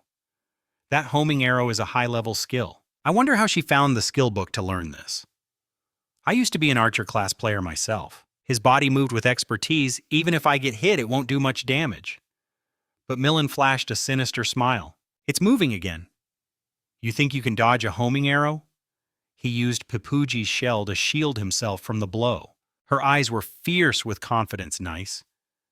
but her arrow snapped in two. What? The system announced that the homing arrow skill was blocked by Summoner Yan's summoned beast, Papuji, dealing 1 damage. Millen's face showed a hint of panic. What? 1 damage. What the hell is a Papuji? He smiled confidently and said, I have a bulletproof vest called Papuji, so I can take a few hits. Only then did she realize he was getting very close. When did he get so close? Millen started to panic as the current situation was extremely dangerous. His face was filled with determination for the fight.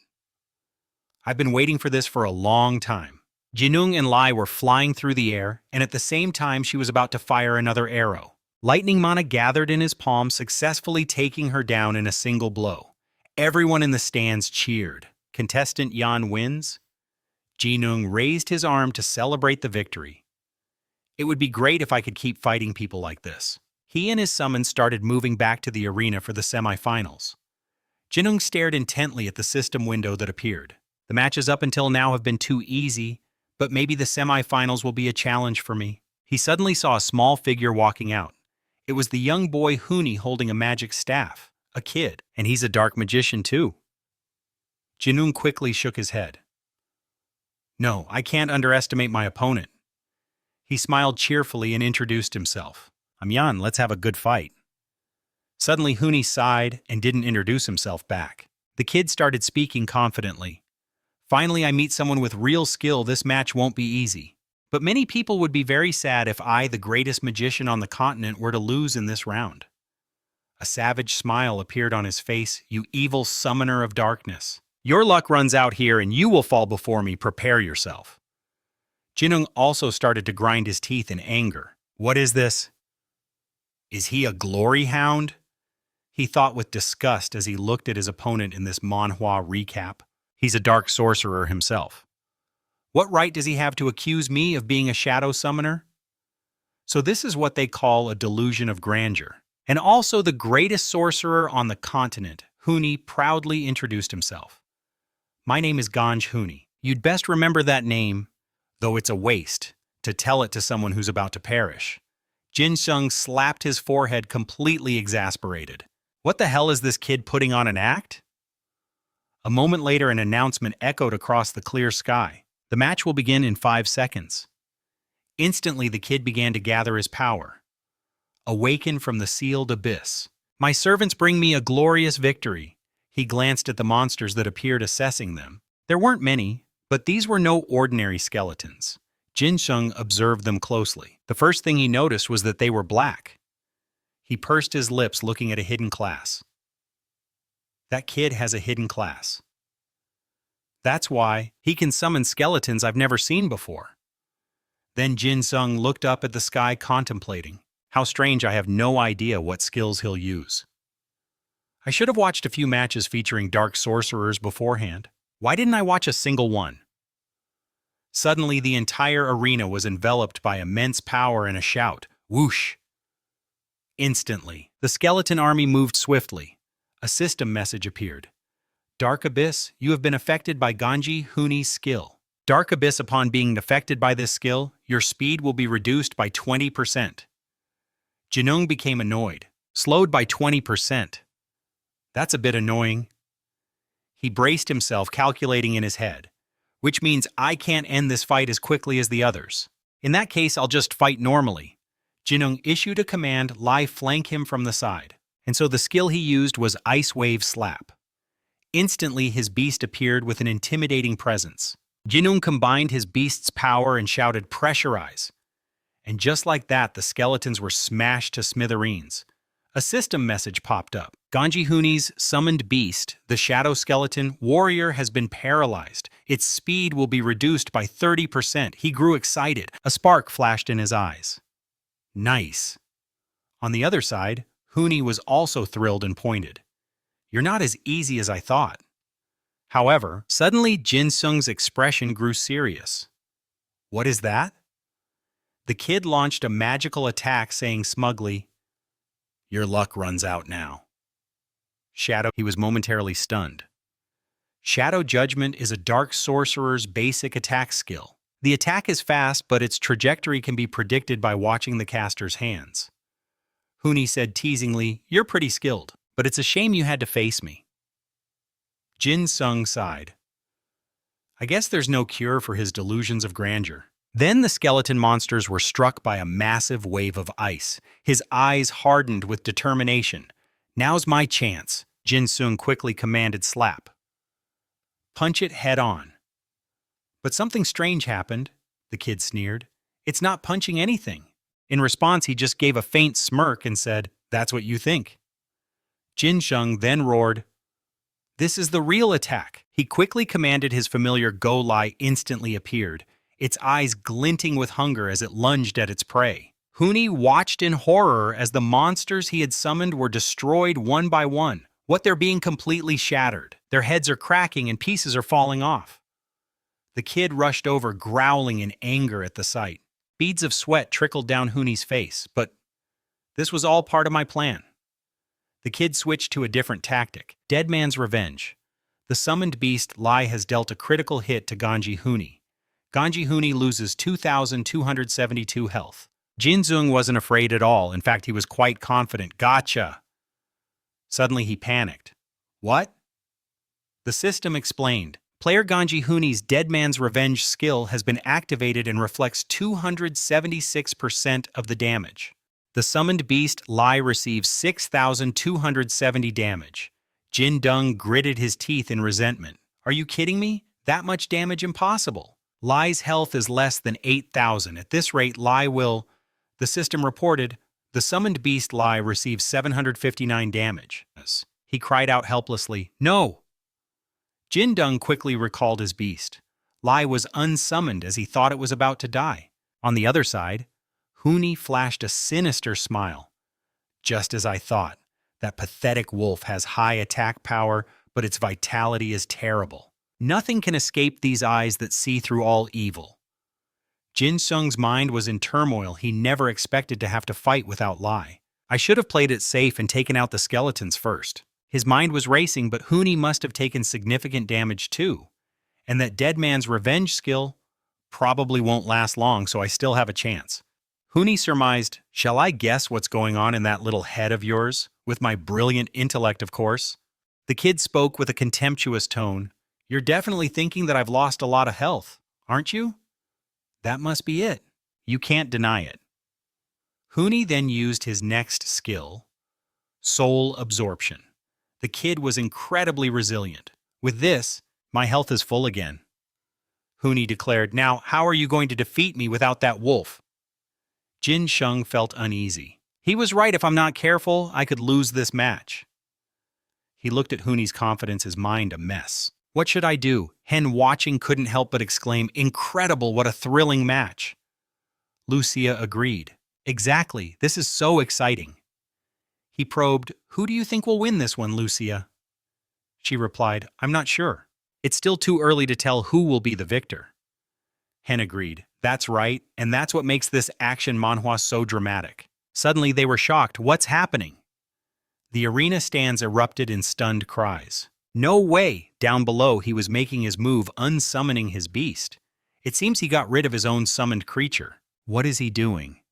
Lucia realized. That's not the only summon he has, but it seemed to be his best attacker. They were extremely curious. What is he planning? The entire arena roared with excitement. This is a great manhwa recap. The audience cheered wildly, making the atmosphere electric. Suddenly, Jin-sung gave a very enigmatic smile. He covered one of his eyes, creating an air of mystery that piqued everyone's curiosity. The players in the arena were buzzing with chatter. Everyone looked at each other, asking, "What is he thinking?" Even the arrogant and confident Huni showed a hint of confusion on his face. He wondered endlessly. He recalled his summon instead of calling another one. This overpowered main character is full of surprises. After a moment of confusion, the self-righteous kid opened his mouth to taunt him. "Have you finally realized my greatness and decided to surrender? Giving up already, I will accept your concession. I am truly merciful." Jin-dung let out a sigh, truly too lazy to argue with the kid. He only wondered to himself, what's this kid planning? But outwardly, he couldn't resist giving Huni a few words of warning. Hey kid, if you keep talking so disrespectfully, I'm going to have to teach you a lesson. The brat's last words successfully enraged the kid, who snapped back, "You scoundrel, and to think I was actually going to let you surrender." Huni gritted his teeth, hissing, "But I can't forgive you for calling me a brat." The kid's uncontrollable anger was exactly what our overpowered main character wanted to see. A dangerous smile crept onto his lips. "I've provoked him, now I have to." He suddenly remembered his ride-or-die companion. Just then, Jinung glanced at Pipiji, the small turtle sleeping soundly on his shoulder, looking as if it didn't care at all about what had just happened.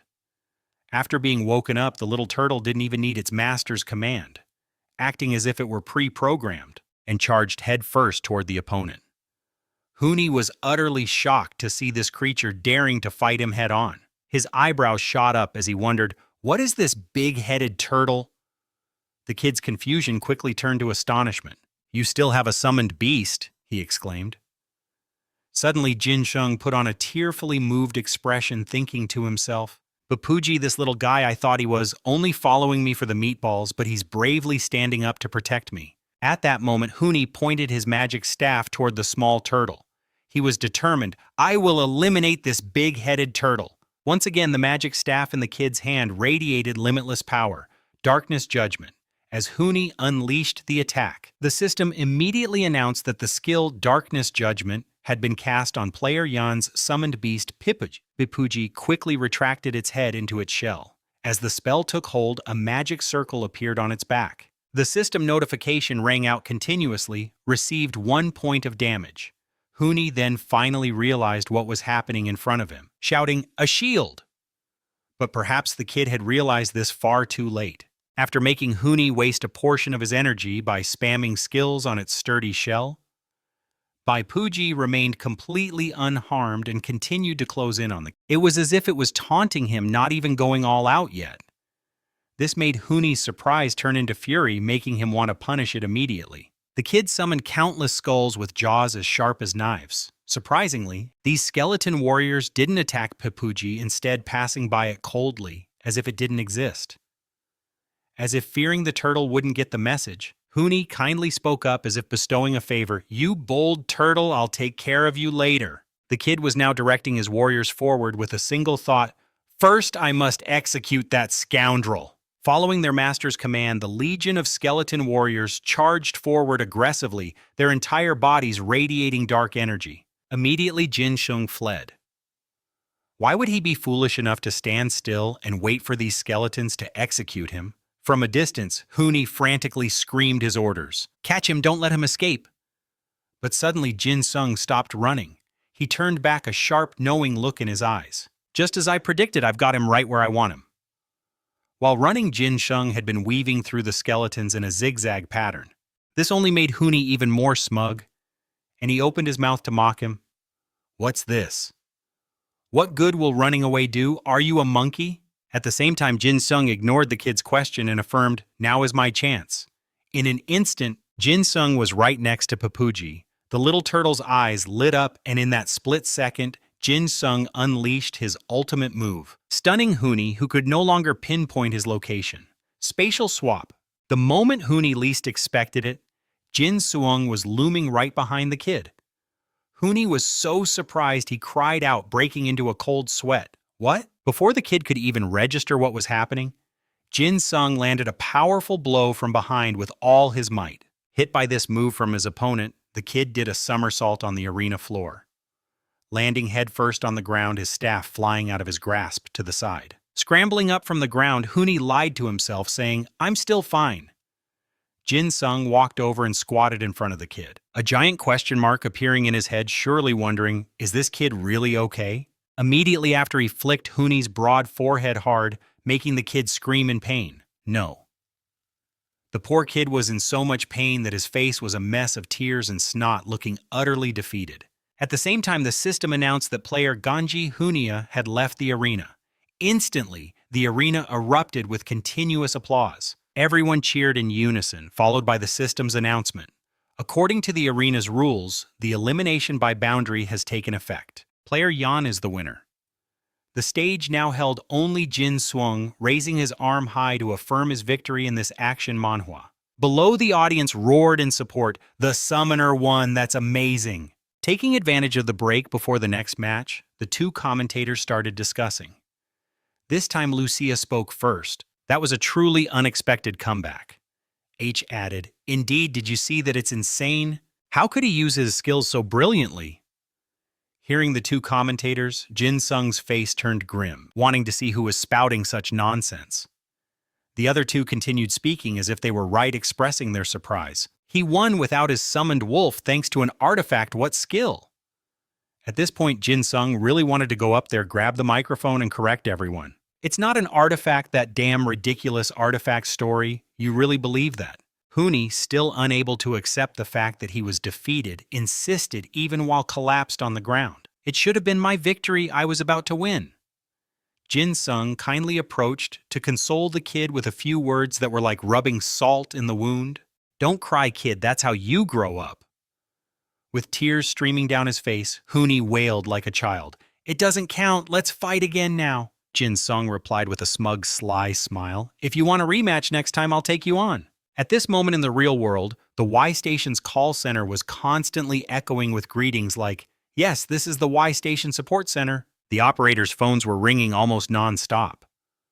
Callers were all demanding a live broadcast of the ongoing rookie tournament, a highlight. All the operators could do was answer mechanically, "Yes, hello, what was that?"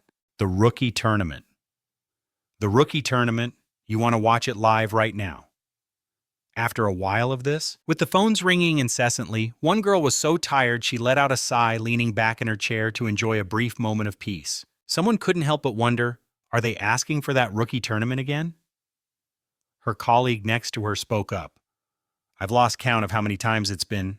Why are they so eager to watch a tournament that hasn't even finished yet?" The person beside her didn't have an answer, but instead he asked another question. "That's right, the forums are buzzing too." The girl then put on a curious expression, posing a question. "What's happening in the rookie tournament?" Back in the arena at that moment, Jin Sung and his teammates made their grand entrance, heads held high. The crowd below roared with excitement, but his expression suddenly turned serious, just as expected.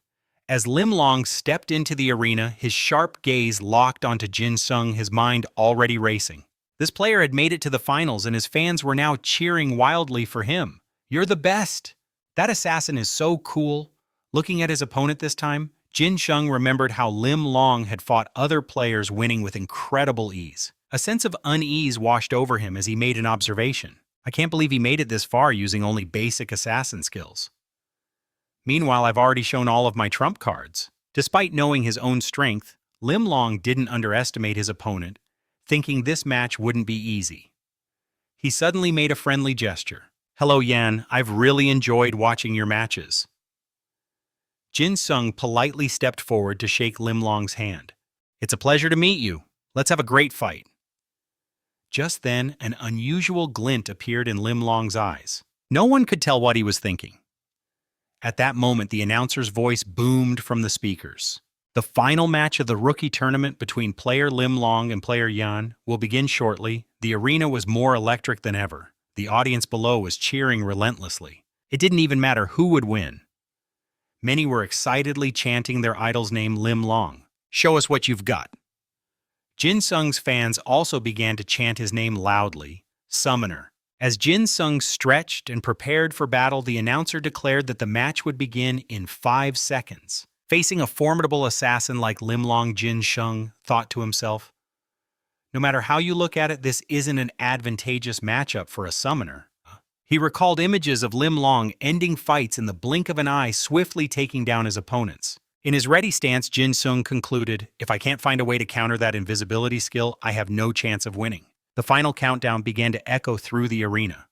Lim Long was already in his stance, a protective aura glowing around his body. Jin Sung was still silently formulating his strategy. "I need to maximize my senses and dodge the first attack with my reflexes." When the announcer's voice boomed, "Begin!" Jin Sung instantly summoned the energy for a steel fist attack towards his enemy, but he was still lost in thought, reminding himself, "After that, I have to win before his invisibility skill comes off cooldown." At the same time, Lim Long stared at his opponent with a determined gaze, the dagger in his hand. His eyes now held a murderous glint as if he could skewer his opponent in an instant. Seeing his opponent's opening move, Jinung was a bit stunned and wondered, "What is this?" He isn't using his invisibility skill. Jinung analyzed from the side. "I thought for sure he'd use his invisibility and attack immediately." In the meantime, he watched as Lim Long rushed towards him. The long cooldown on the invisibility skill is a major disadvantage. He must be planning to use it later. If I were him, I'd save the invisibility skill for a critical moment. If I were to fail, the risk would be too great. He closed in his hand, charged with immense power. Jinung gave a faint smile. "Look at that perfect aim. Does he know that our abilities are on the same level?" He judged, glancing at Lim Long's speed. "He's coming." The scene descended into chaos as someone screamed, "Everyone spread out!" Jinung looked at Slap, whom he had just summoned, and thought, "That's it!" He shouted a powerful command to his beast. Instantly, a massive beam of light brought an icy chill. Ice wave. Jinung assessed the situation. The attack had landed. Meanwhile, Lim Long's face was cold and filled with anticipation. He rushed forward with his skill Shadow Step. Seeing this, our hero's mind went into a panic. He disappeared. Suddenly, Jinung saw his silhouette in the shadows and his eyes narrowed. Shadows. That's right, his hidden class must be related to shadows, which explains why he used that skill. While Jinung was still lost in thought, Lim Long closed the distance, but that didn't mean he was going to lose.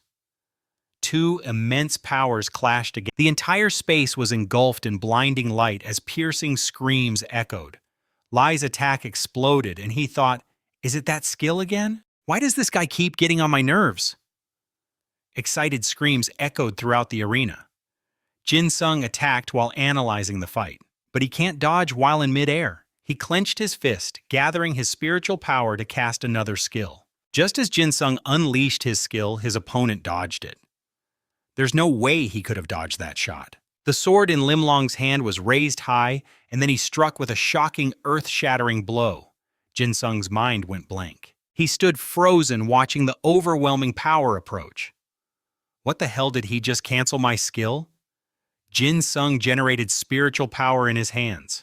A smug smile appeared on his face.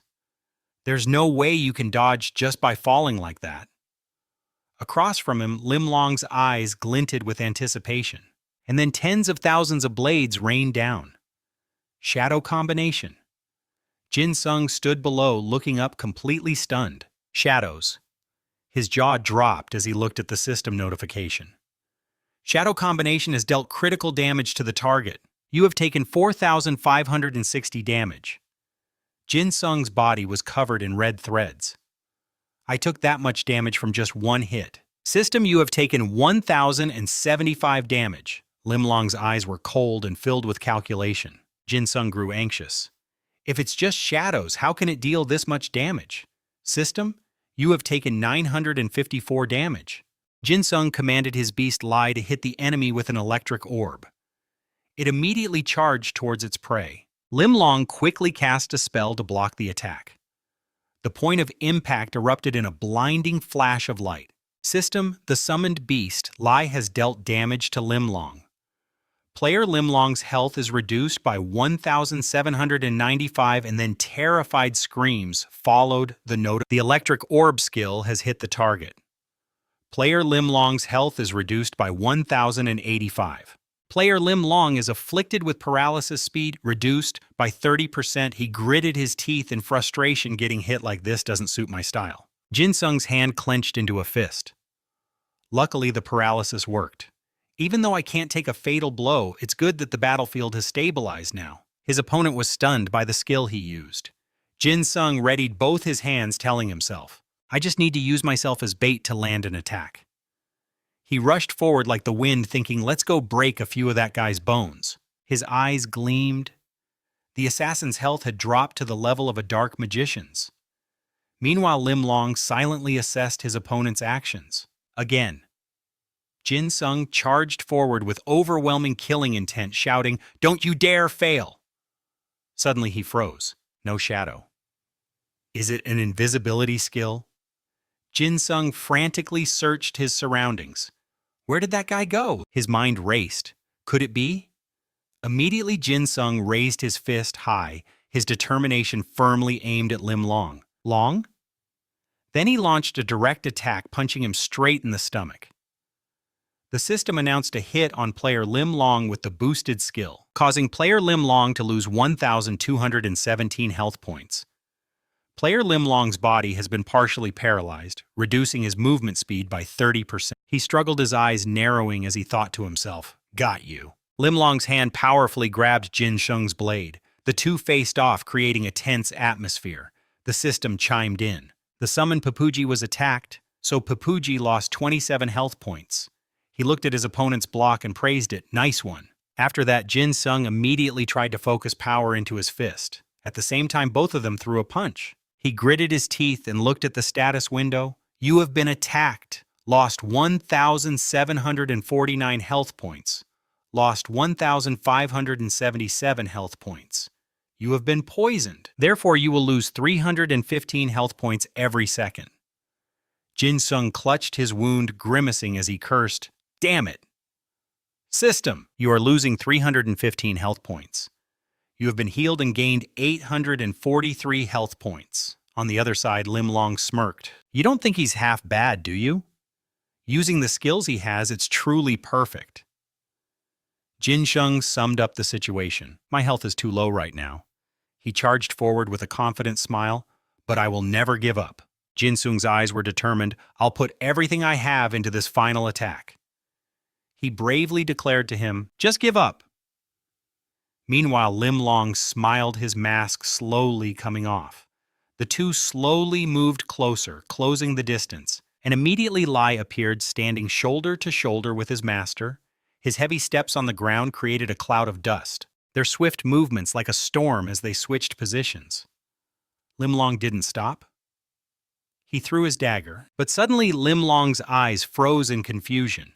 He didn't know when, but Jin Sung was already standing right next to him, a classic, overpowered main character move. His wolf continuously let out savage growls. It opened its massive jaws, baring its fangs, and lunged to bite him. Summon Lai attacks Lim Long. The system warnings were continuous. Player Lim Long lost 3,150 health points. Player Lim Long has suffered severe bodily harm and will lose 630 health points per second. Lim Long had fallen into a disadvantageous situation. His body was gradually losing strength. On the other side, Jin Sheng was extremely pleased, just as I thought. He charged forward, thinking that if he just kept dragging out the time and letting Lai attack continuously, his opponent would surely bleed out. This was a key part of his revenge. Jin Sung glanced at Lim Long with confidence. "I'm certain I can block his previous dark attacks. So the best thing to do now is to keep my distance from him." He rushed forward, striking like the wind. "He's really a pain." Jin Sheng's eyes glinted cunningly. "I have to stall for time. If I can maintain this situation, he'll gradually lose health until he's below 5%, and this match will be over." And then his opponent quickly launched his weapon. Dark Blade. Instantly, swords of darkness appeared in midair. But Jin Sung's body was incredibly agile, and he dodged them all. He commanded Lion Slap Go, thinking to himself, "This is the decisive blow." Attacked by both beasts, he was immediately put at a disadvantage. Lim Long tried to counter Dark Blade's skill. Instantly, he regained the advantage with countless blades by his side. Immediately, Jin Sung was thrown into a state of confusion. Wait, what? His body froze as he watched the magic blades rush toward him. The system chimed continuously, "You are being attacked by player Lim Long's dark blades." Player Yan lost 1,375 health points. The match is over. Player Yan has lost. Because player Yan's health was below 5%, he covered his eyes with his hand, thinking, "Have I failed?" And then the entire arena erupted in cheers, congratulating player Lim Long on his victory. Every single spectator cheered endlessly for Dui Sung. Our main character let out a sigh of resignation. "If only I'd been a little faster, then I wouldn't have lost. I was just too careless." Lim Long stood there looking at Jin Sheng with a smile, the smile of a victor. The two congratulated each other. Great match. That was an amazing match. Back in his room, he was dejected. So I only managed to get second place. Jinung sighed. It's true, at that crucial moment I got completely swept up in his pace. He recalled it with disappointment. I should have researched him more thoroughly before deciding on a direct frontal assault. I was too hasty back then, and I relied too much on my summoned beasts. And then Jinung just let it go, sitting down to look at the system. This is a classic moment in any manhwa recap. Oh well, what's done is done. He told himself that's enough self-criticism for now. Now then, let's see what rewards I got. Jinung's mood was now incredibly excited. This is so nerve-wracking, he thought, hesitating between the two boxes. Should I open this one or this one first? And then Jinung made a decision. Whatever, I'll just pick this one. He immediately commanded the system to open it. The information quickly appeared: attack ring with 205 to 235 attack power, uses 255 hero grade. It costs 100 mana per use. Requirements for use: level 50 plus 30 spirit mana plus 50 charisma, plus 15% command aptitude. Passive, when worn, recovers 1 spirit mana per second. Increases the charisma and loyalty stats of summoned beasts by a maximum of 5%. The item belongs to player Yan and cannot be used by others. It cannot be traded, and upon death the item will be lost. Jinung smirked smugly. A special ring, just for a summoner. This ring's effects and passives are a perfect fit for me, though I'm a bit disappointed that it can't be traded or lent to others. Jinung analyzed my soul energy isn't enough for the electric oscillation skill, so getting this is absolutely perfect. He turned to the remaining box now to open the weapon box. After the box was opened, inside was a new item, a bow. I got a bow.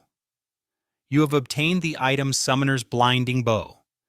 This action manhwa is getting good. The system explained the item's information: Summoner's Blinding Bow, attack power 205 to 235.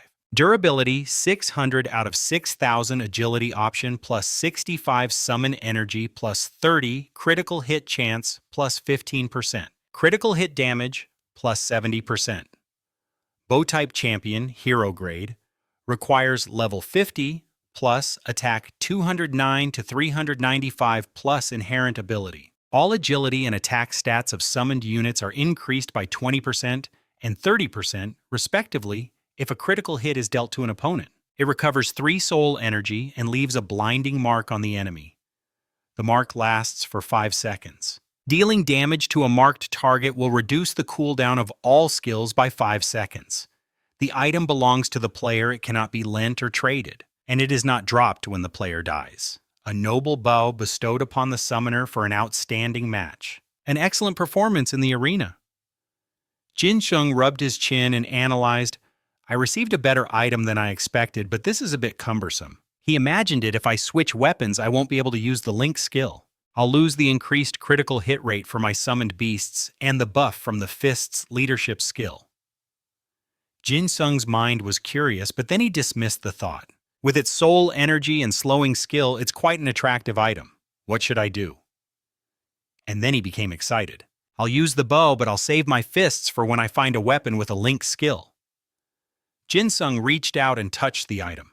Now when I go hunting, my training abilities cooldown will be greatly reduced because this decreases it by a full 5 seconds. He happily stroked the bow. Speaking of which, let me check on Lai's abilities. Jinung's face lit up with excitement. The training skill has risen to intermediate level 8, and Lai's abilities are over 50. Sweet. He became so smug you'd think his nose would grow. Now if I get another new summon, I can raise it perfectly. I can't use the link skill once I change weapons, but once I catch a special or hero grade summon and evolve it, it'll be incredibly powerful. Suddenly he remembered something. That's right, I feel like I'm forgetting something. What is it? Beads of sweat started rolling down Jinung's face. The bet to reach level 93 before the vacation ends? He recalled the words he'd heard.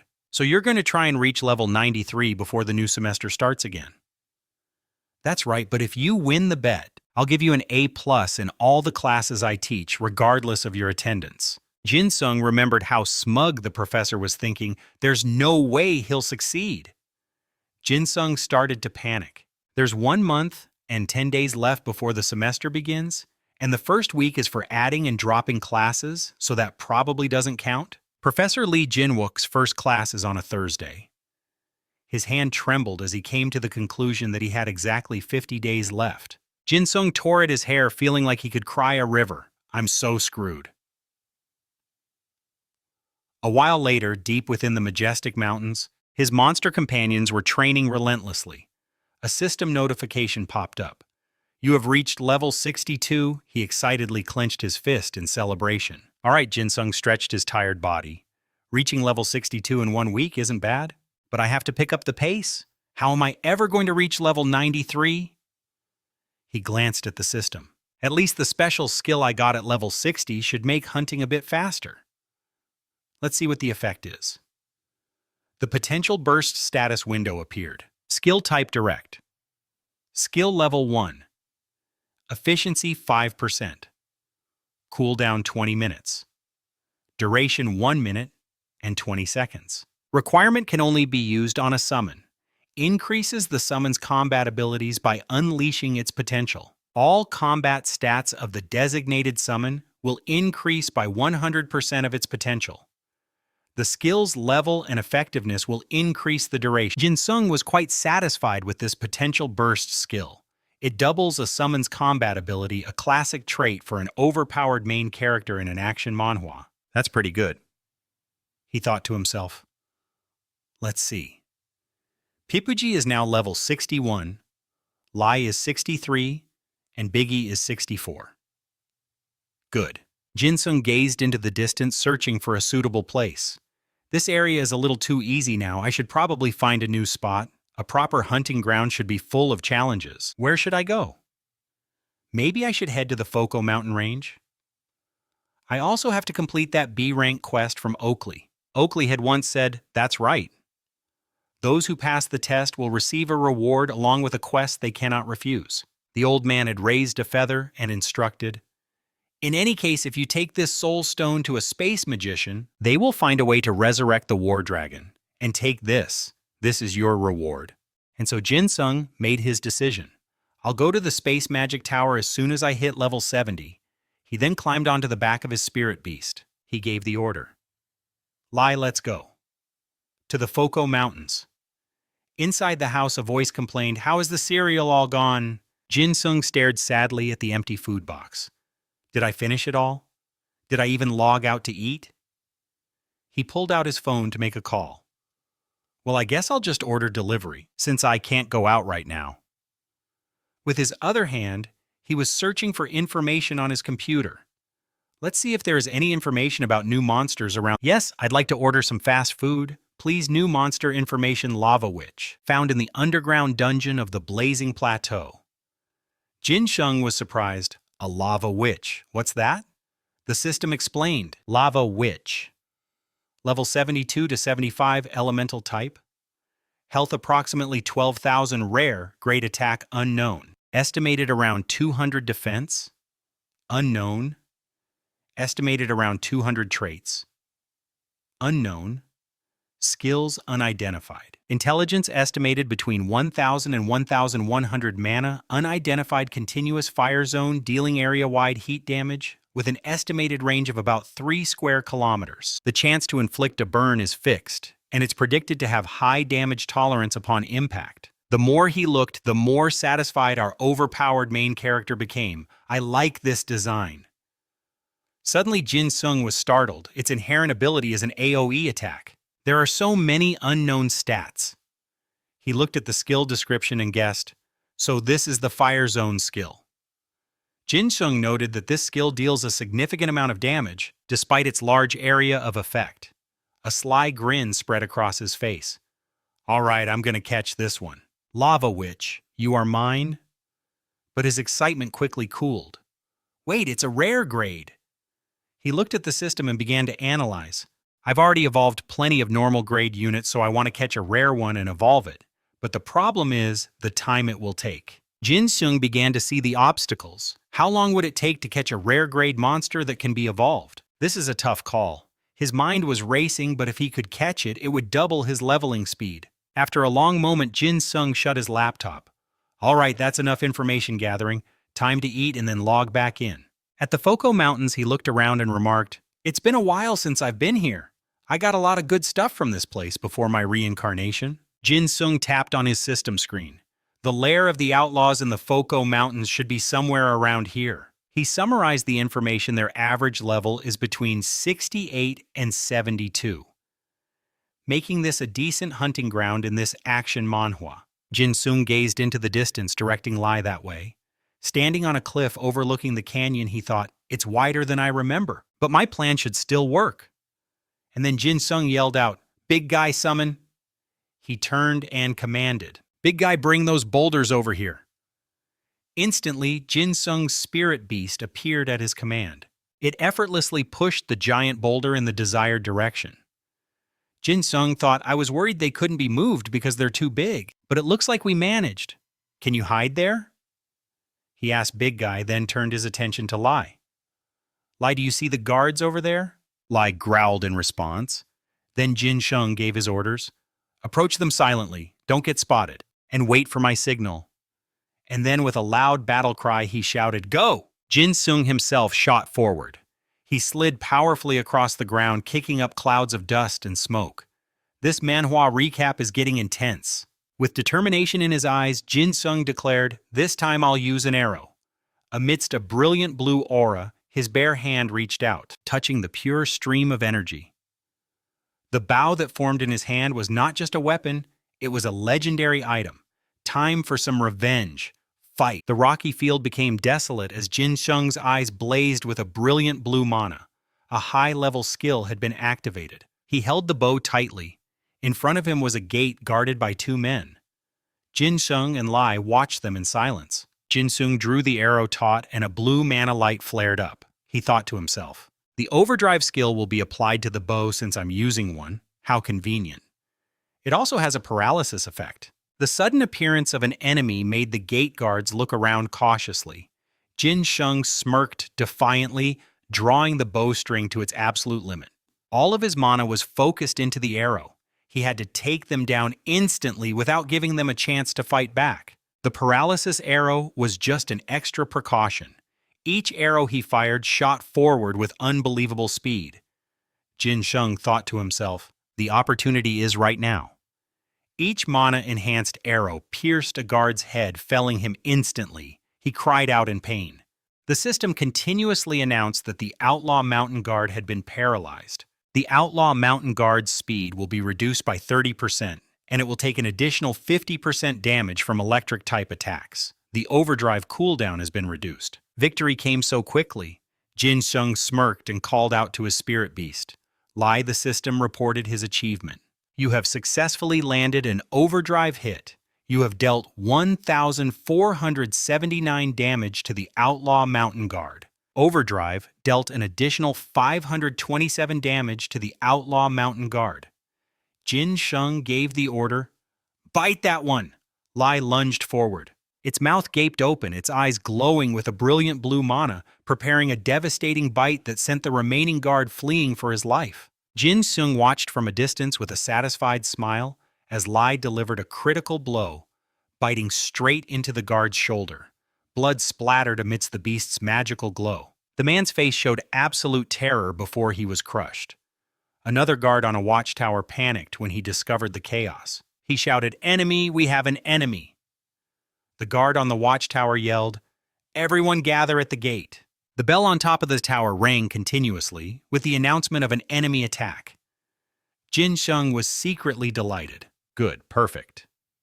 He scanned the surrounding terrain, then turned and signaled to his summoned beast, "Lie this way." The guards were scrambling to deal with the intruder and his spirit beast preparing to face the attack. The enemy reacted just as he had predicted, gathering at a single point. He looked back with a triumphant grin. "Excellent! They took the bait!" The group quickly gave chase. Their leader appeared wielding a large mace and roared furiously. "There's the bastard, he's running!" The sky was unusually clear, and the furious sounds of steel and orders to kill echoed through the air. "Kill him after him!" Jinsung and Lai dashed forward like lightning. His face showed a mix of challenge and excitement. "Let's see if you can catch up." They rushed towards a rocky slope. The guards charged forward with their weapons raised. They were furious and aggressive. Stop right there, kill him, make him suffer. Seeing the large number of soldiers chasing him, Jin Sung eagerly calculated that they must have all come out by now.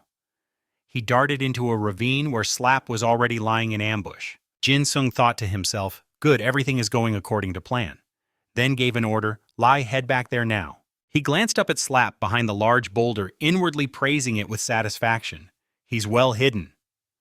Suddenly Jin Sung slowed his pace. Chai emitted sparks and squealed continuously. Pipuji then appeared as well. Perched on his shoulder, it let out a series of piercing shrieks. He wondered what was wrong with them. Chai and Pipuji signaled and got into a fighting stance. Jin Sung suddenly realized, do they want to do something cool too? Seeing their ruffled feathers, he could only smile helplessly and comfort them. All right, but save it for next time. There will always be other opportunities. Now stop complaining and get on my back. The atmosphere grew tense. As in the middle of the vast canyon, the pursuing soldiers arrived. The leader growled in extreme fury. Who dares to challenge us? The outlaws of Mount Foko, huh? Jin Sung laughed silently, judging him. Is he trying to act cool or something? In the end, they're just monsters. Finally, a loud call rang out, Slap jump now! Upon receiving the command, it immediately leaped from its ambush position and dove down. The horrified leader looked up. His face filled with despair as he screamed, Up there, look, what is that? Right above them, the muscular Slap was bringing down a terrifying stomp. Its eyes flashed as it gnashed its teeth in fury. The surrounding guards screamed in agony as they were struck by the icy shockwave from the golem. The cold mana enveloped them, dealing massive area of effect damage and a chain of debuffs. The leader collapsed, his entire body paralyzed and critically injured. The system displayed a notification. Summoned Beast Slap has dealt 2,340 damage to the outlaw of Mount Foko. Jin Sung gloated inwardly. Got him! That's why you have to use your head. Another notification popped up. Summoned Beast Slap lost 2,892 HP from jumping from such a height. He smirked with a hint of regret. So the ambush was for nothing. Oh well. As the surrounding landscape was crushed by this immense power, Slap channeled all its elemental power into a single punch, unleashing the ultimate skill Ice Wave. A series of massive explosions erupted. Screams mixed with horrified despair echoed across the battlefield. The remaining soldiers frantically fled for their lives. The bald-headed man tightened his grip on his weapon, his face tense and beaded with cold sweat. He cursed under his breath. Damn it! Witnessing his comrades being crushed by Slap's rampage, the bald guy turned and fled for his dear life. Damn it! What are you all doing? Kill this fat golem first, quickly! The bald man seemed to shrink, his face contorted as he cried out. He ran desperately, wondering in disbelief, why is it only chasing me? Just then Lai was summoned, appearing in a lunging pose, its body arching gracefully as it savagely pounced on the frantic enemy. Without a moment's hesitation, Lai and Slap charged in to attack the soldiers. Fresh red blood sprayed everywhere as the bald man screamed in terror, Forget about them, come save me! At the same time, the summoned beast entered the fray. The system interface announced, Summoned Beast Lai has dealt a critical hit to the outlaw of Mount Foko. The outlaw of Mount Foko has lost 5,475 HP. The outlaw of Mount Foko will suffer 1,095 damage per second from the bleeding status for 10 seconds. The outlaw of Mount Foko. Jin Sung looked at the results of his hunt with satisfaction. The experience points are pretty high too. My goodness. Even the bleed damage was in the thousands. They all died within 4 seconds of being bitten by Lai. Good, very good. This manhwa review has to mention the sheer power of this. Jin Sung was surprised to receive a system notification about his skill. Brilliant mark. Brilliant mark. Jin Sung looked towards the people fleeing for their lives, wondering if it was them. The system chimed. All cooldowns will be reduced by 5 seconds. Jin Sung reached out his hand and the High Archer smiled and said, a 5-second cooldown reduction? A neat trick. All right, time to go berserk. The soldiers and the bald guy were on the defensive, immediately fleeing into the ravine. One soldier looked back as he ran, shouting, "Run!" Jin-sung wondered curiously, where are they going? He stood on high ground looking down at the fleeing enemies. He muttered and calculated, come to think of it, are there so few outlaws here? I'm sure there used to be more. The panicking bald guy was suddenly blocked by a large figure. He furiously yelled, "What? Get out of the way!" Without any unnecessary words, the man acted decisively. His giant battle axe, brimming with killing intent, cleaved the air as it swung down. Simong was consumed by rage. A fierce red light enveloped him. He powered up frantically. "Who do you think you're talking to?" The fatal blow landed in an instant, red blood splattering onto Simong's armor. The soldiers beside him screamed. Chief Jin-sung was confused. Wait, what? The man himself, with his muscular build and cold eyes carrying an axe, sent a sudden shiver down his spine. Why is that guy here, an outlaw mountain wizard and level 70 at that? His eyes suddenly glowed brilliantly, a fierce red hue radiating brutality. The main character's face darkened, his eyes narrowing with anger and vigilance. No wonder everything was going too smoothly, but I don't need to run away. In the middle of the desolate canyon, Jin-sung and his summoned beast faced the entire outlaw force. He flashed an arrogant smile, gripping the bow in his hand ready as he thought to himself, but I don't have to run. Simong roared an order. Take care of that big one first. All of you attack.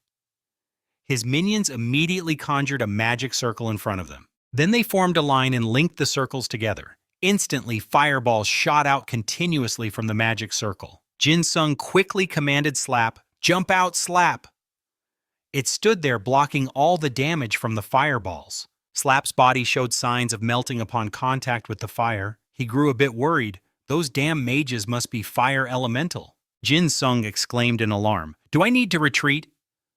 Slap can't take this. This can't be happening. Looking at Slap's back, shielding him, he wondered, what's the use in worrying if it dies here? I'll have to fight without it for a week. Should I recall it before it dies? Looking at its experience bar, he smiled in relief. Slap is at 99.7% now. This is my chance. I can make it level up. Jin-sung commanded, Lie rage, target that guy and shoot as for Slap. Hold out a little longer. Suddenly his gaze froze, his focus sharpening intensely. Jin-sung was startled when he saw a combined attack being charged from multiple magic formations about to be unleashed. He carefully observed the situation, thinking, is that a high-level fire skill? If it gets hit by that before leveling up, it definitely won't survive. Having identified the target, Jin-sung quickly ordered, Lie, kill that one first.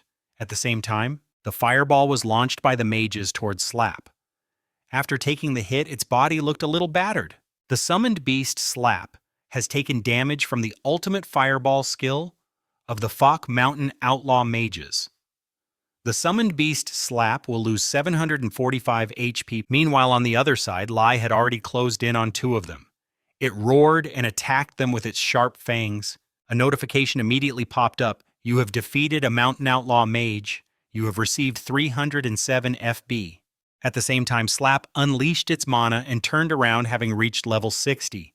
Jung smiled in satisfaction. Sweet. Slap is fully healed. It's time to deal with all of them now.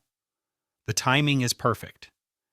Seeing that Slap was still standing motionless and the light wouldn't stop shining, he wondered, what is this? Why hasn't the light faded yet? In the middle of that canyon, a blinding pillar of light erupted right where Slap stood. Jinung exclaimed in shock, Is it evolving? Slap gritted its teeth tightly, its eyes glowing with a brilliant yellow light. It unleashed a massive golden energy, throwing back the outlaws in front of it. Terrified screams and cries for help echoed through the air. A helmet materialized on Slap's head, and the color of its body changed as well. Its entire form was now brown, and a notification popped up. Ice Golem Slap has evolved into an Abyss Golem. Jinung exclaimed happily. An Abyss Golem that sounds so familiar. Don't all the monsters on the Abyss Islands become Abyss monsters when they reach the special rank? Lepuji is an Abyss Turtle too. The notifications continued. The effect of intermediate training has increased due to the successful evolution of a summoned beast. Intermediate training has upgraded to advanced training. Advanced training is at D rank, and requires 98.7% to reach the next level. Jinung practically cried, "Advanced training jumped straight up from intermediate to advanced as if leveling intermediate wasn't slow enough. That's a rare rank for you." Meanwhile, Simong continued to command, "What are you standing there for?" Attack Jinung sighed internally. "Come on, they won't even let me look at Slap's status window." Jinung's gaze then froze with a look of confusion. "Humph, Slap." Slap let out a roar, its hand clenching into a fist that radiated a blazing red energy. Then it threw an incredibly powerful punch directly at the outlaws. They were instantly sent flying by the turbulent energy, unable to defend in time. Jinung could only stand and watch in awe at the power Slap possessed after its evolution. Seeing it continue to gather energy into a sphere in its hand, Jinung was surprised it's still not over. The energy sphere in Slap's hand glowed a soft purple. The entire area grew hazy, and all that could be heard were the screams of the outlaws. "What is that?" They were incinerated by purple flames, their screams and cries echoing endlessly. "Save me!" Jinung's voice was filled with awe as he watched Slap's. "So awesome! You're a total beast, Slap. This evolution is even better than I imagined. Is this the power of an abyss golem?" The tables have completely turned in Jinung's favor. All right, time to finish the job. Simong realized in despair, "How am I the only one left?" After that, everything seemed to be settled and the canyon fell silent. He sat down on a rock, letting out a sigh of relief. "I'm so tired, but I'm happy Slap evolved." Jinung looked at the screen and mumbled, "It must have evolved because it leveled up, right? Was the condition level 65? Let's check." He was a bit puzzled. "But Lai evolved at level 20. Are they different?" Taming information Slap level 65 is a special golem. It has an honest nature and cannot evolve further. It possesses 31,456 HP, 4,765 mana, 625. Attack 1,464. Defense 113.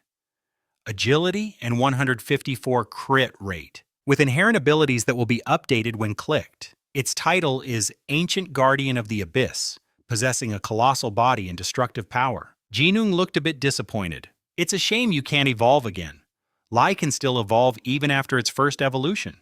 But he quickly composed himself. "Oh well, everything else is still awesome. It jumped straight to the special rank, skipping the one before it. It's even a rare grade. Its defense is high too." Jinung smiled, seeing the grade was a world of difference compared to Lai, though Lai's attack and agility were still higher. He placed his hand on the screen, murmuring, "Let's check out its unique abilities." Jinung wondered, the ice wave was replaced by an abyss. Is that the skill it just used? The details of the abyss skill appeared. Extends both hands forward and creates a cone-shaped shockwave within a 20-meter range. After the shockwave, a vortex will form for 10 seconds. All opponents will be pulled into the vortex.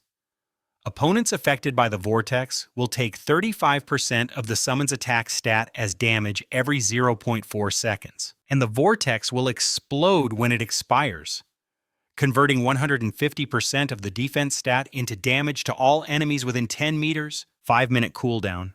He mumbled, "The cooldown isn't too long, it should be pretty useful." The details of the Abyss Protection skill showed that defense increases proportionally to the amount of HP lost. When HP drops below 10%, a shield equivalent to 50% of the summon's maximum health will be created for 10 seconds. After reading it, Jinung concluded that the attributes of this ultimate... He stretched his shoulders and sighed. "All right, I've seen Slap's evolution information and there's still a lot to do." So Jinung flashed a cunning and calculating smile, setting off to find the base of the outlaws. "You guys want to go?" The scene shifts to a luxurious villa district silent under the night sky. Inside in the kitchen, a clattering sound echoed continuously. Heron stood there with a plate of freshly baked goods, smiling as she said, "Done." She sat there looking at her creations on the table. The pastries were steaming fragrantly. Heron smiled with satisfaction. They looked delicious. She rested her chin on her hand and mumbled, "Yan must be out of meatballs by now. I should make meatballs next time." Then Heron blushed slightly, wondering to herself, "I wonder what Yan is doing right now." The scene changes to Jinung's location. Loud noises echoed through a canyon. With dust and debris filling the air, Slap stood on high ground with giant boulders in its hands ready to throw them down. Below, a group of outlaws ran for their lives, their desperate screams filling the air. Lai and Jinung also joined Slap in the massacre. They cried out endlessly, "No, save me!" Afterwards, he sat down breathing heavily. "I need to rest and heal, and I need to find some items anyway."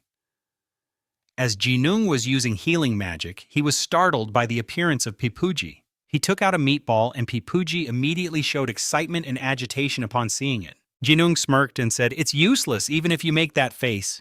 Pipuji, you know this is the last meatball." Seeing its annoyed expression, he thought to himself, "So cute, next time I see Heron, I have to ask her to make more delicious food." Jinung looked at the screen and said, "My top priority right now is to reach level 70.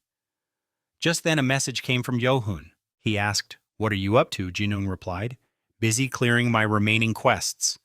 I have to reach level 93 before school starts again." Johan seemed skeptical. "Can you really do that before school starts again?" He replied with determination, "I have to make it happen even if it seems impossible." Johan asked again, "Good luck. So how are you planning to do it?" Where Jinung replied, "Never mind that, I'll be back when I'm done. Just wait a bit." Then he grumbled in annoyance, "I'm swamped with work." Why does he keep texting? Noticing Pipuji nudging him. Jinung turned and asked it, "Are you asking why I'm so busy yet? I'm just sitting around here." He narrowed his eyes, his voice hesitant. "That's because—" Before he could finish, Jinung grabbed the bow beside him and looked into the distance. Then he shouted, "For this!" And as he finished speaking, the arrow shot forward. The powerful arrow tore through the wind at an incredible speed. It pierced deep into the forest ahead. A cry was heard immediately after. Jin Sung smiled with satisfaction and snapped his fingers, a direct hit. Over there, the faint silhouette of a beast appeared. Its eyes flashed as it let out a pained cry. Its feet appeared with sharp talons and a pair of large, fluffy wings spread out. It had a sharp, hooked beak and cunning eyes. It leaped up and flapped its wings, creating a powerful gust of wind. A white bird appeared before them. It looked much weaker than its cool appearance from moments ago. It was a Clofia. Jin Shung's whole group stared at it with greedy eyes.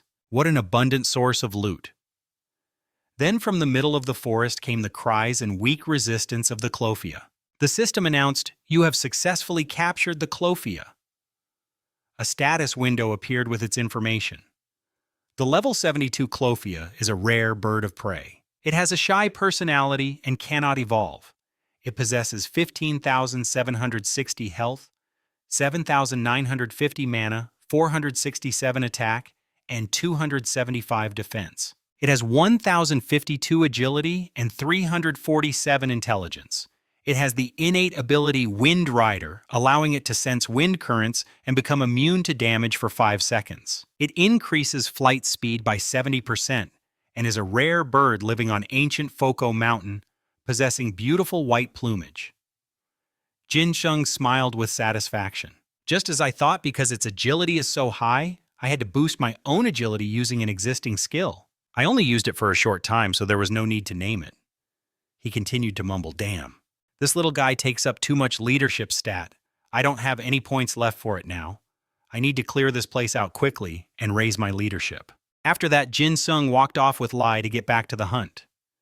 Today's hunt was going incredibly well. The scene shifts to the center of the Foko mountain range, in front of a military camp gate, where a group of outlaws is gathering under their leader's command. The moment he saw our hero, fear was clearly written on his face. Look, Jin Sung appeared with both of his fists glowing. He appeared with his tamed beasts staring them down. Then he shouted an order, "Slap Abyss!" Slap immediately roared and summoned its Deathfire skill. It directly pushed the ball of energy toward them. Confused voices rang out. What is that? Caught in the surprise attack, they could only scream, "Help me! I'm being sucked in!"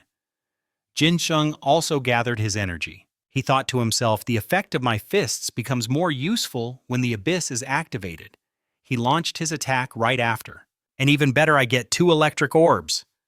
Jin Shung slammed his fist into the ground, creating an electric shockwave. It launched them all into the air. Terrified screams echoed and then faded. "Help me!"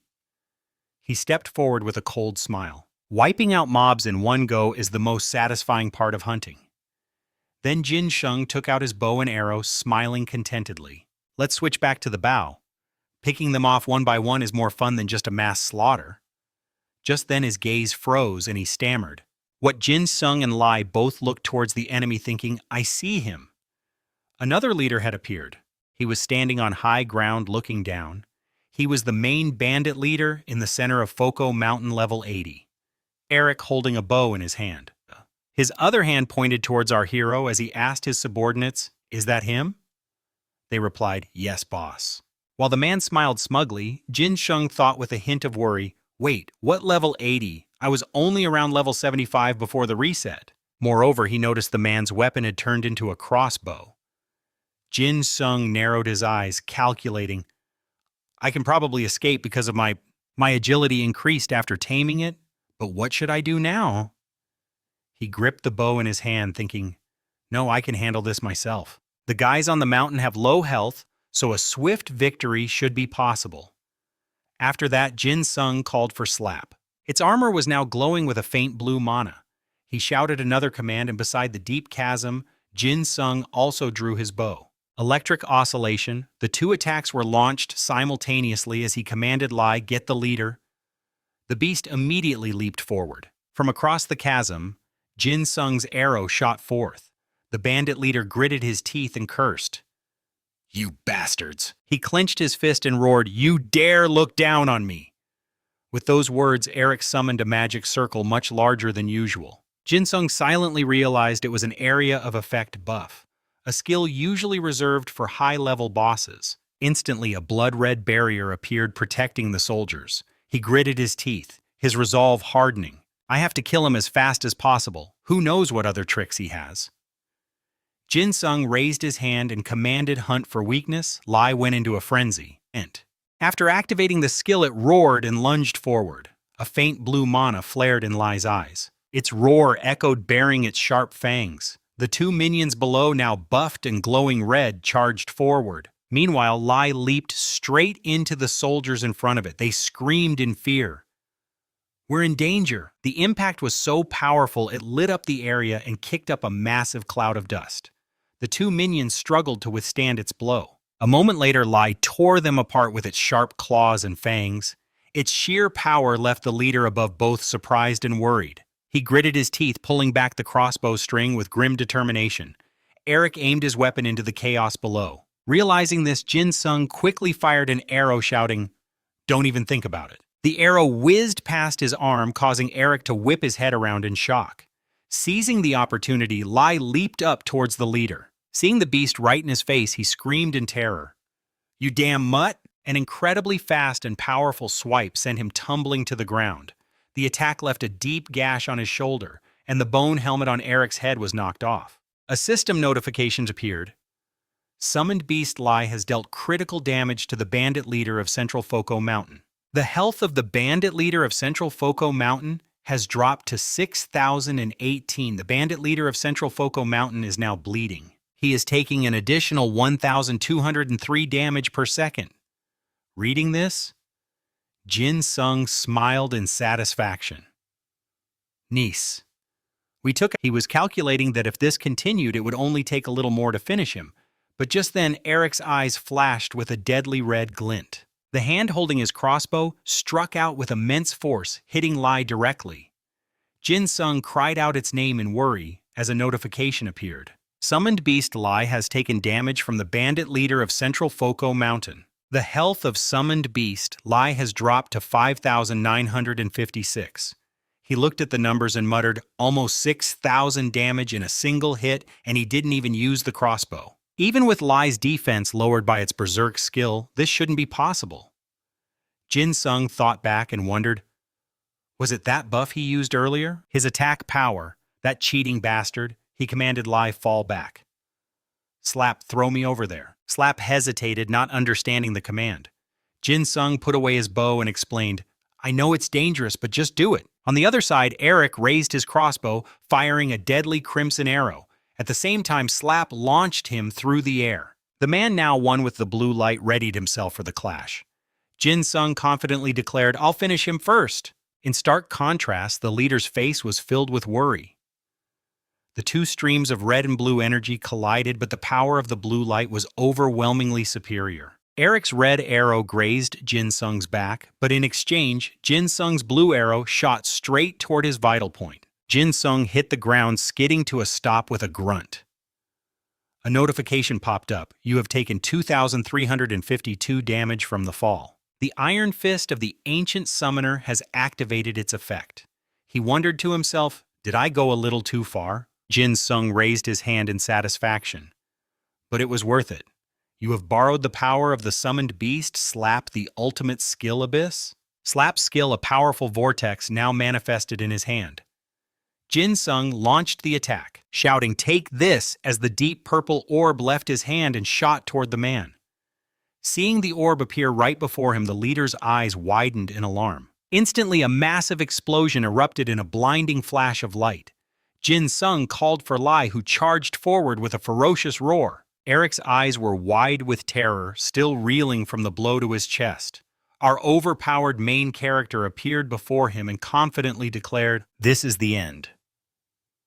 The moment he finished speaking, the man and his wolf attacked in unison. A streak of light flashed through the leader's wooden cabin, followed by Watching the leader fall before him, Jin Sung exclaimed in satisfaction, "We did it!" A notification appeared. You have defeated the bandit leader of Central Fok Ko Mountain. You have received 18,500 experience points. He marveled. He gave so much experience, that's a final boss for you. Gazing at the treasure chest that dropped before him, Jin Sung muttered in awe, "Can't forget about the loot." Good job, Lai. But a warning sound blared the moment he touched the chest. Ambition of the bandit leader of Central Fok Ko Mountain. The leader's subordinates were rushing in to surround them. "That bastard killed our boss. Don't let him get away," Jin Sung muttered. "With my current health, I won't be able to escape easily after fighting this mob." Right. If I push my luck now, I'll end up dead for real. Why did that boss have such loyal subordinates anyway? He immediately summoned another one of his beasts, Clofia Connect.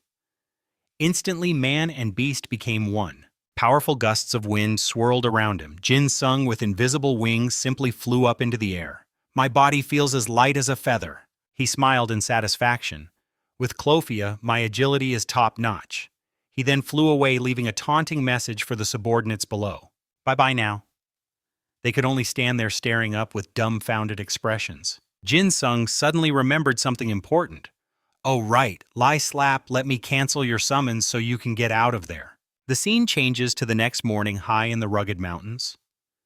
Jin Sung, looking relaxed, said, "Even though I didn't reach level 70, I still made some decent gains." As he ran, he mumbled to himself, "I should probably contact Heron and get some more food for my summons."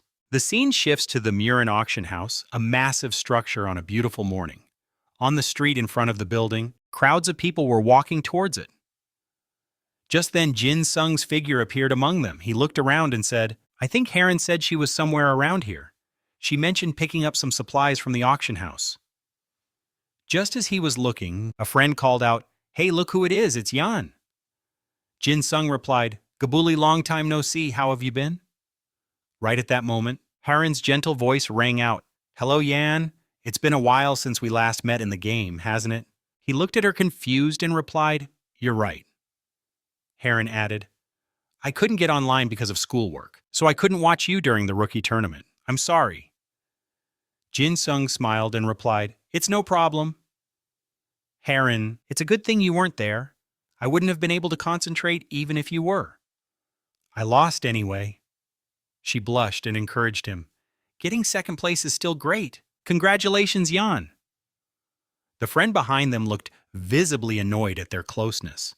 Gabuli, walking behind, thought to himself, "What is this feeling? It's like I'm just thin air." Walking ahead, Jin Sung spoke, "It's embarrassing, thank you."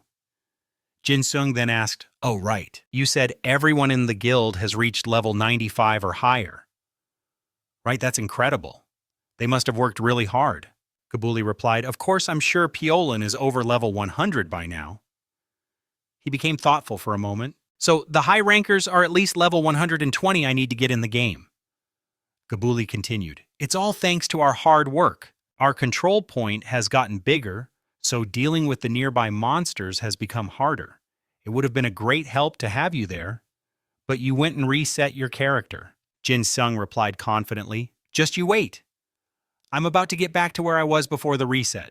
This character's reincarnation will be epic. I'm at level 69, and I'll get an academic warning if I don't catch up. Kabuli frowned, wondering, does this guy even sleep, or does he just play games? Heron smiled teasingly. Yan, you're going to shorten your lifespan. Jin Sung rubbed his head and replied, I have a reason to level up this fast for my revenge. She turned and asked, oh right, can I see the new friend you said likes my meatballs? Jin Sung answered, you mean Papuji? Heron asked, its name is Papuji. Jin Sung summoned it while continuing. You'll understand why it has that name when you see it. Immediately after Papuji appeared in the middle of a summoning circle, the moment she saw it, Heron's eyes sparkled as she exclaimed, it's so cute. She knelt down, smiled, and said to it, hello, Papuji. But it didn't seem very pleased. Papuji showed its annoyance at the carrot, making Heron a little worried. It moved closer to her, staring at her with a probing gaze that startled and worried her. She said with a pout, Jin, I don't think Papuji likes me very much. Why is that? Jin Sung thought to himself. Really, Papuji, you arrogant little thing? Then Jin Sung sighed and asked, Heron, do you happen to have any meatballs with you? Her voice replied, meatballs. Wait a second. I think I have some I made while increasing my cooking proficiency. Let me see. She then took out a large meatball and held it in her hand. This is a meatball made with an improved recipe. Jin Sung said, let me see it for a moment. As soon as it saw the meatball, Papuji's attitude changed completely. It looked extremely interested. In the blink of an eye, Papuji took a huge bite of the meatball and chewed with great relish. After that, it became much friendlier with Heron. She smiled with delight. I think Papuji really likes it. Jin Sung looked over exasperated, thinking to himself, I knew it would be like this. Heron took out her container and said, I'll give it some more meat. Jin Sung raised his hand to stop her. Don't give it any more or it'll get spoiled. But he still took it from her naturally. But if you give them to me, I'll give Papuji one when it's hungry. Heron replied, okay, that's fine. I'm sure you'll take good care of Papuji. Seeing the food snatched away right in front of its eyes, it could only cry in shock. Our overpowered main character can be so... Kabuli asked, it's going to cry like that. Why don't you give it another one? Jin Sung replied, no one will turn into 2, then 3, and then more. He thought to himself, but I should probably calm it down. This action manhwa has some great comedy. Then Jin Sung spoke up. Hey, Papuji, you know what? He sat down and began. There's a turtle named Paji Paji on the northern continent. Apparently it's famous for being the greatest turtle in the world. Jinung added, and that really bothers me. Hearing this, Kabuli wondered, there's a turtle that great on the northern continent? Heron asked in confusion. Really? Jinung continued on. As far as I know, no turtle can compare to your handsomeness and greatness, he said with a hint of mock sadness. So I've been thinking and I realized you might be losing to Paji Paji because you've gained weight. You've been eating way too many meatballs. Jinung patted its head encouragingly. That's why I can't give you too many meatballs. Papuji, you get where I'm coming from, right? In the middle of the street, his deceptive words continued. So just be patient for a little longer. Papuji, I will help you become the coolest turtle in the world. The scene then shifts to a desert region where Jinung, riding on Lai's back, looked into the distance and said, just a little further and we'll be out of this ancient region. He continued sweating profusely. The air is getting hotter. It seems we're approaching the scorched lands. Jinung wondered if Heron's meatballs would work on the lava patrollers. I don't even know if they eat food at all. The sight of it alone makes me want to turn back, but I have no choice. Then he and his beasts charged forward. I need to capture a monster, and this overpowered main character needs to hit level 90 as fast as possible. The minor skirmishes that followed were over in the blink of an eye. A giant scorpion monster was quickly dealt with by him and his summons. Afterwards, Jinung led the charge into the underground dungeon, the scorched lands with a torch lit in red flame. Stepping inside, he couldn't help but exclaim, "It's even hotter in here!" Jinung looked around, assessing the situation. Is it because of those lava spawns? Above their heads, information appeared: lava spawn level 72, and next to them, a lava patroller level 73. he observed. There's even a lava patroller here. Jinung drew his bow and nocked an arrow, saying, "But I can't let my guard down. If I fail and more than 10 of them rush me, I'll be in danger. I have to get to the lowest floor of the dungeon quickly to capture a lava patroller. The monsters will be rarer on the lower floors. This manhwa recap is getting intense. I hope it's a special grade one this time." Jinung commanded, "Slap, follow me carefully. If you go ahead, you'll attract the attention of all the lava monsters." At the same time, he instructed Lai to get ready. "After I shoot, attack the one I hit first." It roared in understanding. After assigning tasks to each of his summons, Jinung focused his gaze forward. He smiled, narrowed his eyes, and drew his bow, activating boost at the same time. Seeing this, Jinung shouted from the back, "Potential burst!" Immediately, Slap and Lai charged forward. Lai opened its mouth and let out a ferocious roar, then without hesitation swung its sharp claws to attack the monsters in this epic action manhwa scene. Seeing this, he clenched his fist in delight and exclaimed, "Nice!" Then he turned and said, "At this rate, we'll reach the lowest floor. Let's go." Just then, as Jinung, Slap, and Lai were advancing deeper, he suddenly froze. His eyes widened as if he had discovered something, and a thought flashed through his mind: something's wrong. Jinung looked up at the monsters above and thought, have the monsters' colors changed? They started appearing on the 5th floor, but now there are clearly more of them. He looked at the female monster and silently assessed her contamination. Huh? Is this pungent smell part of a quest? Then he cheerfully turned and ran away, shouting that he would be back later. But then Jinung stopped short, glancing to the side in confusion. What's that in front of him was an iron-framed door with a demon symbol carved on it. He was intrigued. He wondered, isn't the 10th floor the lowest? Despite his confusion, he pushed the door open, saying, "Let's just head in for now." Inside, a river of scorching lava was burning relentlessly. The three of them stepped in their faces, filled with utter astonishment. Beads of sweat were already trickling down Jinung's face. He looked around anxiously and blurted out, "What do you call this place? A lava tower?" A notification window appeared. "You are the first to discover the source of lava. Scorching lava tower. Fire attribute affinity has increased by 5%. Fire resistance has increased by 10. Affinity with fire attribute monsters will not drop below 30. Jinung then said, "I've never heard of this place's existence, and I'm the first one to discover it." As he was speaking, he noticed something behind him and turned his head to look. At that moment, streams of scorching lava erupted from behind, and Jinung speculated that this was... When suddenly, from behind the curtain of lava, a gigantic figure appeared. The monster with sharp horns revealed itself, its voice rumbling. At last, one who meets the standard has appeared. Seeing it, he lowered his head slightly, gritting his teeth against the intense heat of the lava while thinking to himself, the standard for entry was that what I thought was a quest. Not attacking immediately was the right decision. Jinung then recalled the path into the museum and thought further, this must be a hidden map that only a summoner can enter. That's why I'm the first person to discover it. The monster then leaned down and continued, "I am Helan, the guardian of this place. The source of lava, what is your name?" He promptly replied, "I am Yan."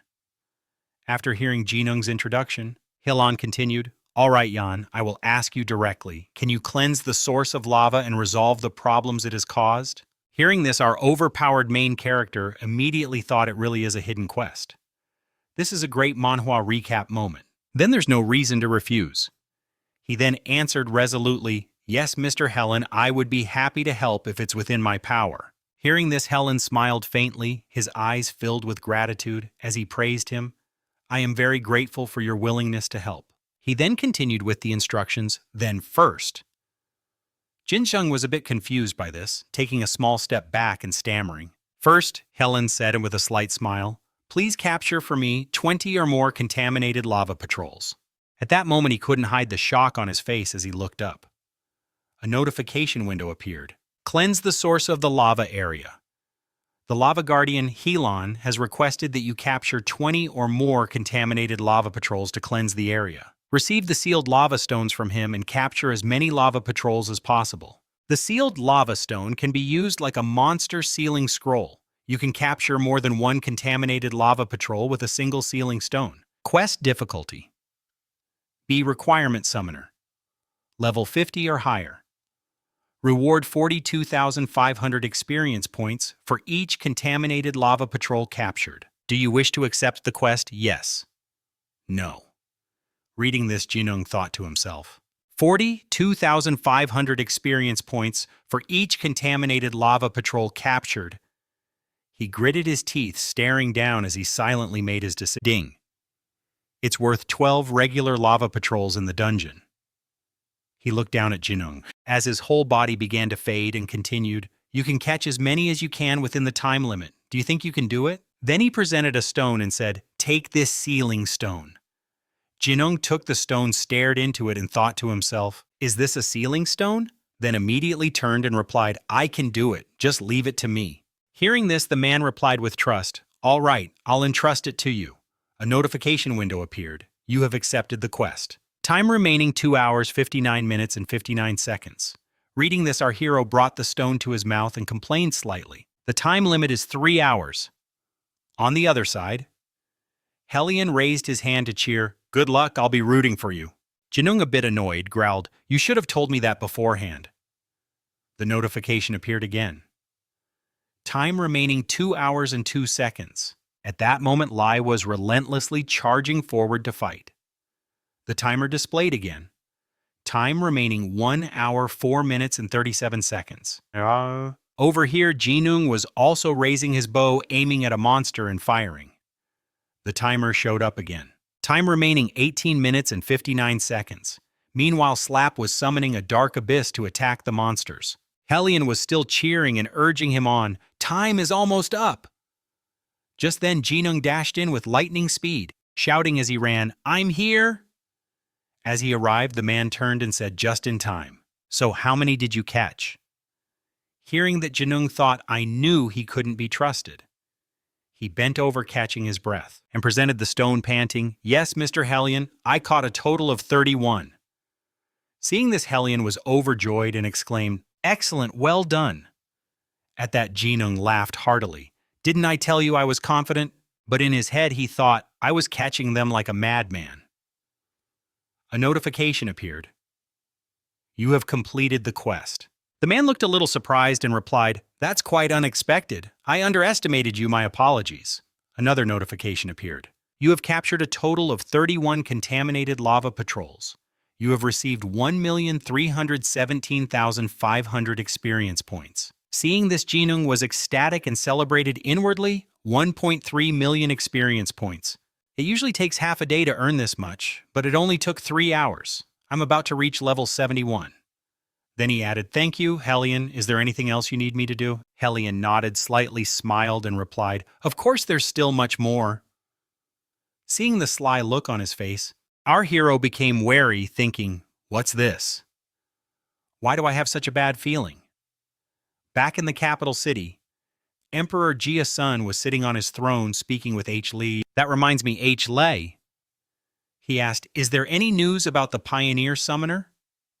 Eleceed immediately replied, Not yet, your majesty. If you feel it's taking too long, I can bring him to you.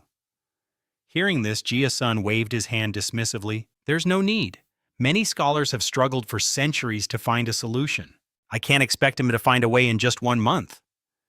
He added, If I remember correctly, we still have 4 months until National Day, don't we? Li replied, Yeah, that is correct, your majesty. Jia's son recalled the image of the great eagle appearing on the tower and said, The royal family's power will be strengthened if the empire's symbol, a griffin, appears. Then he raised his teacup and added, I will wait another 2 months if there is still no news by then. Then Jia's son raised his hand.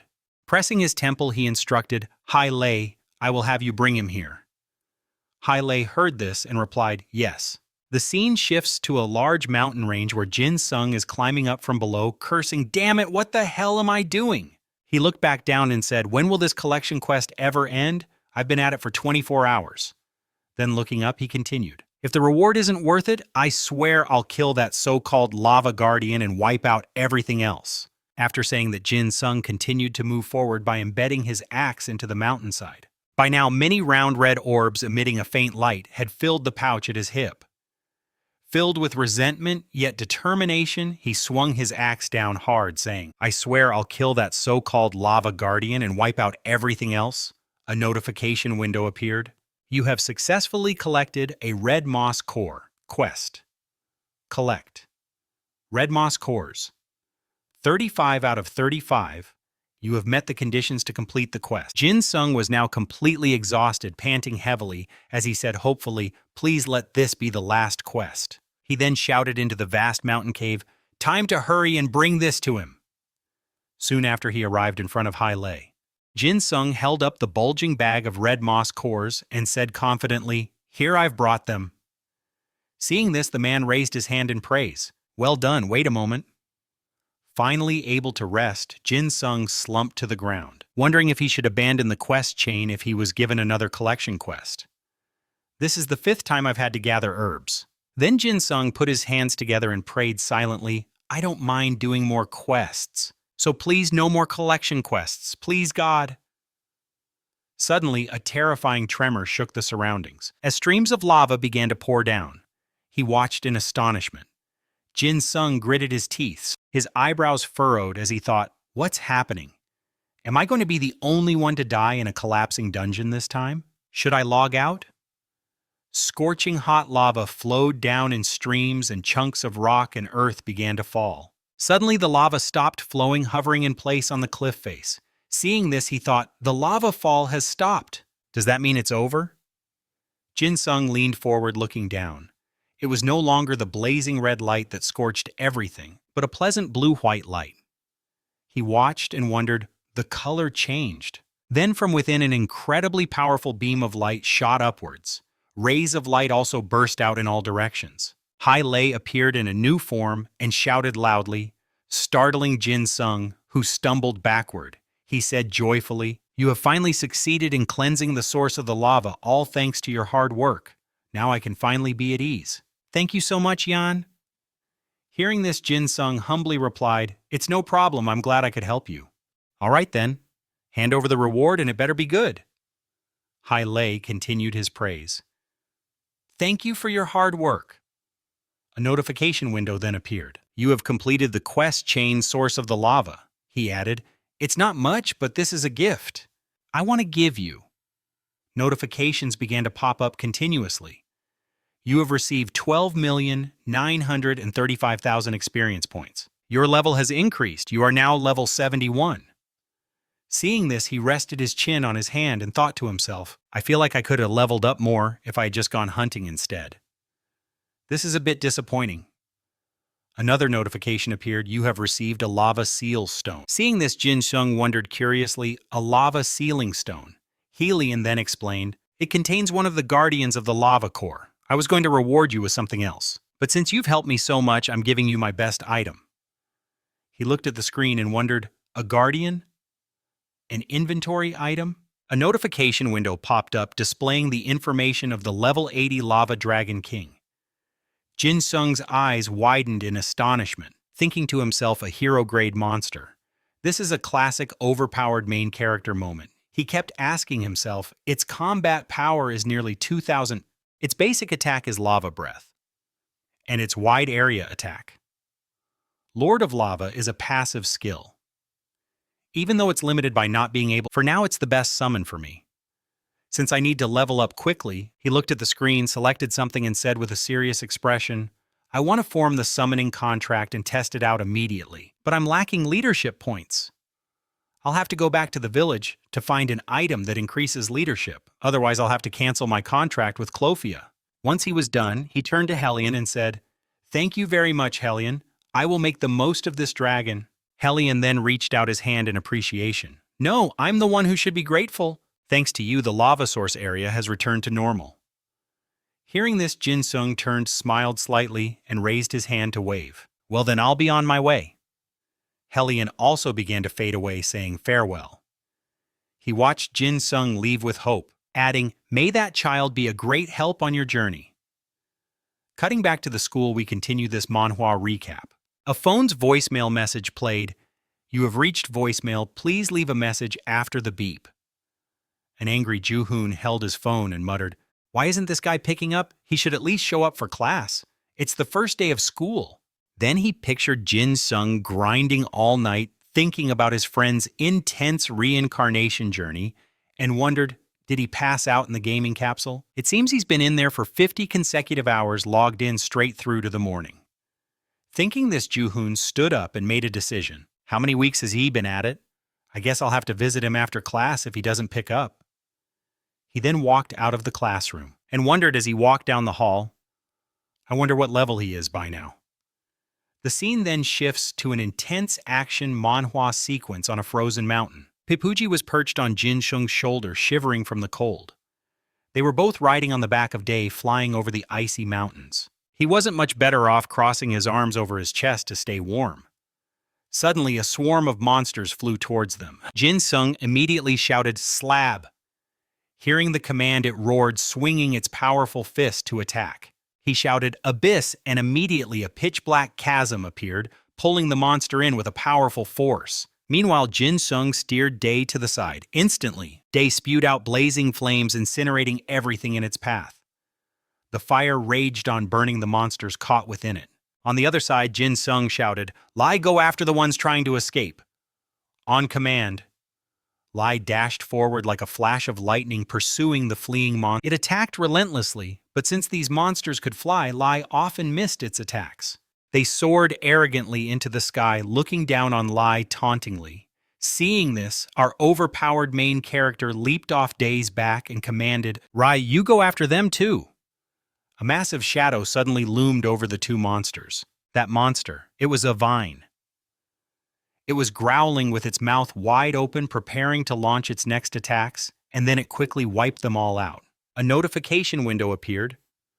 Your level has increased. You are now level 90. Seeing this, our overpowered main character Jin Woo said joyfully, "Finally, level 90.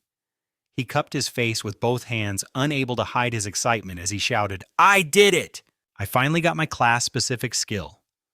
But his expression quickly changed, and he clasped his hands together in prayer. "Please, please, let it be a skill that helps me level up." Then Jin Woo remembered his conversation with the professor and continued, "I have to reach level 93 within a limited time, even though today is the first day back at school.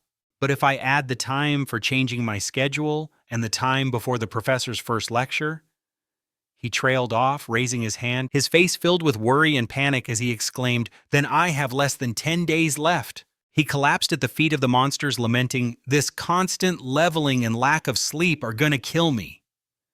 Then he looked at the screen again, pleading with hope in this manhwa. "So please, just give me a skill that helps me level up faster.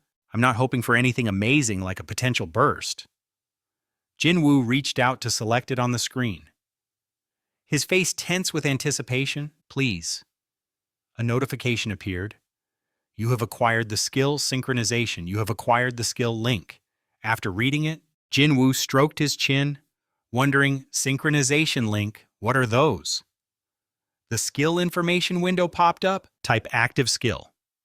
Skill level 0. Rank hero. Proficiency 0%. Duration continuous. Cooldown 180 minutes. Target variable. Condition can be used on a player or a summon. After activating the Link skill, it is not deactivated if the target leaves the 10-meter range, but the skill will have no effect unless the target is back within range. It cannot be used on other players or other players' summons. Links the target and allows for damage sharing, taking 70% of the damage dealt to the linked target, while the linked target takes the rest. When the Link skill is activated, the HP of both targets will be balanced. As skill proficiency increases, the cooldown will decrease, and the skill range will increase. Seeing this, he evaluated it. Not bad. That's right, I've seen this type of skill on the Black Magician online forums before. A classic for an action manhwa. Jin Woo glanced to the side, wondering to himself, but what does it mean that the HP of both targets will be balanced? Then he commanded his summon Lai Link. Instantly, both of them were enveloped in a brilliant red light. The HP bars for both of them appeared. Jin Woo's was at 40% and Lai's was at 90%. After seeing this, Jin Woo finally understood, so that's how it works. No matter what the HP of the two targets is, their average HP percentage becomes equal. He crossed his arms, closing his eyes slightly, and looked up, saying, "It could be useful depending on how I use it, But if I'm not careful, it's a double-edged sword. I should keep that in mind, especially when using it on a target with low HP. After saying that, he placed a fist on his chest. His face tense as he looked at the screen and said, "Next up, what is the synchronization skill?" A notification window appeared. Skill information, type active skill. Skill level 0. Rank hero. Proficiency 0%. Duration 30 minutes. Cooldown 60 minutes. Condition can only be used on an already summoned beast. The skill is cancelled when the summoned beast is recalled, the summoner synchronizes with the summoned beast, and once synchronization is activated, the summoner's combat stats will become equal to the summoned beast's stats. Additionally, the summoner will receive 20% of the summoned beast's highest stat. As the skill proficiency increases, the cooldown time will decrease, and the experience points gained will increase. After reading everything, Jinung's expression remained unchanged as he added, "My stats will become equal to the summoned stats." Interesting. Then he curiously reached for the screen. "I really want to try it." Jinung propped his chin on his hand, looking down at Pipuji playing beside him, and called out, "Since Pipuji has the most unusual stats, I'll try it on him. Pipuji, come here." He picked it up looking absolutely adorable and said, "Pipuji, just bear with me for a moment. Let me test this skill on you." Without another word, he shouted, "Synchronize," and immediately the turtle's whole body began to glow. The light was so blinding that Jinung had to squint and grit his teeth as a brilliant flash illuminated the entire corner of the mountain. Jinung looked back and forth at his hands and said, "I don't feel any physical changes. Should I check my stats?" He immediately checked them. After reading through the stat information, Jinung continued, "A defense of 1,500. But my strength and dexterity have dropped sharply. But with this kind of defense, won't I be nearly on par with Slap?" Suddenly, Pipuji broke into a wide, cheerful grin, its eyes crinkling shut. Jinung glanced over and asked, "Pipuji, what's wrong?" The turtle then looked at the screen. Jinung also looked, his eyes widening in shock as he exclaimed, "What is this?" He saw an incredibly cute image of turtle, but with his own head. Jinung was completely stunned, wondering if he had turned into Pipuji. He then quickly cancelled the skill, silently thinking that it tainted his handsome appearance. Once it was over, Jinung told himself, "I probably shouldn't use this skill on Pipuji." He crossed his arms, his face showing clear fatigue as he said, "But at least I've reached my target level. I suddenly feel so tired. I'll rest for a bit before grinding again. I'll sleep for about 5 hours." The scene shifts to Korea University, where Juhyun is walking and looking at his phone saying, "Isn't Jinung even checking his messages?" As he was lost in thought about Jinung, with his hands in his pockets, a girl suddenly approached and called out, "Juhyun," she continued, "You are you, Juhyun, right?" Hearing his name, he turned around to look and saw an incredibly beautiful and cute girl behind him. Juhyun asked, "Who are you?" Then thought to himself, has there always been someone this beautiful in our department? Is she from the theater department or maybe a celebrity in training? But he quickly realized and continued, "Could you be Heron?" Hearing this, she replied with some surprise, "Juhyun, you recognize me right away." Harin clenched her fists and thought to herself, I made my character look just like my real self. So Yuhan must be the strange one for not recognizing me immediately. Then she asked, "So Juhyun, where's Jinung?" Juhyun replied, "I don't think he came to school today." Hearing this, she said with a hint of dissatisfaction, "Since it's still this course registration period, he's probably at home playing games." Heron frowned in frustration. "That's not acceptable. The next time I see him, I'll definitely give him a piece of my mind." Seeing this, he slightly furrowed his brows and gave her a heads up. "Jinung will have a few complaints waiting for you when you get back to school." The scene changes to inside the World Tree, where a voice shouts out, "Judgment of Darkness." A colossal monster is being struck fiercely on its body, causing it to roar out in ferocious pain. But the monster is so immense that the blow to its body does nothing, and it even begins to advance to counterattack. Huni is now standing in formation with his skull guards. The boy raises a hand to his forehead, looks at the monster, and says, "March forward, my minions of darkness." Then he turns his head back and playfully continues, "Good, at this rate, I'll level up again for sure. I'm already level 85, so he must be around 80. Thinking of Jinsung, Huni gets so angry, he practically cries out, "Yan, that coward!" Just the thought of him and that weird big-headed turtle is enough to make him furious. Then the boy reaches into his clothes, searching for something while saying, "No, since he's a cowardly summoner. He probably used some cheap tricks to get to level 85 or even higher." Huni pulls out a miniature model of Jinsung, which emits streams of dark energy that swirl around it. Then the boy summons power into his hand, and with a sinister smile he says, "Take this, you coward Yan." With that, Huni swings his arm. Curse of the Dead. Streams of purple magical energy fly out, but nothing happens, no change at all. There's just a moment of silence that makes the boy's face darken. A notification window appears. Because the skill was not used on an applicable target, it will not be activated. After reading it, Huni hangs his head slightly silent with embarrassment. A moment later, the boy places a hand over one eye and says with determination, "If I want to defeat that coward Yan, I need to get stronger. If only the school break wasn't holding me back." Huni is now filled with the determination to defeat Jinsung, standing behind his guards with a fierce killing intent radiating from him. The boy thinks to himself, "I have to try harder." Back at school, Huni is being punished, kneeling while holding a chair high above his head, with swollen bumps on his head, crying his eyes out and saying, "Otherwise, I won't be able to hold back my anger from being scolded for playing games instead of doing my homework during the break." Inside the vast school, the sounds of a lecturer taking attendance echo. Hoku here. Sunlight shines throughout the school, filtering through the windows. The roll call continues. Gang here. Yuki Park here. In the classroom, a professor stands at the podium with long lecture notes behind him. Jin-guk continues the roll call. Yu-hun here. Jin-sung. Calling this name, he remembers. Jin-sung, and now recalls that he hasn't been present for the entire first week back at school. Jin-guk's face darkens with tension as he thinks, since the first week is for scheduling, it doesn't affect his attendance score. But since it's rare for anyone to change their major classes, most students attend the first session.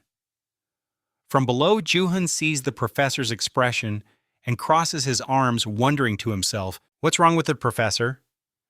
Then he turns this way and that, anxiously wondering, "But why isn't Jinsung here yet? He has to attend class today." Jin-guk in a low voice asks once more, "Park Jinsung not here?" When no one answers, he lets out a sigh and decides, "I'll mark him absent."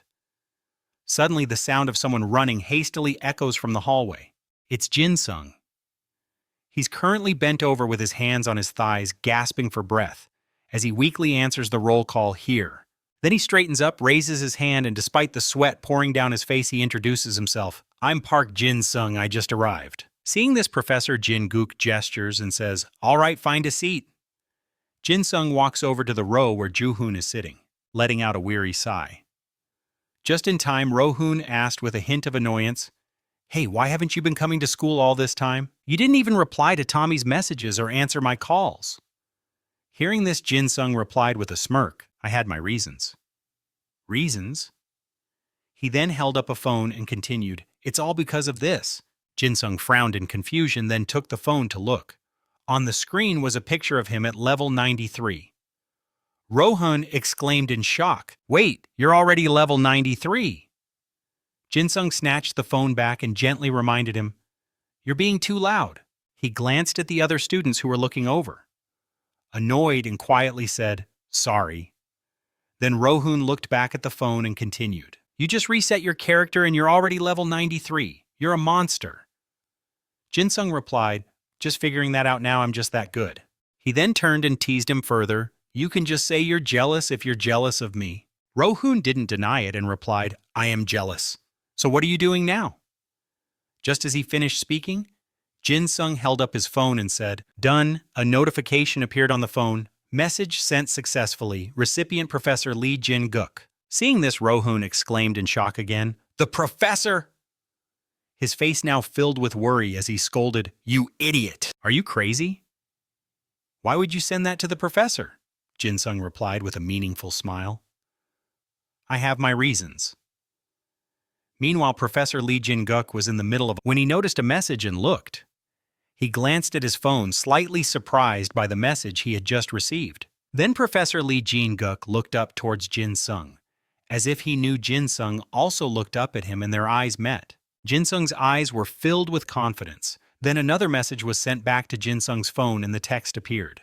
Come to my office after class. Below it was another line. However, your deadline has already passed. Reading this, he raised a hand to his chin, a puzzled look on his face. The scene changes to Professor Lee Jin-guk's office, where he and Jin-sung were sitting next to each other in silence. Jin-sung spoke first. So, Professor, you wanted to... Before he could finish, Professor Lee Jin-guk said, The picture you sent me, explain that first. Jin-sung now seemed quite tense, his hands resting on his thighs, tensing up. He stammered, that is... Then raising his hand confidently, he said, That's my character's status window. Professor, didn't you recognize it immediately? You said you were a veteran player. Hearing this, the professor seemed to ponder for a moment. Seeing this, Jin-sung thought, Wait, why does the professor have that look on his face? Don't tell me. Jin-sung quickly added, You haven't forgotten the bet between us, have you? I've reached the level as promised. Professor Lee Jin-guk replied in the same cold tone.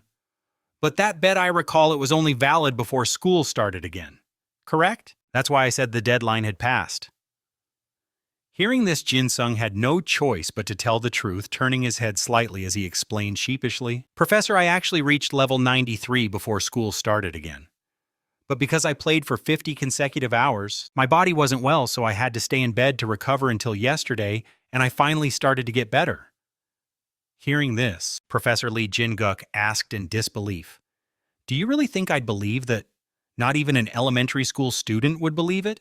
Jin-sung, not knowing how else to explain, held out his hands and awkwardly continued, But I'm telling the truth, I promise. I swear to God, Professor, just this once, please believe me. Jin-sung looked at the still silent professor and couldn't help but think, there's no contract or anything. He could easily call off the bet and there wouldn't be much I could do. Meanwhile, the professor was still in shock. His face tense as he thought, I can't believe he actually reached level 93. Isn't the highest level summoner, according to official game news, only level 78? He then thought, glancing over at Jinwoo, who was begging with his hands clasped. Even though he's a little late, I can't just dismiss this. I have to take a chance. Professor Jin-guk thought of the image of the boy in the game also pleading and considered it further. If he's telling the truth, I can use him for my data collection. Then he asked in a soft voice, So are you free this Sunday? The scene shifts to the burnt lands in Kane, where both Lai and Jinwoo have appeared. He put his hands on his hips and let out a sigh of relief. Free at last.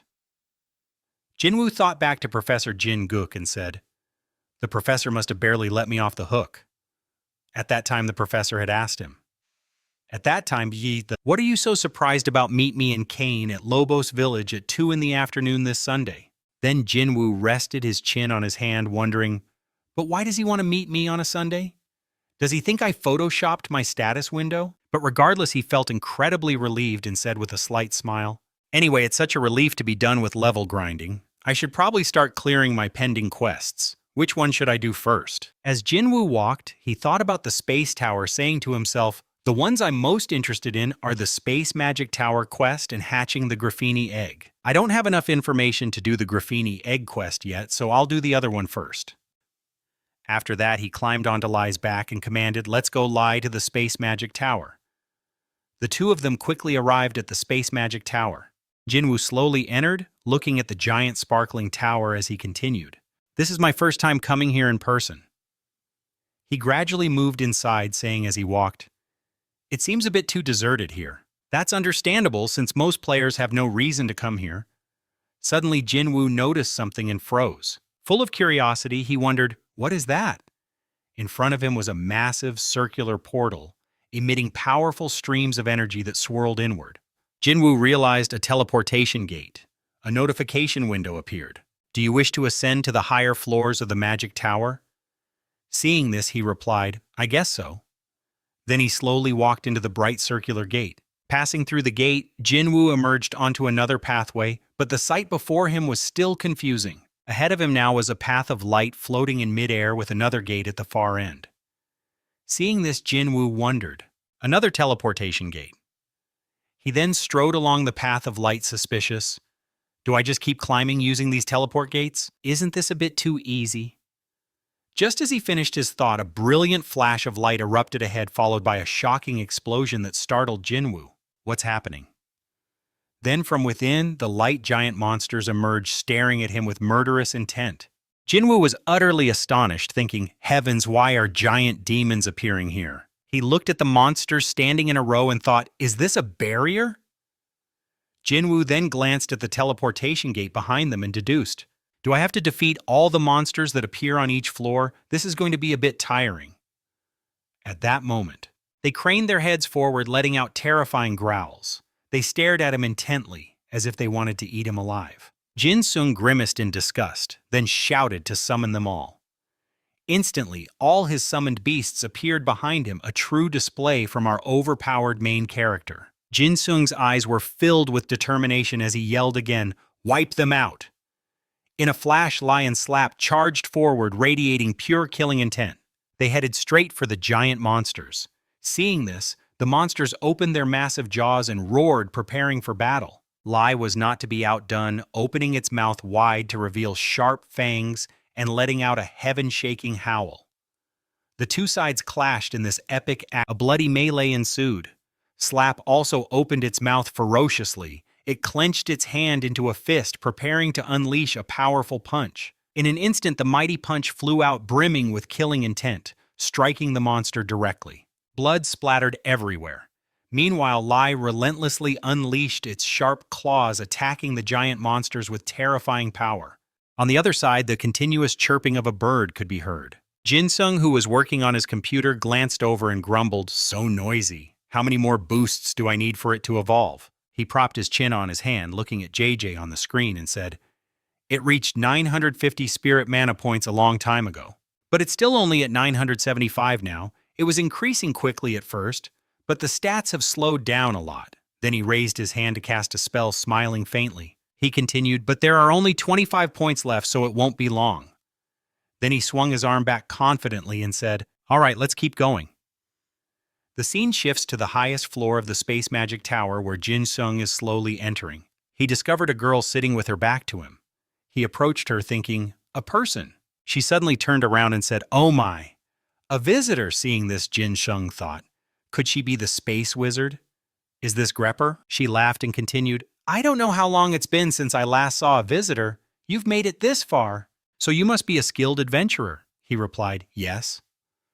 But thought to himself, she seems cold, but she's actually quite kind. A notification window appeared. You have completed the quest, Lost Traces of the Ancient Monster. You have received 567,500 experience points. Seeing this, Jinung praised inwardly, nice. Then he rested his chin on his hand and thought, this quest doesn't give a ton of experience, but it's better than nothing. Jinung then spoke up, my name is Yan. I am a summoner here at the request of the dragon tamer Ok.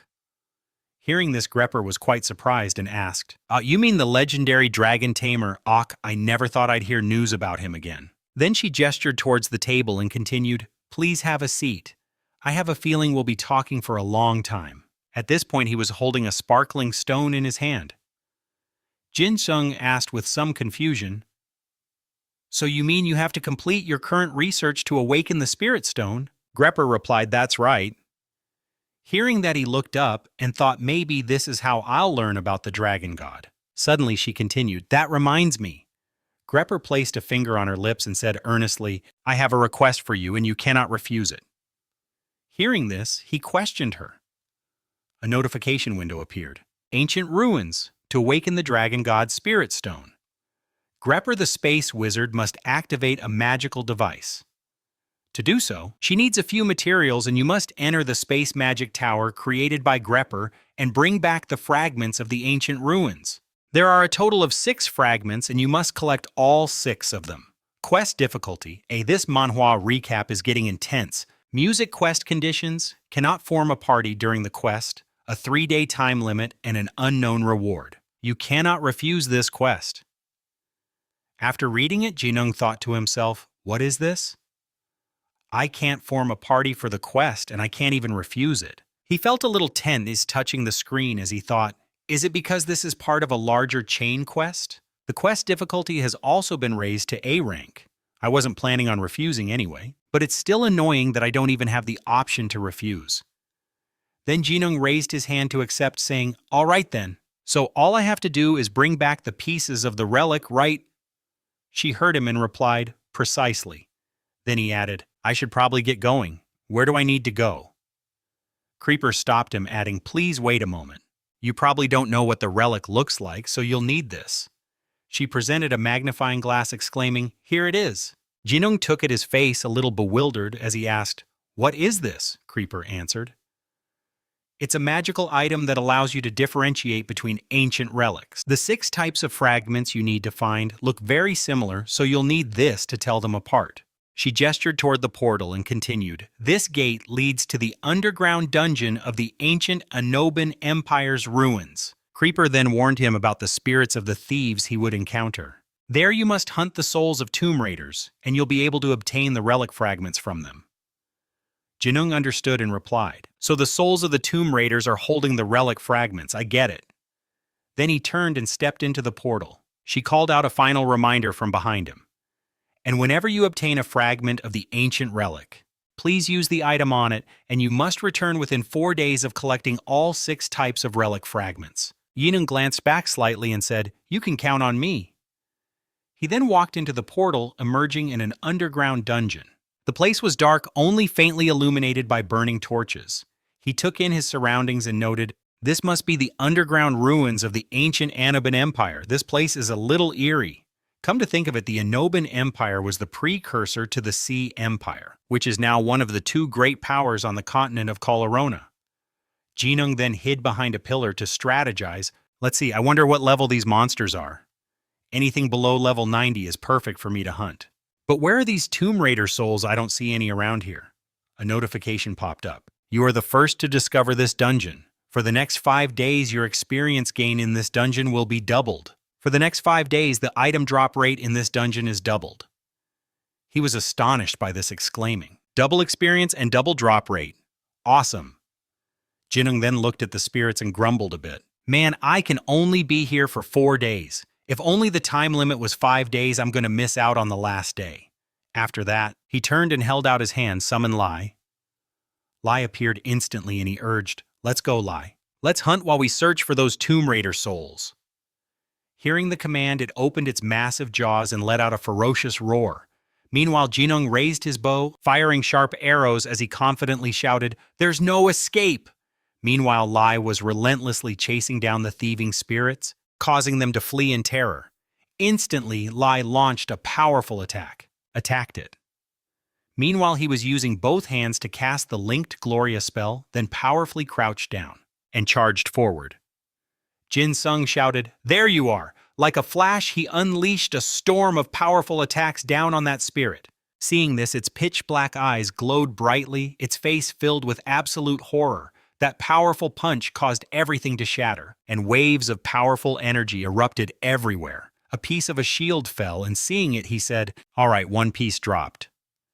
Jin Sung picked up the fragment, smiled lightly, and added, "It got my hands dirty." He used the monocle Creeper had given him to appraise it, pleading nonstop, "Please, please be number 4, don't be a piece I already have."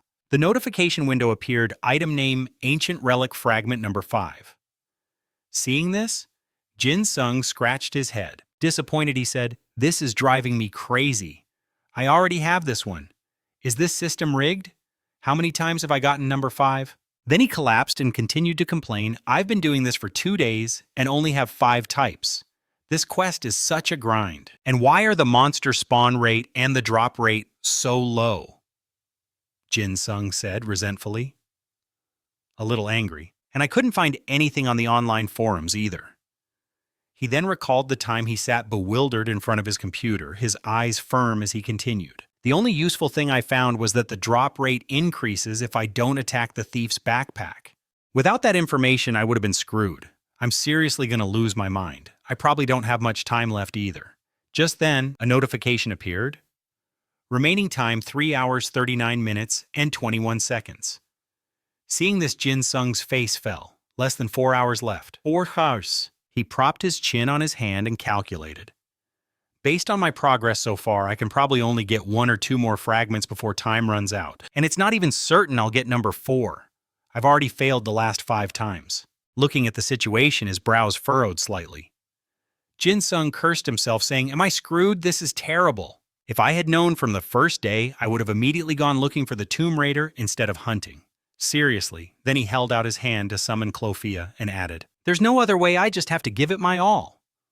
Instantly, Clofia appeared. Jinung urged her on as he ran, "Clofia, scout the area for me, and if you find any Tomb Raiders, let me know." It's probably lucky that no monsters in this dungeon use ranged attacks, which makes things easier. Suddenly he stopped. Looking to the side in surprise, he asked, "What's that?" A witch-like figure had appeared. Jinung thought in amazement, "It's not a Tomb Raider. It's a monster I've never seen before." The information window showed Spirit of the Ancient Summoner, level 95. He wondered to himself, and it's a hero-grade monster. I haven't even seen a special-grade monster in this dungeon yet. This manhwa recap is getting intense. Should I just pass by or do something about it? Jinung hid behind a pillar and observed, thinking to himself. Since it's an undead and a level 90 hero-grade monster, it would take at least 30 minutes to defeat it, and the precious time I have left to complete my quest will... Then he shouted, "All right, let's hunt!" There was no way he could pass up a hero-grade monster, and on top of that, the experience points and item drop rate are doubled. The Spirit of the Ancient Summoner saw this and sighed. Then he raised his hand and summoned his minions. Instantly, ferocious beasts appeared. They were massive, their mouths open, growling as they prepared for battle. Seeing this, Jinung was astonished. His eyebrows knitted tightly. Those beasts started charging like a storm, attacking Lai. Seeing the immense danger, Jinung shouted, "Lai, fall back!" At that moment, the horde of beasts surrounded Lai.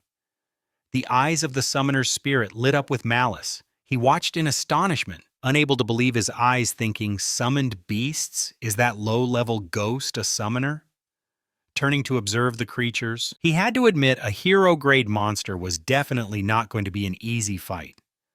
But his eyes were filled with determination and resolve, thinking to himself, "But that doesn't mean I'm just going to back down." Jinung took a stance and yelled the command, "All of you attack!" He urged Lai on, "Go Lai." Hearing this, Lai immediately got into a battle stance. Lai gathered its strength, leaped into the air, and charged into the fight with the beast. The monster on the other side roared ferociously as well. The two plunged into a brutal, bloody battle. They both launched attacks, countering each other blow for blow. Lai and the monster were perfectly matched, neither one giving an inch. Over on the side, Jinung cursed under his breath. "Damn it! Does it know that the summoner itself is the weak point?" He quickly directed Lai. Lai dodged to the side. Then Jinung commanded, "Zap Ray, move forward." Hearing the order, both of them immediately charged ahead. On the other side, 2 other lizard-like beasts were not to be outdone. Seeing the charge, they also rushed forward to fight. Slap summoned its power, and a purple orb materialized. He continued to give orders. "Slap, aim for the chasm." The monster immediately unleashed a powerful attack, a powerful halo of light radiating outwards. Slap refused to back down, raising its hand to block the attack. But it seemed the opposing monster had gotten much stronger. Its attack instantly shattered the power of Slap's shield. Slap was stunned, unable to believe its defense was broken. Seeing this, Jinung cried out. He turned his head in horror, shouting, "No!" At that moment, Lai, filled with rage, bared its fangs and roared. It charged without hesitation, attacking the lizard monster. Jinung immediately dodged out of the way of the battle. He yelled out, "Whoa!" The lizard monster's tail whipped powerfully behind it, shattering a nearby boulder. Jinung was also caught in the blast sent flying in another direction. He was slammed hard onto the ground, his face still etched with alarm, as he watched Lai and the lizard monster fight. Suddenly, another lizard monster lunged from behind, opening its massive jaws to bite, startling him and causing him to jump back. But in reality, this overpowered main character had a plan all along, and he smirked. "I knew you'd do that." The turtle was now behind him, its enormous shell materializing to completely shield Jinung. The lizard monster immediately sank its sharp fangs into the turtle shell. But of course, the shell was completely unharmed while the lizard monster's teeth shattered, leaving it trembling in agony. Jinsung smirked victoriously. This is the power of my Pipuji. Seizing the opportunity, he turned and thought, and if you're this close? Jinsung immediately raised his bow, instantly drawing an arrow and aiming it at the beast while thinking resolutely, then I don't even need to aim. He instantly released the string, and in the blink of an eye, the powerful arrow shot forth. This action manhwa is getting intense. It shot forward like a bolt of lightning and pierced straight through the lizard monster's body. The beast roared in agony, saliva drooling from its mouth in disbelief. In an instant, the lizard monster was defeated, blood spraying everywhere as it roared in pain, a bright light emitting from its body. Jinsung smirked and said, "You know what?" He held up his bow with a triumphant grin. "I've already won this fight." Then Jinsung shouted an order. Hearing the command, Lai immediately charged forward, ignoring the blood pouring from its wounds. The summoner's spirit watched this completely astonished, its eyes widening as it stared at Lai, charging towards it at full speed. Lai's eyes glowed with killing intent, its mouth gaping open as if wanting to devour all its prey. In a flash, it lunged forward, blood splattering with its every move. Without wasting a moment, he swung his leg to create a powerful glowing claw attack. The summoner's soul was terrified by the assault, unable to dodge in time. It took the hit and lost some power, but it still managed to get back up. Seeing this, Jinsung let out a breath. "You're a hero-grade monster, so you're pretty tough. Well, I guess I'll just have to keep killing you until you're dead for good. Isn't your body already dead anyway?" The summoner's soul was now being assaulted by the light of his power, its eyes turning white. Screaming in disbelief, Jinsung smirked victoriously and said, "This is why I play games." A notification popped up. "You have obtained the item staff of the Ancient Summoner. You have obtained the encyclopedia of the Ancient Summoner." The information panel appeared. Item info staff of the Ancient Summoner attack. 407 to 605. Hero grade. Option intelligence plus 124 equipment requirement level. 91 or higher. Leadership plus 30 summoning mana plus 42. Spirit mana plus 20 inherent ability. The attack power of all summoned beasts will increase by 32% and critical hit rate by 46%. It consumes only 5 spirit mana and can shoot a mana orb forward. The mana orb has 250% destructive power scaling with summoning mana. And if it hits an opponent, depleted spirit mana will be restored. When using the staff affinity with ancient monsters will not drop below 30. This is a staff used by a famous summoner. The stronger the summoner, the greater the power they can wield. Jinsung looked at the screen and said, "Awesome! A hero-grade item is pretty sweet. Basically, I've got another damage skill that scales with summoning mana. Even though the monster encyclopedia is pretty useless, since it converts flat power to mana proportionally, I'll be able to increase my damage level quite a bit." He continued, "It's a good thing I didn't skip this hero-grade monster." Suddenly, Lai nudged against Jinsung. Seeing this, he asked, "What's wrong, Lai?" A moment later, he understood and said, "Why the bag?" Jinsung looked at the screen and realized it was the artifact fragment quest. Then a notification popped up. Time left 3 minutes and 11.8 seconds. He was startled and exclaimed, "Did I just waste 30 minutes? Jinsung quickly started searching with Lai. As he ran, he muttered, "Where is it? Where did it hide?" "The Tomb Raider, find the Tomb Raider's soul." That stupid quest item! Suddenly a light flashed nearby, and Jinsung immediately looked in that direction. After a moment, finally Jinsung got the item. He slid down onto the steps panting and said, "That was seriously dangerous." At that moment, the notification bar appeared, showing the remaining time 2 minutes and 54 seconds. He was still exhausted, looking up with half-closed eyes, thinking, "Less than 3 minutes. If I had been any unluckier, I would have failed the quest." Creeper appeared out of nowhere and asked, "Have you collected all the artifact fragments?" Jinsung, out of breath, replied, "Yes, I have them all with me right here." She continued, "You truly did not disappoint my expectations. I was worried because you took quite a bit of time." A notification appeared. "You have completed the artifact quest. Completion grade C. You have received 8,757,500 experience points." He looked at the screen and said, "A C grade completion? I still haven't gotten a single B grade. This luck-based quest." Creeper was walking away humming while hugging the bag of items while Jin Sung watched with a blank expression and said, "The quest is over. I'm so tired and depressed too. Was I too focused? I think I'll take a break for a while." At that moment, Jin Sung was sitting at his desk, his head nodding with sleepiness as he whined, "I'm so tired, but I think I'll log out if I fall asleep." She, on the other hand, was overjoyed, clutching the item in her hands and saying, "Sir, look at this. I finally completed the magical item, and it's all thanks to you, adventurer. Thank you so much." He stretched and thought, "Thank goodness." The crafting didn't take long. Then he said humbly, "It was nothing. I'm just glad your experiment was a success."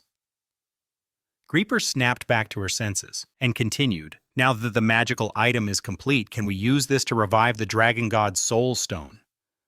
Then she thought, "I don't think it's that simple." But then putting a finger to her lips, she glanced over and said, "No. Because we don't know if this item will work stably. Using it right away is too dangerous. It could backfire and destroy the soul stone." Hearing that, he immediately agreed, "That's right." Jin Sung thought of the dragon god and mused. The dragon god must be a summon with an overpowered stat build, possibly even legendary tier. If the soul stone explodes, I'd lose sleep from the trauma.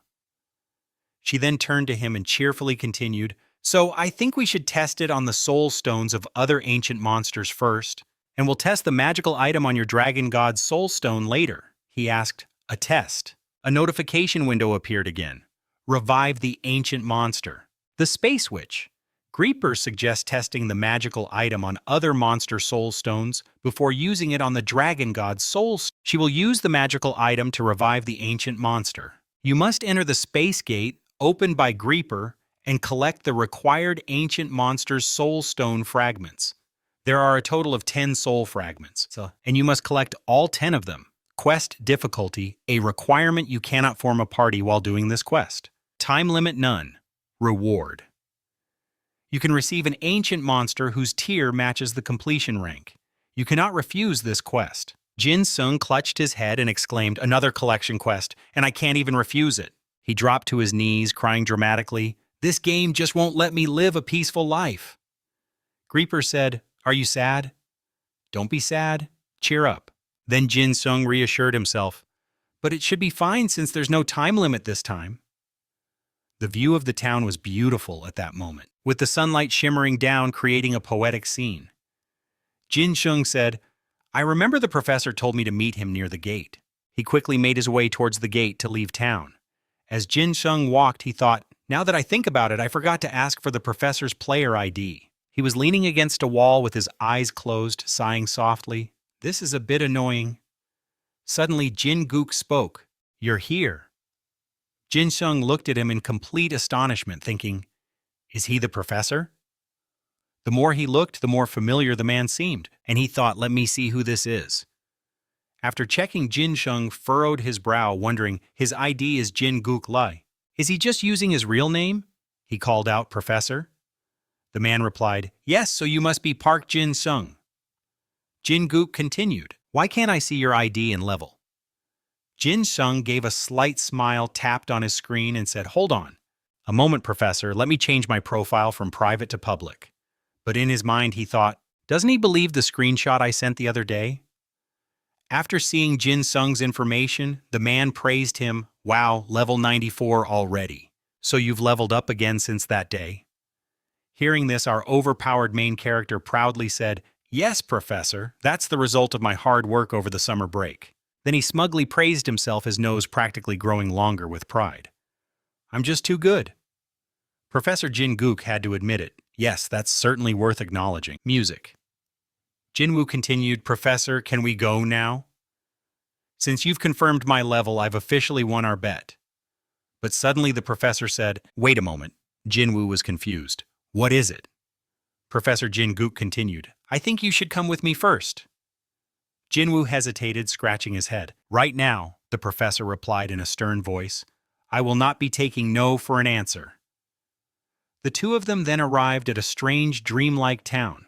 Seeing how strange the place was, he immediately asked, "Professor, where are we?" "I've never seen a place like this before." Professor Jin Gook replied, "I heard that you're a summoner." Hearing this, Jinwoo turned his head and said, "Yes, that's right." The professor took a step forward and said, "Come and take a look." Professor Jin-gook glanced back and continued, "You'll know where we are the moment you see it." Jinwoo was a little puzzled by that. "I'll know just by looking." As Professor Jin-gook moved forward and opened the door, they both stepped inside. Professor Jin-gook glanced back at him with a smirk, leaving Jinwoo completely confused. The professor just walked straight ahead, while our hero looked around curiously. Just then a white fox and a white bear appeared in front of them. Jinwoo asked, "Professor, what is this place?" Professor Jin-gook looked up and said, "This is the Monster Breeding Center." Jinwoo then asked, "A breeding center? Does a place like this really exist?" The professor replied, "I was fortunate enough to meet a manager NPC at the Summoner's Tower. That NPC told me about this place. If I remember correctly, it's called RF." Professor Jin-gook continued his story. "When I first found this place, it was still under construction. Afterwards, they gave me a quest to capture wolves, foxes, bears, and other monsters." Jinwoo stroked his chin thoughtfully. "Now that I think about it, I've heard that if you complete facility construction quests, you get to manage the place you built. So these must be hidden quests." The professor walked over to the bear, patting its leg as he continued. "Anyway, after I finished the quest, the Monster Breeding Center was completed, and I'm currently working here." Jinwoo immediately asked, "Professor, did you get a system message about how to build the Monster Breeding Center after you completed the quest?"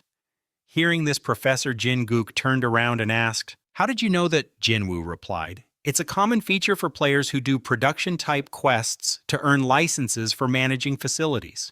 The professor gave a slight smile and continued, "Since you already know, this conversation will be much easier. As you said, I need to get a license to build the Monster Breeding Center, but I still haven't met the conditions." Jinwoo asked curiously, "What kind of conditions?" An item immediately materialized in Professor Jin-gook's hand. He looked at it and said, "This item is the Monster Appendix. I can only fulfill the condition to receive the license to manage the Monster Breeding Center if and only if I register a total of 50 monsters in it." Jinwoo looked on in complete astonishment, thinking to himself, "Didn't I receive something similar after completing the Magic Tower quest?" A dazzling, glowing blue book then appeared in Professor Jin-gook's hand. Seeing it, he thought, "It looks very different from mine." Jinwoo glanced at the book icon on his own status screen, feeling a bit disappointed that his own book didn't have a monster registration feature. The professor then began to speak. "In order to add more monsters to this appendix, I have to capture them. But with my current abilities, I can only manage to catch about 30 of them." Professor Jin-gook then handed the book to him and continued, "So I want you to take this item and register the remaining monsters. The rest." Jin-sung took it and mused, "So he wants me to do that." A system window popped up. Item inspection. Item information, monster appendix type, general common grade. You can register the monsters you capture. Capturing one type of monster will grant you at least 100 reputation points, and the rarer the monster, the more reputation you'll receive. Then he added, "And one more thing before you start the mission." He held out his hand and the silhouette of a wolf materialized. Jin-gook commanded, "Summon." Seeing the wolf he was talking about, Jin-sung thought in amazement, "That thing is huge." The wolf had now fully materialized. It stood as tall as Jin-sung, bearing its sharp fangs in his direction. He continued to think, "I know black wolves exist among the common grade wolves, but I've never seen one this massive. It's almost as big as Lai." Seeing him standing there stunned, the professor laughed arrogantly and said, "Why don't you summon yours?" Hearing this, Jin-sung pointed to himself and asked back, "Me." Then suddenly the professor's expression changed as he said, "Or else." Jin-gook's face now looked incredibly dangerous. He continued in a low growl, "You won't be able to protect yourself." Hearing this, our shocked main character exclaimed, "What?" Without another word, he flashed a sinister smile and began to channel a spell in his hand. Jin-sung was taken by surprise and shouted, "Professor!" Realizing the situation was serious, he quickly summoned Lai. Instantly, Lai appeared, startling Guffy with its presence. Lai had now fully materialized, and the two beasts locked eyes, their gazes filled with killing intent. Guffy let out a low, menacing growl. Jin-gook stood beside his beast, a smug smirk playing on his lips. Jin-sung, on the other hand, was utterly confused and had no idea what was going on. He quickly asked, "Professor, why are you doing this?" The professor chuckled lightly and said, It seems you've evolved your summon as well. The scenery outside was idyllic and peaceful, a stark contrast to the fierce showdown about to erupt inside the wooden cabin in this action manhwa. Jingook continued. My apologies for startling you, I just wanted to see your summon. Jinsung heard this and asked suspiciously, You wanted to see my summon? The professor looked him straight in the eye and asked in a stern voice, But we will have a serious talk about why you skipped my lecture during the course registration period. Hearing that Jinsung's face went blank as he thought, he still remembers that. Then he said, I believe it was unavoidable. Jingook glanced at Guffey and continued, This monster breeding center trains summons to build trust with their players. When I trained my wolf here, it evolved into a black tide wolf. I'm not entirely sure why it evolved myself.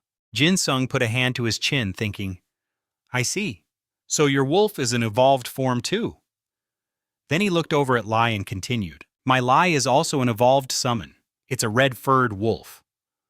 Our overpowered main character then thought, It's similar to my training skill. This place must train summons to awaken their latent potential, which in turn leads to evolution.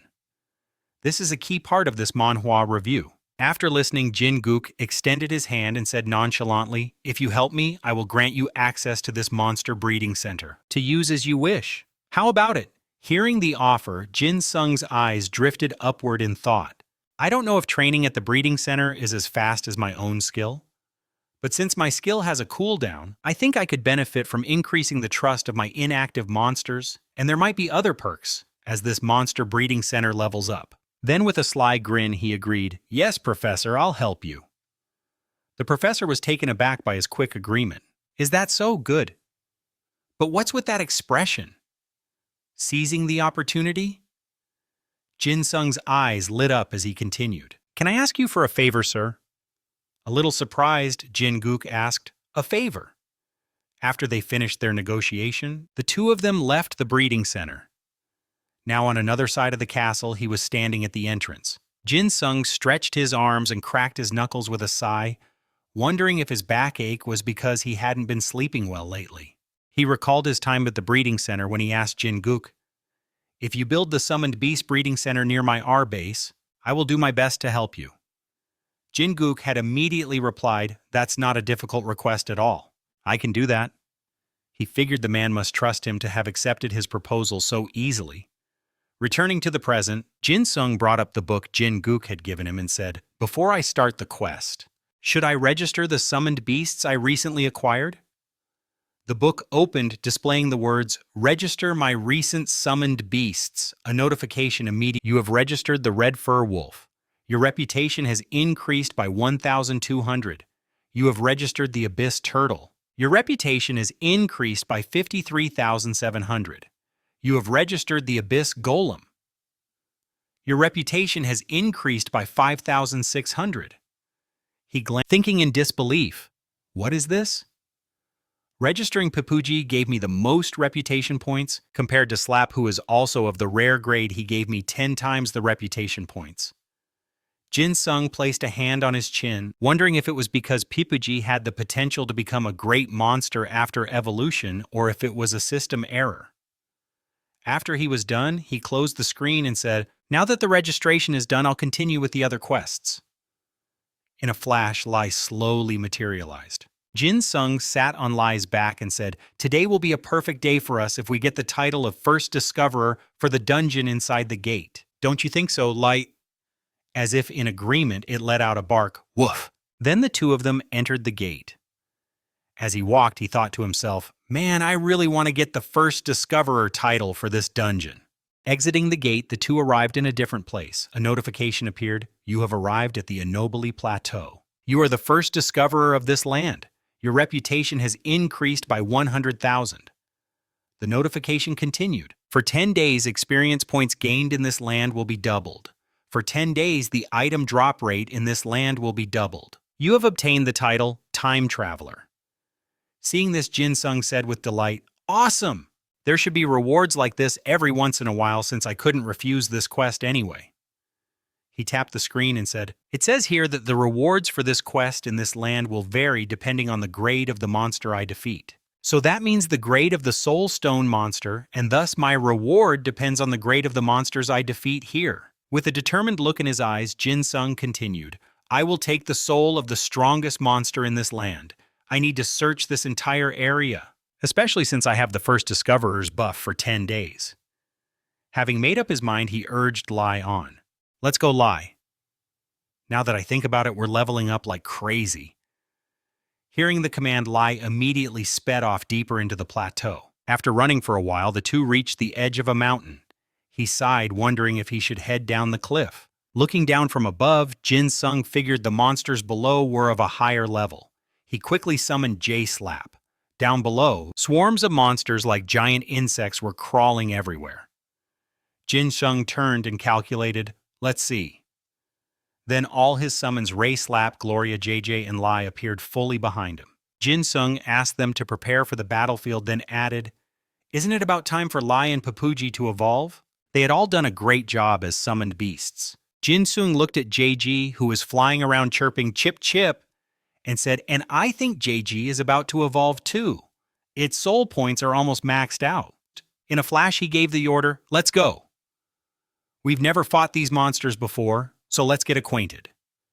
Jinung braced his legs, preparing to jump down. He activated his soul link with Lai. Instantly, he and the powerful beast charged down below. As he descended, Jinung commanded, Synchronize! In an instant, his eyes lit up and he bared a set of sharp, ferocious fangs. On the other side, Lai was also undergoing a change. A glint of light flashed in Jinung's eyes. His eyes widened in astonishment. A powerful light burst forth, and a werewolf appeared, letting out an earth-shattering roar. Jinung's face had now transformed into Lai's. With the body of a man and the head of a beast, he thought he now looked just like Lai. I think synchronizing with Lai was my best choice, both in terms of appearance and in other aspects. Jinung turned and shouted, Slap, lead the way! In the blink of an eye, his wolf-like feet landed powerfully on the ground below. He pushed off and leaped up, wielding his staff ready to attack the monster horde. He turned and shouted a command, Slap Abyss Pit! Then he commanded loudly, Lai, attack! The chaotic battle between the summoned beasts and the monsters began. Jinung gave another order, Lai, bite whatever you want. Following the command, it unleashed its sharp claws, attacking the monsters. Meanwhile, Ray was not to be outdone, opening its mouth to spew brilliant, ferocious flames. In a moment, the powerful flames shot out, incinerating the monsters below.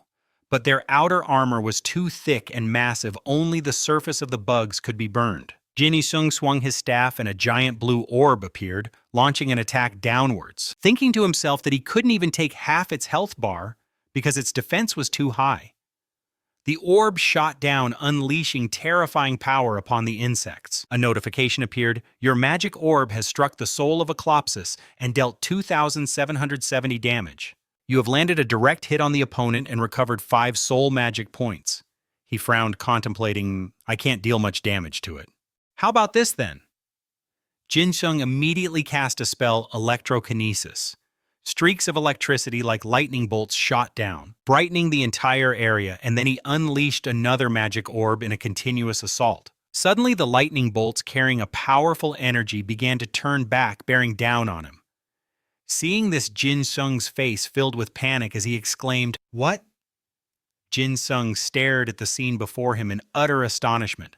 Oh my God, what the heck is this? His jaw dropped, his mouth agape in disbelief. Just in the nick of time, Ji suddenly swooped in to block the lightning for him, chirping, Chip. A notification popped up, the energy of the lightning spirit Ji is full. Seeing this, Jinung questioned the system window. Then JG's body began to emit a blinding light that filled the area, its body still floating motionless in the air. Suddenly it revived, letting out a cry. JG soared upwards, its power radiating endlessly and immensely as another notification appeared. The lightning spirit JG has evolved from a beginner-level spirit to an intermediate-level spirit. Seeing this, he said in surprise, G has evolved, but its cry was still the same. Was that lightning just now from its evolution? Jinung continued, I need to check JJ's stats first. He then opened the information window, JJ's Information Lightning Spirit Soul Energy over 5,000 Attribute Lightning. Summon duration 525 minutes. Grade Intermediate. Summon cooldown 500 minutes.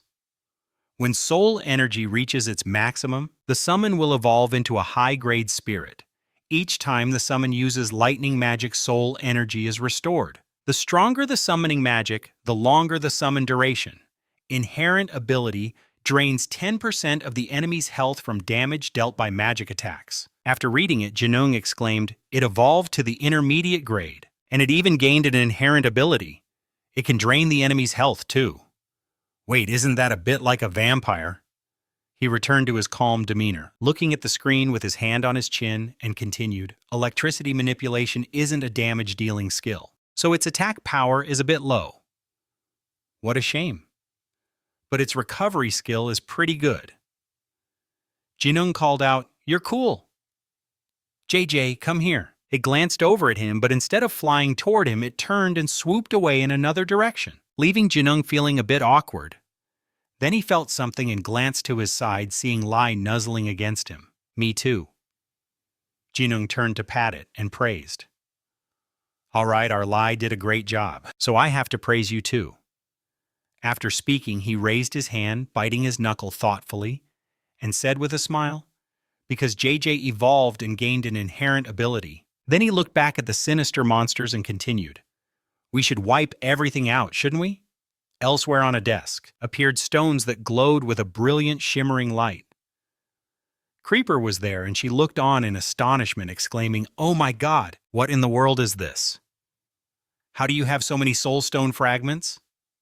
"From behind her," Jinung said cheerfully. "That's right, that's how it is." Creeper turned and replied, "Thank you for completing my request. Henry the Orc Lord sent you to me." A notification window appeared. Quest: Restore the Ancient Monster completed. SSS rank quest. You have received 2,045,750 experience points. Seeing this, he thought to himself, that much EXP? It was definitely worth all the effort. She turned and continued, "Please follow me. I will show you the Soul Stone restoration process. Please bring all the Soul Stone fragments." The two of them then walked to another door and went inside. The room was incredibly luxurious, and Jinung exclaimed, "Wow, this place is amazing," Creeper said. "This is where we restore the Soul Stones." Stepping forward, she opened the bag of stones and continued, "Well then, shall we begin?" The Soul Stone fragments began to float in mid-air. Then they started to glow brightly and piece themselves together. Once they merged, powerful beams of light shot out, enveloping the entire room. The beams of light shone towards the two of them, blinding Jinung and causing him to shut one eye. The stone continued to radiate a dazzling light, like a falling star. A giant crystal stone appeared, and he said, "I have no idea what kind this is." Suddenly, the image of a giant turtle began to gradually materialize on its surface. Seeing this, Creeper couldn't hide her excitement.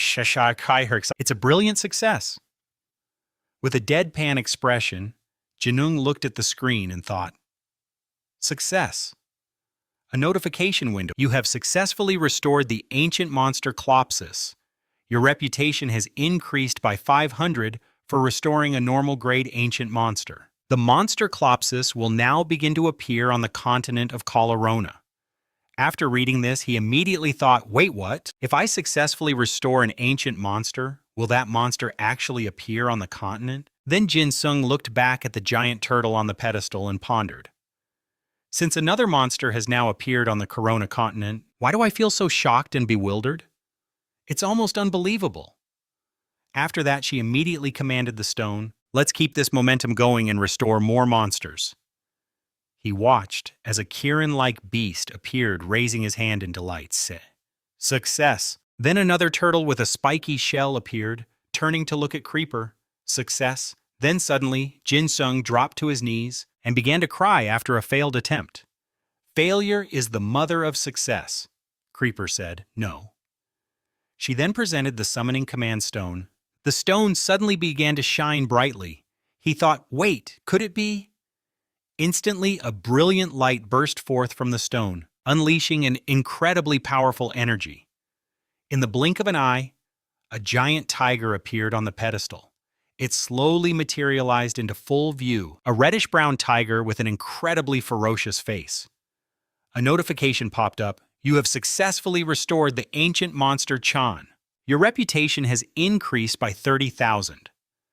With the restoration of a hero-grade monster, the Han monsters have now begun to appear on the Corona continent. Seeing this creeper spread her arms in excitement, a Han I never dreamed I would witness a legendary monster with my own eyes. Jinung watched his face flushing as he thought shyly, I want it. Then Creeper turned to him and said, thanks to your efforts, I've been able to see ancient monsters that I've only ever read about in books. Jinung reached out his hand saying humbly, it's nothing, Creeper. I also had a special experience thanks to you. But that was nothing. Creeper hesitantly reached toward the tiger, Then she turned to him with a look of complete trust. I want to entrust this little one to you. Please take good care of it for me.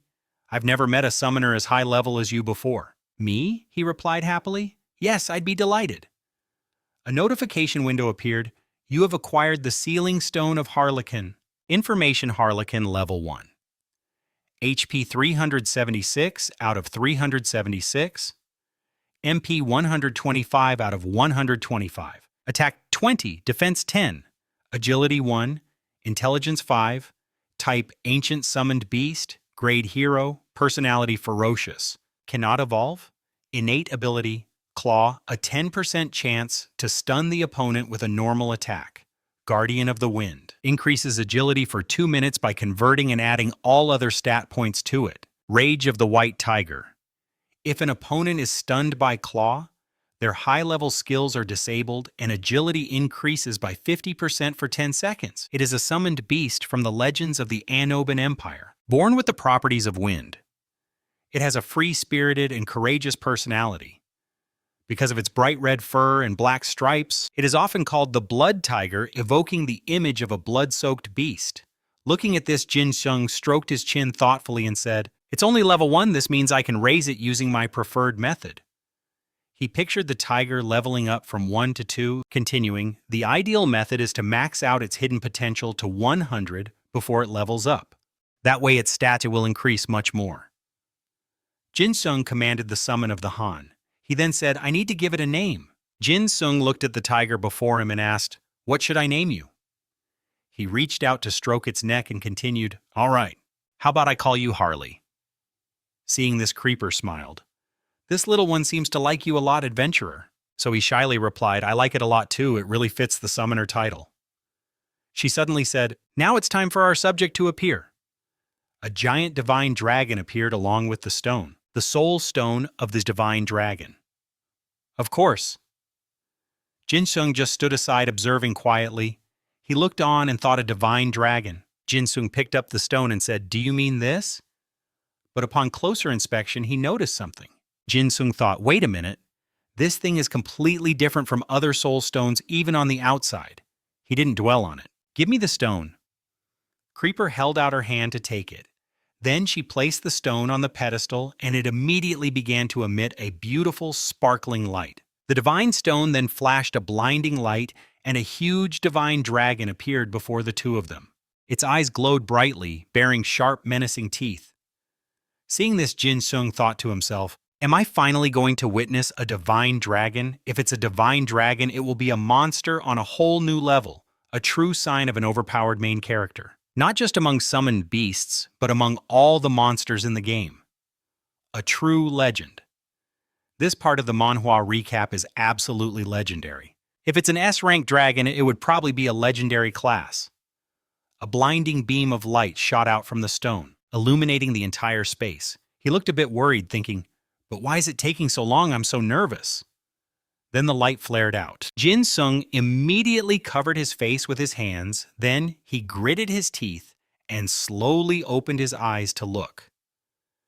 Jinung lowered his hands, his eyes wide with surprise. He thought, an egg. Creeper shouted, it's a success. An egg appeared before them bathed in a purple light. This was no ordinary egg, its shell was covered in incredibly tough scales. She said happily, congratulations, the divine dragon's egg has been restored. Hearing this, Jinung asked, a divine dragon's egg. Creeper hugged the egg, her face beaming with joy, and said, yes, if this egg hatches, you will be the first summoner to have a divine dragon as a pet. That's a title that was lost 100 years ago. Then suddenly her feet tangled, and she stumbled. Creeper tumbled to the ground and the egg flew out of her hands. Seeing this, he shouted in panic, "No!" Jinung immediately dashed towards the egg, and with his quick hands he finally managed to catch it, happily thinking to himself, "Nice, I caught it." But that was only in his head, as in reality, the egg fell mercilessly to the ground. Jinung clutched his head in worry, thinking, "It's not broken." He knelt on the floor in despair. What? The floor cracked. It's that hard. Then he looked at the egg and said, "I'm sorry, that was almost a disaster." Jinung picked up the egg, examined it, and continued, "That was lucky." Creeper, who had gotten up by now, said, "It's a good thing it's sturdy, but we still need to be careful." He agreed, replying, "You're right, we need to be more careful." A notification window appeared, confirming the sub-quest for the Restore Ancient Monster mission was complete. After reading it, Jinung thought to himself, "There's no extra experience reward. I guess the Divine Dragon Egg is the best reward possible, right?" Other notification windows appeared one after another about the seal on the legendary head feather item of the Shield Dragon Master has been broken. Because the seal was broken, your experience will increase. Leadership has increased by 150 and Charisma has increased by 200. You can now capture any monster without being restricted by your leadership stat. If all leadership points are used, captured monsters cannot be used in battle. The leadership stat requirement for summoning dragon-type beasts has been reduced by half. The ability to summon dragon-type beasts has been enhanced. Jinung read it with delight. Perfect and unlimited level and the required leadership. This reward is just too good. He turned around with a cunning grin, thinking to himself, "This means I can summon at least 2 hero-grade beasts and still have leadership points to spare. Isn't this a bit too overpowered?" Then he placed his hand on the egg to check its details. A screen popped up. Divine Dragon Egg Information Window. The Divine Dragon of the Ancient Enoban Empire, one of the 5 legendary divine dragons, the Egg of Cassius. It was known as the War Dragon and possessed immense destructive power. It had the legend says after the war with the demon dragon Khalifa, it was never seen again. Jinung thought, if it was going to be restored, I'd rather have a full-grown dragon, not just an egg.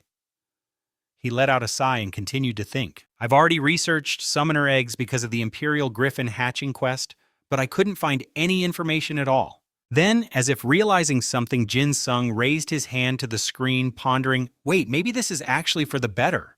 I have to figure out how to hatch a summoner's egg. I already have the Griffin egg, and now I've got this Divine Dragon egg too. He turned to Creeper and asked, "Do you know how to hatch a summoner's egg?" She replied, "Of course I do." Jinung, surprised, pressed on. "What? Really? How does it work? Can you tell me?" Creeper looked a little suspicious, resting her cheek on her hand as she asked, "You're a summoner and you don't even know that..." She continued, "It's quite simple. A summoner just has to incubate the egg and it will hatch." Jinung pictured himself sitting on the egg like a mother hen, his face going blank as he thought, not like that, to be more precise, it has to be the summoned beast's mother. Hearing this, he chuckled to himself, "Seriously, does she really think I hadn't considered that? That's common sense even an elementary school kid would know." Jinung brought a hand to his chin, calculating the mother of the summoned beast, a griffin. I could try to find one, but at my current level, going there would be suicide. The monsters at the very entrance are level 130 or higher. Maybe I should ask that knight. Then he raised a finger and asked, "Isn't there any other method besides having the mother incubate it? Because the Divine Dragon's egg doesn't have a mother." Hearing this, Creeper's eyes widened in realization. "You're right," she conceded. "Who in the world?" But Jinung was wondering to himself, "You're an NPC and you don't know." She then raised her hand and said, "I don't know of any other method, but I know a summoner who does." Hearing this, our overpowered main character's eyes lit up, and Jinung asked softly, "Could you please tell me where I can find this summoner?" Creeper replied, "They passed away in the capital of Enoban 300 years ago." Hearing this, he was a bit disappointed. "Is that so, damn it?" She immediately replied, "Since you helped me as a reward, I will open a portal for you to meet their spirit." Jin Sung's mood instantly brightened, breaking into a wide grin as he replied, "Thank you so much, Creeper." She then placed her hands on her hips and added, "But I have a feeling you were about to say something very nasty." The traveler. Jin Sung trembled slightly and replied, "How could that be? You must be mistaken." Creeper huffed, "Whatever." She raised her hand and continued, "That summoner's name is Ariel. She was the greatest summoner in the Empire. The ancient Anoban Empire. I'm sure she'll be able to answer your questions." Hearing this, Jin Sung thought to himself, "Ariel sounds like a woman's name." He glanced at her and continued his thought. Since Creeper respects her so much, she must be very old. She then said, "Since you're about to meet her, could you do me a favor?" Jin Sung asked, puzzled. "What is it?" A notification appeared, "Raise the ancient monsters." The space wizard Grepper does not want the ancient monsters you just restored to go extinct on the Corona continent. To prevent this, you must raise them. Grepper wants you to learn how to raise monsters from the ancient summoner Ariel. Difficulty A. Condition from the Restore Ancient Monsters quest. The player must have restored a male and female pair. Time limit none. Reward. Skill book for after reading Jin Dung thought, doesn't want them to go extinct? But the announcement said these monsters would appear all over the Corona continent. What is he talking about?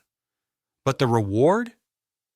Then, as if remembering something, he raised his hand and thought excitedly, the skill book for hatching eggs is exactly what I need. What perfect timing, the game gods are smiling on me. Completing this quest means I can also complete the... He turned and agreed, "Of course I'll help you." Grepper replied shyly, "Thank you." The scene changes to the Norman Mountains. A warm-gloved hand touches a flower next to it. A girl with gray hair, Ariel Grepper's twin sister. She was happily playing with the flowers in the middle of the cold, snowy forest. Suddenly, the leg of a beast appeared, stepping closer. It was an ice tiger charging forward in a classic action manhwa scene. Hearing the noise, Ariel glanced over. Then a powerful arrow flew towards her. She realized it was the ice tiger, and she screamed in terror. Instantly, the arrow flew and struck its leg, causing the beast to look over in surprise. Kabul appeared out of nowhere, shouting, "Sister!" The tiger turned to look, but it seemed the arrow was nothing to it. The tiger ignored the arrow still stuck in its leg and charged.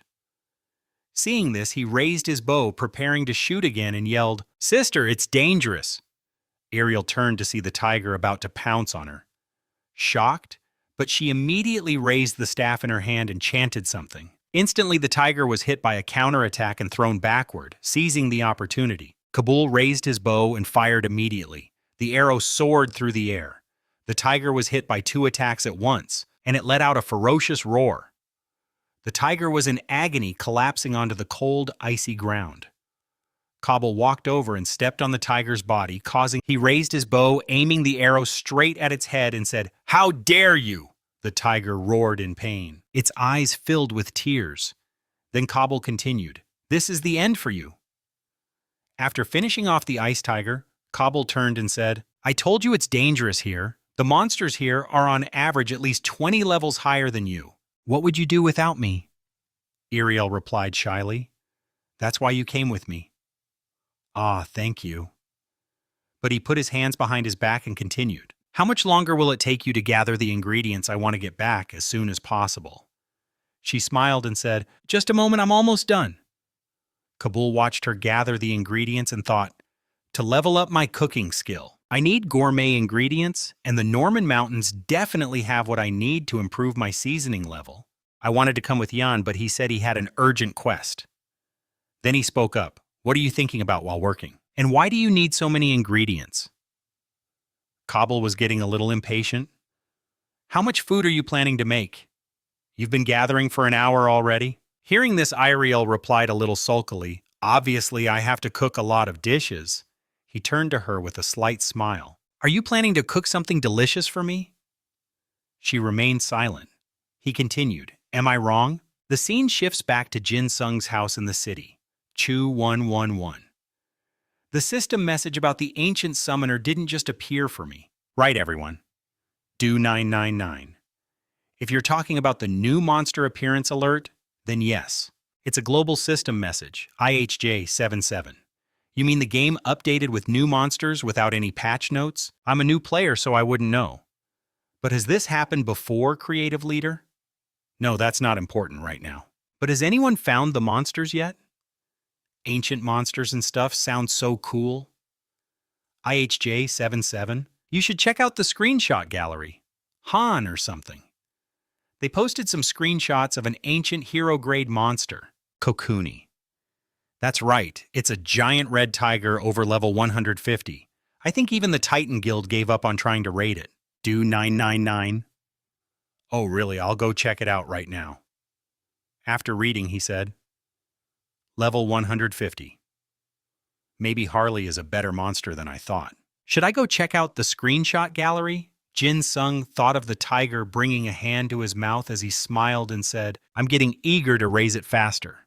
Then he raised both fists in determination I should go meet Iriel and get the skill book because I want to raise Harley quickly. The scene changes to a dreamy forest. After exiting the teleportation gate, Jin Sung arrived at the forest. He stepped out and wondered aloud. Is this where the NPC Iriel lives? I don't know what kind of monsters will appear. I should be on my guard. Just as he said that, he suddenly noticed something. Before him was an incredibly poetic and dreamlike forest scene. A very romantic heart-shaped cloud appeared in the sky. Seeing this, Jin Sung said, this place seems a little too peaceful. He turned to the side, a slightly troubled look on his face, and continued, how am I supposed to find Iriel here? I didn't come to a children's amusement park or something. A notification window popped up.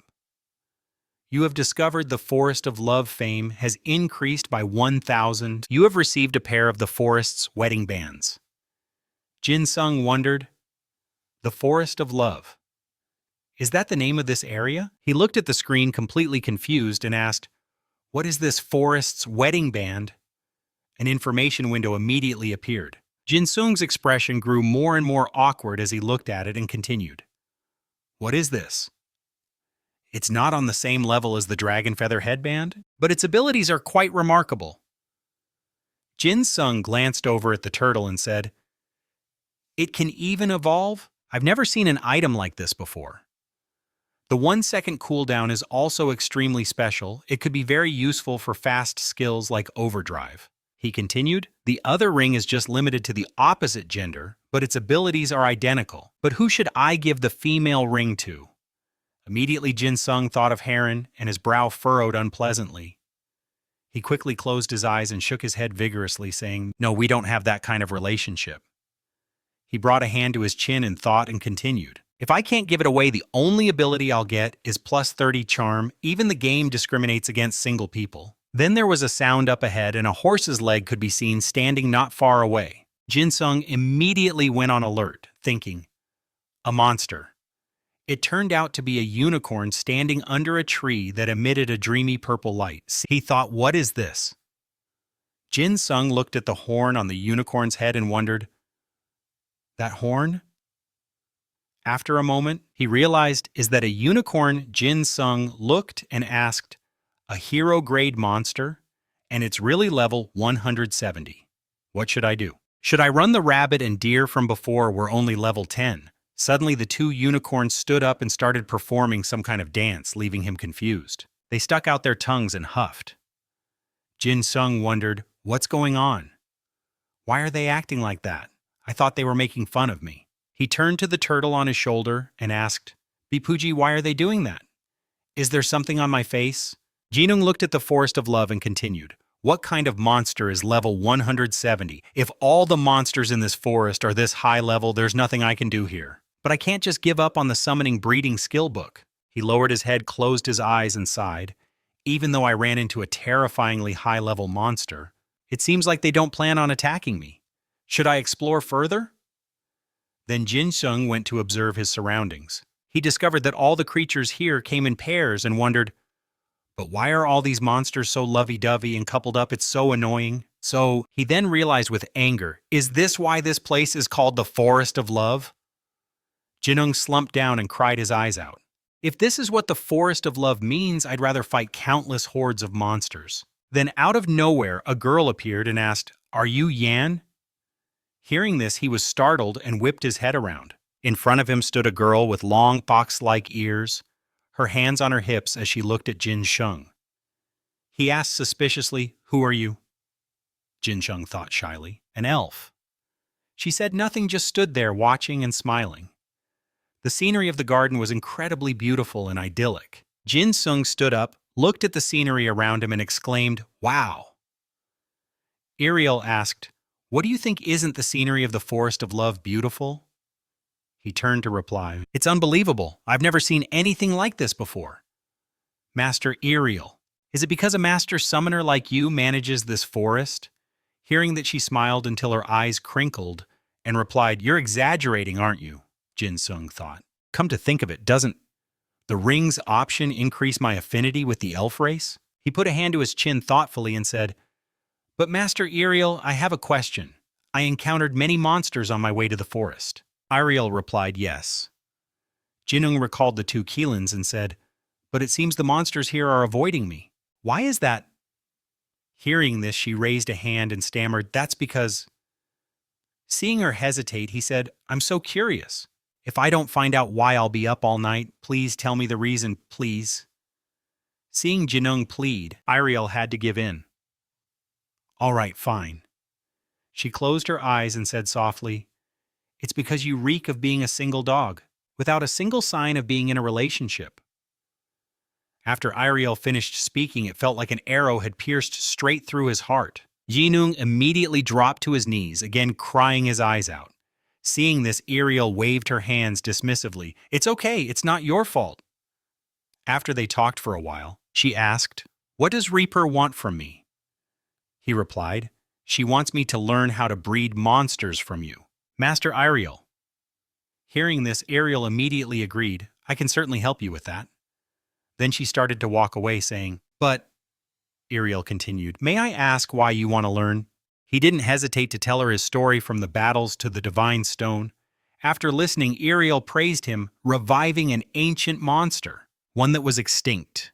"You have done very well, Jan. You will definitely need my abilities to sustain the ancient monster." She continued, "To be honest, the reason I asked you is to see if my abilities would be used for evil purposes." Hearing that, Jinung wondered, "Evil purposes?" Ariel replied, "If I pass my abilities on to you, you'll be able to artificially breed monsters, but this goes against the laws of nature." He immediately replied, "Against the laws of nature? I don't understand what you mean. Normally, animals breed through mating between opposite sexes, but doing so takes a very long time." Ariel, thinking of the loving animal pairs, said, "But my ability reduces both the time and the process."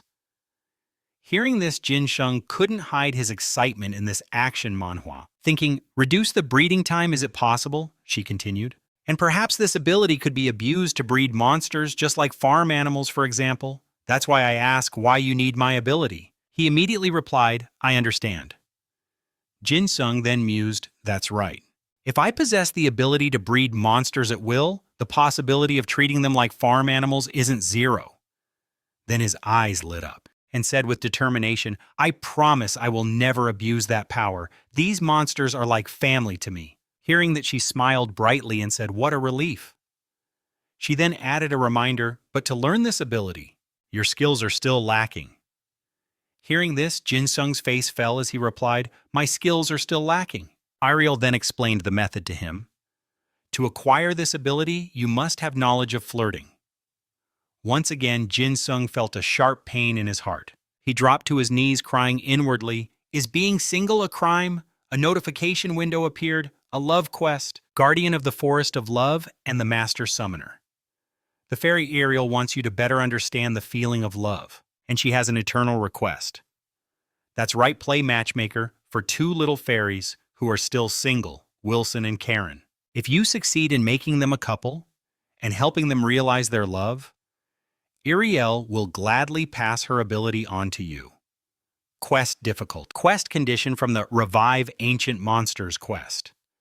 The player must fully restore the soul stones of 2 pairs of ancient monsters limited to the summoner class. There is no time limit. Do you accept this quest, yes or no? After reading, Jinung's eyes lit up as he asked, "Matchmaking." Hearing this, he immediately ran through the forests. While running, Jin-sung scratched his head and said, "There's no difficulty rating for the quest. It's probably so hard they couldn't even assign a difficulty level. How am I supposed to do this?" Then the turtle came over and rubbed its head against Jin-sung's leg. He reached down to pet its face and said, "Are you cheering your big brother on?" "You're such a good boy, Ipuji. Thank you, I'll find a way." At this moment, Jin-sung arrived at a stone house.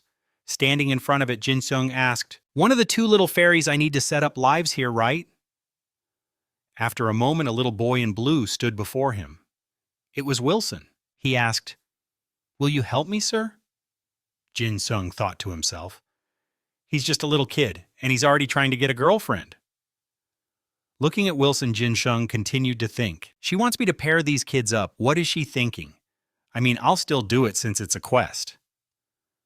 This manhwa recap is getting interesting. Although he thought that, he put on a gentle smile and said, "Yes, I Yan will help you, Master Wilson and Lady Carol, become a couple." After hearing this, the little boy put a hand to his chin and said, "Sir Yan will help me, but I smell the stench of a lonely single person. It's overpowering, very suspicious." Hearing this, Jin-sung was so angry he could spit blood, but he said, "I guess so. They say the more the merrier, right?" Wilson then pointed up and asked, "How long have you been single, sir?" Sir Yan's question made Jin-sung want to explode with rage, but he still reluctantly answered, "Since the day I was born, so probably 7,000 days, but I really don't want to know the exact number." Hearing Jin-sung say that, the boy smiled lightly and replied, "Really? It hasn't been that long as of today. I've been single for 55,270 days. I'm sure you're doing better than me." After hearing that, he once again coughed up blood in his thoughts because this kid is a young elf. His age is quite different from a... Then Jin-sung forced a smile and replied, "Yes, I will help you. Love is love." He added, "I swear I will get Mer Wilson into a relationship." Hearing this, the boy shyly covered his mouth in disbelief and said, "Please help me." In another scene, the early morning light shone down on the sparkling treetops, a truly beautiful sight. Or so you'd think. On the verdant highlands, the girls were sitting together harvesting mushrooms. Jin-sung thought it was lucky they had planned to pick mushrooms together. Karen and Wilson shyly glanced at each other. He watched from a distance, then turned to the turtle and said, "This mission seems easier than I thought." Jin-sung crept closer, parting the bushes to watch. Seeing that no one was saying anything, Jin-sung was a bit surprised, then turned and said angrily, "What are they doing? Are they planning to just pick mushrooms in silence forever?" Then he wondered, why have they already left? Back at the house, he said with some anger, "Seriously, why did you let her leave without saying a single word to her?" Wilson replied tearfully, "But when I wanted to speak, my mouth wouldn't open." Seeing this, Jin-sung thought to himself, "Being this hopelessly single is a real thing, and it's even more serious than I thought. I can already see this failing." Then a glowing orb appeared. The two of them looked at it confused. "What's this?" The boy looked at it and stammered, "Mr. Yan, that is..." An image of Carol appeared on the orb. Wilson continued, "It's a message from Miss Carol." Jin-sung reached out to touch the orb, thinking NPCs can send messages too. Then he turned and slammed his hand on the table, growling, "What are you still sitting there like a lemon for? Just reply exactly as I tell you right now." Seeing this, Wilson replied, "I'm sorry." Jin-sung urged him, "Hurry up." Wilson blushed in embarrassment. What should I reply? He gave the boy the words, "Just tell her that you've returned home safely." The message that had arrived was, "Mr. Wilson, did you get home safely?" Wilson immediately picked up the orb and said, "I've sent it." "Yes, I've returned home safely, miss." Inside the room, tapping sounds echoed. Wilson blushed, scratching his nose as he continued, "I also added to the message, I'm also relieved to know that Miss Carol got home safely." Hearing this, Jin-sung put a hand to his chin and thought, what is there to be relieved about? Are there any monsters in this forest that attack elves? I guess I should still be happy he said anything at all. Carol replied from her side, "If you were that worried, you should have walked me home." After hearing that, Wilson choked. After hearing her reply, they both fell silent, with no one saying anything. He stood up looking aggrieved and said, "Mr. Yan, I think Karen is angry with me. What should I do?" Jin-sung put a hand to his chin and mused, "Good grief, things just keep getting worse. What should we do?" If he apologizes now, he'll just look more pathetic. Wilson picked up the orb and stared at it. Then he said, Mr. Wilson, did you just send her a message saying, is Miss Carol sleeping? Hearing that he replied, you two were in the middle of a conversation. Why would you ask if she's asleep? Jin-sung placed both hands on the table and said seriously, why would you reply like that? Wilson answered with a hint of sadness. You're right, why did I do that? After hearing that Jin-sung scratched his nose and thought, was this mission impossible from the very beginning? He then called out, Mr. Wilson. The boy looked up, yes. Jin-sung continued, since things have come to this, you should just make up your mind and confess to her. Wilson cried, confess no way. The boy said, shaking his head, my friend said the worst way to confess is through a crystal ball message. Hearing this, Jinung thought angrily, no, if you don't confess right now, you'll lose your chance. He then picked up the orb, thinking with determination. So be it. This was the last resort. Jinung sent the message while saying, send message. Like this? Would you like to go on a date with me? That's right, just like that. Seeing this, the boy shouted, what are you doing on the orb? The message had already been sent. After he was done, he let out a sigh of relief. I should have done this from the start. Cancel, delete. How does this thing work? Wilson picked up the orb and turned to Jinung saying, a video chat request has been received. What should I do? Hearing that he thought a video chat? That thing is basically a phone. Then Jinung stood up, waved goodbye in a hurry and said, do your best, Mr. Wilson. You have to express your true feelings. I'll be waiting outside. Bye. Wilson chased after him. Mr. Yan, wait, quickly. He was already outside the house. Jinung raised his hand, looked inside and thought, good luck, my friend. Turning around, he lamented, we failed the quest. Damn it. Just as he decided to give up on the quest and walk away, Wilson suddenly chased after him, calling out, Mr. Yan, Mr. Yan. The boy, full of joy, said, we did it. We agreed to go on a date. Then he raised his hands in delight and continued, thank you. It's all thanks to you, all because of you. He actually succeeded. A notification window immediately popped up. You have successfully completed the Love Priest quest. Your charisma has increased by 20. Jinung was astonished, thinking, for real? In this manhwa recap, we see our overpowered main character succeed.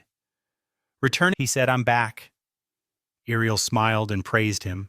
I heard the story from Wilson. You did well. Jinung hesitated and stammered. Well. Then he mused. See, I knew it. No one is born bad or good at dating. There are only those who succeed and those who fail.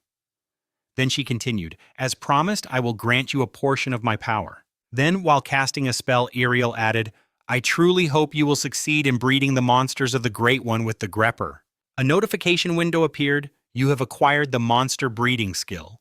After obtaining the monster breeding skill, you can now distinguish their gender. Jinung, holding the item in his hand, said, I can distinguish their gender now. Maybe the status window will have a new gender category. Then he looked at the screen with a slight smile. Let's see. What gender are my monsters? The screen displayed the information, and Jinung, confused, continued, what is this? Why are they all male? There isn't a single female. He turned to Ariel and asked, Miss Ariel, are there more male monsters than female monsters? Hearing this, she replied, why do you ask? Ariel continued, with a few exceptions, all monsters have an equal gender ratio. Hearing her say that, Jinung let out a small sigh. Then, it must just be a coincidence, right? Then she opened her hand again, revealing a glowing orb and said, also, please take this. He asked, what is this? Jinung reached out and took the orb. Ariel said, if you have this crystal ball, you can exchange messages with me at any time. Jinung asked in disbelief, really? But why are you giving this to me? Ariel replied, I cannot tell you now, but I will have a favor to ask of you in the future. When that time comes, can I ask for your help? A notification appeared, the shadow of the demon dragon Khalifa, the ruler of the forest of love and summoner Ariel, has encountered a difficult situation for a long time. As your skills in this action manhwa advance, you will be able to listen to her request. Difficulty. Condition: the summoner must possess the soul of the dragon god. Summoning level reaches level 3 with no time limit. For the reward, if you do not accept the crystal ball from Iriel, the quest will be automatically declined. If you decline this quest, your affinity with Iriel will decrease, and your magic ability will be reduced by 20. Do you accept this quest? After reading this, Jinung was taken aback. The Demon Dragon Khalifa. He recalled the monsters and thought it was a name he'd heard the legendary dragon tamer mention. It's not every day you find a hidden quest, and with no time limit, there was no reason to refuse. Jinung brought a hand to his mouth and continued to think, but what is this?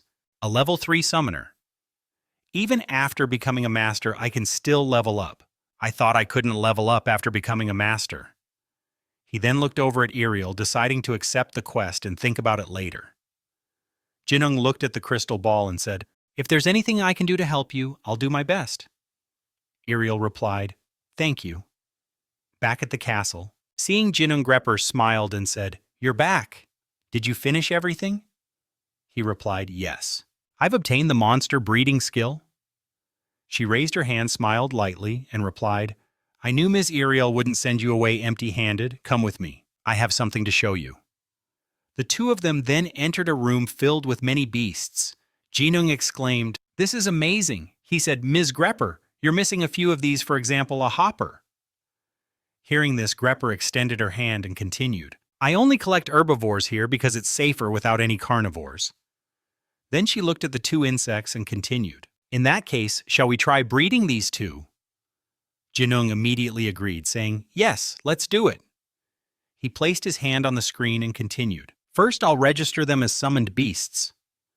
Jinung looked up and added, "Now I just need to use the skill. Wait a minute." His face turned red as he thought shyly, "I hope this isn't R-rated. Kalen is an adult game after all." Then Jinung turned to look at the Pipuji. "Wait, Pipuji. No, that's not what it means." But he decided to ignore the thought. Damn it. Whatever. Jinung commanded monster breeding. Instantly, a breeding circle appeared before the two insects. A brilliant light instantly flashed, illuminating the entire space. An egg appeared as the light enveloped everything. Upon seeing the egg, Jinung let out a sigh of relief. I was worried for nothing. A notification window appeared. You have successfully bred a monster for the first time. You will receive the title Monster Breeder. Your fame has increased by 25,000. You have gained knowledge of the monster ecosystem. By hatching the Griffin Egg 69, you have acquired the Monster Egg Hatching skill. Reading this, he said excitedly, "Nice, I finally completed the Hatch the Griffin Egg quest."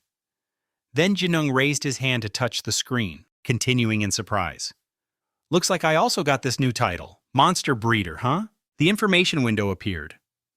Monster Breeder information, rank none. As long as you have affinity, you can use the breeding skill on monsters other than your own. It will be slightly easier to gain affinity with all monsters. The smaller the monster, the faster you gain affinity. Even without using this skill, the above effects are still active. Seeing this, Jinung exclaimed, "This title is pretty useful. It doesn't immediately increase my power, but it increases the possibility of breeding a strong monster." He brought a hand to his lips, smiled lightly, and said, "I like the part about it being a passive effect. The skill is still beneficial." Then he walked over to the surrounding creatures and continued, "Maybe I'll breed the rest of these monsters too." Jinung stopped in front of two beetles and grinned mischievously, causing them to break out in a cold sweat. "Wait, we're both males." The scene shifts to the school where laughter and chatter fill the air as classes finally end. A friend clutching his bag wearily slumped onto his desk and said, "My body is so stiff from sitting for so long." Noticing Jinung getting up, he asked, "Jinung, what's up? Why are you in such a hurry? Where are you going?"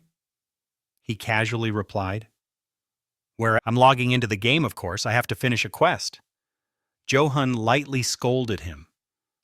"You're such a gaming addict. What quest are you on? You haven't even shown up in Korea lately." Jinung gestured with his hand and said, "I'm doing an imperial quest, so I'm swamped. The deadline is approaching, so I have no choice. A gaming addict. You dare say that to me?" Hearing this, he responded in surprise. "What an imperial quest. Do you know how hard Cloven grinds just to get an imperial quest? He completes as many quests as possible hoping to land one. Let's talk outside. Hearing that, he asked, with some doubt. Why would Cloven do that? Jo-hoon continued. What's better than an imperial quest for raising your reputation? We need a guild member to achieve noble status to upgrade our territory into a self-governing one. Jin-sung said. To get noble status, you need 4. Then he chuckled to himself, thinking that if he told them he'd had over 50,000 reputation for a long time, they'd probably beat him to death. After that thought, he turned to say goodbye to Jo-hoon. Good luck. I'll finish this quest and be back as soon as possible. He had no choice but to accept placing a hand on his shoulder and saying, see you in the clan. They said their goodbyes. Jin-sung then thought, after successfully hatching the griffin egg, I'll probably have more time to look after the guild. The scene shifts to the ancient monster breeding ground. He stood there looking on with a light chuckle. Finally, Jin-sung picked up the egg, the dragon god's egg. He looked at the divine egg and said confidently, I can finally hatch the dragon god's egg. Jin-sung praised it. Look at this brilliant light. It must be legendary grade. It's so big and beautiful. Jin-sung commanded the egg to hatch. The egg began to glow with a stunningly beautiful blue light. As he watched, his eyes lit up with excitement as he said, a dragon? God's egg must be different, right? His eyes remained glued to the divine egg, watching intently, but then his face went blank with a hint of anger. Seeing it was taking too long, Jin-sung exclaimed impatiently, What? Why is it taking so long? Is something wrong? An information window. The information panel showed Calgus's egg grade unclassified, a special legendary grade item, hatching progress 0%. Egg of the dragon gods of the ancient Anabin Empire and one of the 5 legendary dragon gods. Calgus's egg has begun to hatch. To hatch the egg of the war dragon Calgus, you need the power of a great war. Seeing this, he said, I probably just need more experience. That's a relief. If I just keep hunting like usual, the egg will eventually hatch. Right? Jin-sung looked at the screen and continued. Good thing I don't need to do another quest or get a special item. Then he put it back in his inventory. But he was still confused, scratching his head as he said, But what does special next to legendary grade mean? It's probably not a bad thing, right? Jin-sung quickly dismissed the thought. He decided, oh well, let's head back to Moran and complete this troublesome mission. Returning to the town, groups of fully masked soldiers were standing in formation. Jin-sung entered the main hall and saw an egg appear on a table. He immediately guessed to himself, could that be a griffin egg? Jia-sun asked. So, Yan, have you found a way to hatch this griffin beast egg yet? He replied with a faint smile. Yes, your majesty, I have acquired the skill to hatch monster eggs. Hearing this, the emperor praised him. Very good. Jin-sung thought, wait, why does this guy seem even more powerful? If I can't hatch that egg, I'm a dead man. He continued to think, as a precaution, I said I acquired the skill to hatch monster eggs, not specifically the skill to hatch a griffin egg. He stood before the egg, which was radiating a shimmering light of power, closed his eyes and prayed, and, please let this work on the first try. With that thought, he reached out his hand and commanded the egg to hatch. Jia-sun watched in astonishment. Is the griffin finally hatching? But right then the egg showed no signs of movement, which surprised him. Jin-sung was startled to realize that just like the divine dragon's egg, it wasn't going to hatch immediately. He then thought, I guess I should check its information then. An information window popped up displaying the details. Egg of Calcius, rank none, type egg. Nature legendary. Hatching progress 0%. This is the egg of a legendary griffin beast, and the hatching process has begun. To hatch the griffin's egg, the power of a great wind is required. If it absorbs the power of the strongest wind spirit on the continent of Corona, the griffin egg will hatch. Jin-sung continued to think, of course a griffin is a legendary grade beast after all. He placed a hand on his chin, pondering, but it doesn't have a special section like the divine dragon's egg. I wonder what the difference is. Jin-sung then turned to the emperor and said, Your Majesty, where might I find the strongest winds on the continent of Corona? The emperor replied, Why are you asking me about this? What's the status of the griffin egg? The boy gestured towards the egg and replied, Your Majesty, I have initiated the hatching process, but for the griffin egg to hatch an additional condition must be met. Jia-sun asked, "A condition? What kind of condition?" Jin-sung immediately answered, "Since the griffin beast possesses the wind attribute for this egg to hatch perfectly, I need it to absorb the power of the strongest winds from the windiest place on this continent." He, standing beside them, spoke up. "If you're talking about a windy place," he continued, "I believe he is referring to the sky-piercing plateau. Your Majesty, especially atop the sky-piercing altar, the greatest wind power resides." After hearing this, Jia-sun said, "That must be it. You've explored the entire continent, so you would know best." The man replied, "Thank you, Your Majesty." Jin-sung imagined the plateau and thought in disbelief. "What? The sky-piercing plateau?" He cursed internally. "How in the world am I supposed to get into that area? The wasteland surrounding the sky-piercing plateau has monsters from level 130 and up." Jin-sung pictured himself being attacked by monsters and mused, "Going alone is a suicide mission, especially since I don't even know if the highest level monsters will show up." With that in mind, he spoke up, "Your Majesty, I have completed the task you requested." He hesitated, thinking, "Even if it means failing this quest, I have to avoid this." Then, as if remembering something, he paused. "But wait a second. Now that I think about it, yes." Jin-sung broke into a sinister grin and continued his thoughts with renewed confidence. "I don't have to go alone, do I?" He then spoke up, "Your Majesty, I have a request." The scene shifts to the sky-piercing plateau. A chaotic battle is taking place. Jin-sung gives an order, "Abyssal Wave Armor." Lai and the other beasts were continuously launching attacks at the guards. Rai roared incessantly, spewing dazzling, scorching flames all over the area, burning everything around him. He commanded, "Royal Guards attack." Immediately the guards followed the order and charged forward. Then he turned and ordered, "Now." Hearing the command, Lai lunged forward as fast as the wind, activating the Bloodlust command. Right after Lai ferociously attacked the eagle, bearing its sharp fangs and biting directly into the eagle's body. Blood immediately splattered out, and then Lai delivered the final blow to the eagle.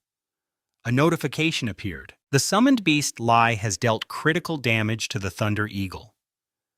The Thunder Eagle's health has been reduced by 7,250 due to the effect of Bloodlust, plus an additional 7,250 damage. Seeing this, he thought in amazement. Almost 15,000 in one hit. Brad's chain deals 20,000 damage. To get this ability, I used up all 60 of my potential points, but this new Bloodlust skill seems to be very effective. The notification appeared again. And not going alone was a very good idea. Back at the palace, Jinung said, "Your Majesty, as a weak servant, I cannot go to the sky-piercing plateau with the griffin egg alone, so I need your help and your strength." Hearing this, John asked in surprise, "My strength?" The boy replied, "Yes, the greatest strength you possess." The man looked utterly confused. Jinung recalled the chaotic battle and thought, "This is a game, so the expedition started in just one day. Although the number of participants is smaller than I thought, the lowest level of the Royal Guards is 150. I also saw a few monsters over level 170. This is insane." Then he thought of Hylam. So what level is Hylam? Could he be over 200? I can't see it, because the information is not disclosed. At that moment, Hylam swung. Blood splattered everywhere as a notification bar appeared. "You have defeated the Thunder Eagle. You have received 10,500 experience points." Seeing this, Jinung smiled brightly and thought, "The points are shared among the party members. This means I'll get over 10,000 experience points for a single monster. Not only me, but my summoned beasts are also leveling up like crazy." Thinking this, he said, "Thanks for the carry," which left Hylam confused. Suddenly, Hylam called out to him, "Jinung?" Startled, Jinung turned and replied, "Yes." Then he thought, "What is it?" Hylam praised him, "You're a much better summoner than I thought." At that moment, a horse was pulling the cart that protected the egg. He continued his praise, "Your monsters are quite useful." Hearing this, Jinung gave a slight smile. "Is that so?" he thought to himself. "Does he think I can't contribute to the fight because my level is low?" Hylam then commanded, "All units cease combat." He turned to the guards and said, "We will rest here for a bit and prepare for the next battle." Hearing this, Jinung looked around and said, "My experience points are running away, and we haven't suffered any losses yet. But why?" At that moment, everyone was gradually moving out. Hylem, riding on his horse, said, "Once we cross this mountain, we will reach the desert of paradise, and there—" He then gave the boy a scare, continuing, "We will face the monk mummies." Hearing this, Jinung thought in alarm, "Monk mummies are level 150 monsters." Hylem warned in a serious tone, "That battle will not be easy, so be prepared." The scene changes to the castle, where cold snow was falling heavily outside. Inside, Folin asked, "How much longer does our base's protection last?" Johan replied, "About a month. On the map, there are places with red flags where explosions are currently happening." She continued saying the northern continent would be thrown into chaos by wars over bases. After all, a base is like a golden goose for any guild. And if a major guild prepares to attack, small guilds like ours would find it hard to fend them off. So this is a concern. Johan then said, "But if we can upgrade our base from a village to a territory, we'll be fine." He continued, "Because at the territory level, we can set up our own NPC troops and defensive structures like towers." After hearing this, Folin looked out the window and replied, "I didn't know that." Then she turned and added, "In that case, we just need to survive the base wars until the storm passes." Johan replied, "Right." He looked out the window and thought, "I really hope Jinung finishes his mission and comes to help us. We have to protect the base at all costs until then." Meanwhile, Jinung was riding on Zay's back, saying, "What's this? Why do I suddenly have the chills?" He guessed, "Is it because I haven't slept in a while? Why do I have to experience this feeling in a game?" At that moment, the group had arrived at a dreamlike place, shimmering with purple and gold light. Jinung thought, "Have we reached the sky-piercing plateau? I heard this place has the strongest winds, and the winds are very—" Suddenly, from out of nowhere, a horned lion appeared and charged at them. Hylem immediately drew his sword, preparing to strike it. The slash cut right into its body, and blood sprayed out quickly, finishing it off. He turned to Jinung and warned, "The sky-piercing plateau is extremely dangerous." Hylem continued, "Level 190 monsters can appear, so be careful." Hearing that, he thought, "I almost died to 2 or 3 level 150 monk mummies, but level 190. This is no joke." But he quickly steeled his resolve. "But having come this far, I can't fail." Suddenly a roar echoed from behind, and Jinung whipped his head around in alarm. Then a command rang out, "Prepare for battle. Be careful, don't attract the attention of other monsters in the area." The guards obeyed in unison. "Yes, sir," Hylem, who was charging forward like the wind, warned, "These monsters always move in packs." Ahead, countless menacing eyes were clustered closely together. He continued, "There will be at least 4 or 5 more in the area." Hylem shouted, "Watch your surroundings, all around them." Monsters were relentlessly charging forward in a horde. They let out terrifying guttural growls. A bloody melee immediately broke out with blood splattering everywhere. But suddenly his eyes widened in surprise. The monsters that were just growling ferociously had now turned tail and fled, leaving Hylem completely stunned. Why are they running away? He turned to look at the fleeing monsters and thought, what kind of monster has appeared? Why was the captain so worried? Suddenly, something enormous crashed down in front of Hylem, creating a thunderous impact. A giant bird with murderous eyes appeared. Jinung stared in astonishment, thinking, "What is that thing, a dinosaur? A winged lizard? It's even bigger than Dukwai." That monster was massive. Its body parts looked like they were pieced together from many different animals, creating a colossal figure, especially its beak, which looked like it could impale someone at any moment. Seeing this, Hylem immediately gave "All knights with me." He turned back to Jinung and said, "We will block its path from the front." Hylem continued, "While we do that, you take the egg and run to the altar." He obeyed. "Got it." At that moment, Jinung was already holding the egg in his hand, while on the other side, the knights were charging in to attack. He watched and silently praised them. "He's truly incredible. Efficient and tactical." Then Jinsung quickly refocused, saying, "One whip from its tail and I'm done for. I need to hurry while the knights are still holding it back." He immediately summoned the hybrid synchronization to boost his agility. Instantly, his face became half wolf, half human, and then he charged into the fight with immense power with sharp claws scraping against the ground. A terrifying battle erupted. This action manhwa recap continues as Jinsung finally completes his mission, holding the egg in his hand. He said happily, "I did it." Now Jinsung was standing on a sky-piercing plateau. He wondered if there was no wind up here. A notification window appeared. You are the first to discover the source of the wind, the altar of wind. Charisma with the wind. Attribute increases by 5%. Wind attribute. Resistance increases by 10, and your reputation increases by 15,000. After Jinsung finished reading, he paused and said, "Wait a minute, this is really similar to when I discovered the source of magma. No, it's actually identical, just with a different attribute. So if I need to hatch a fire attribute monster egg, I'll probably have to return to the Scorched Lands." Then looking at the egg, he continued, "Anyway, I have to hatch this egg quickly. If I delay any longer, the knights will suffer heavy losses and the emperor will definitely be furious." Then Jinsung placed the egg on the altar and commanded, "Here now hatch."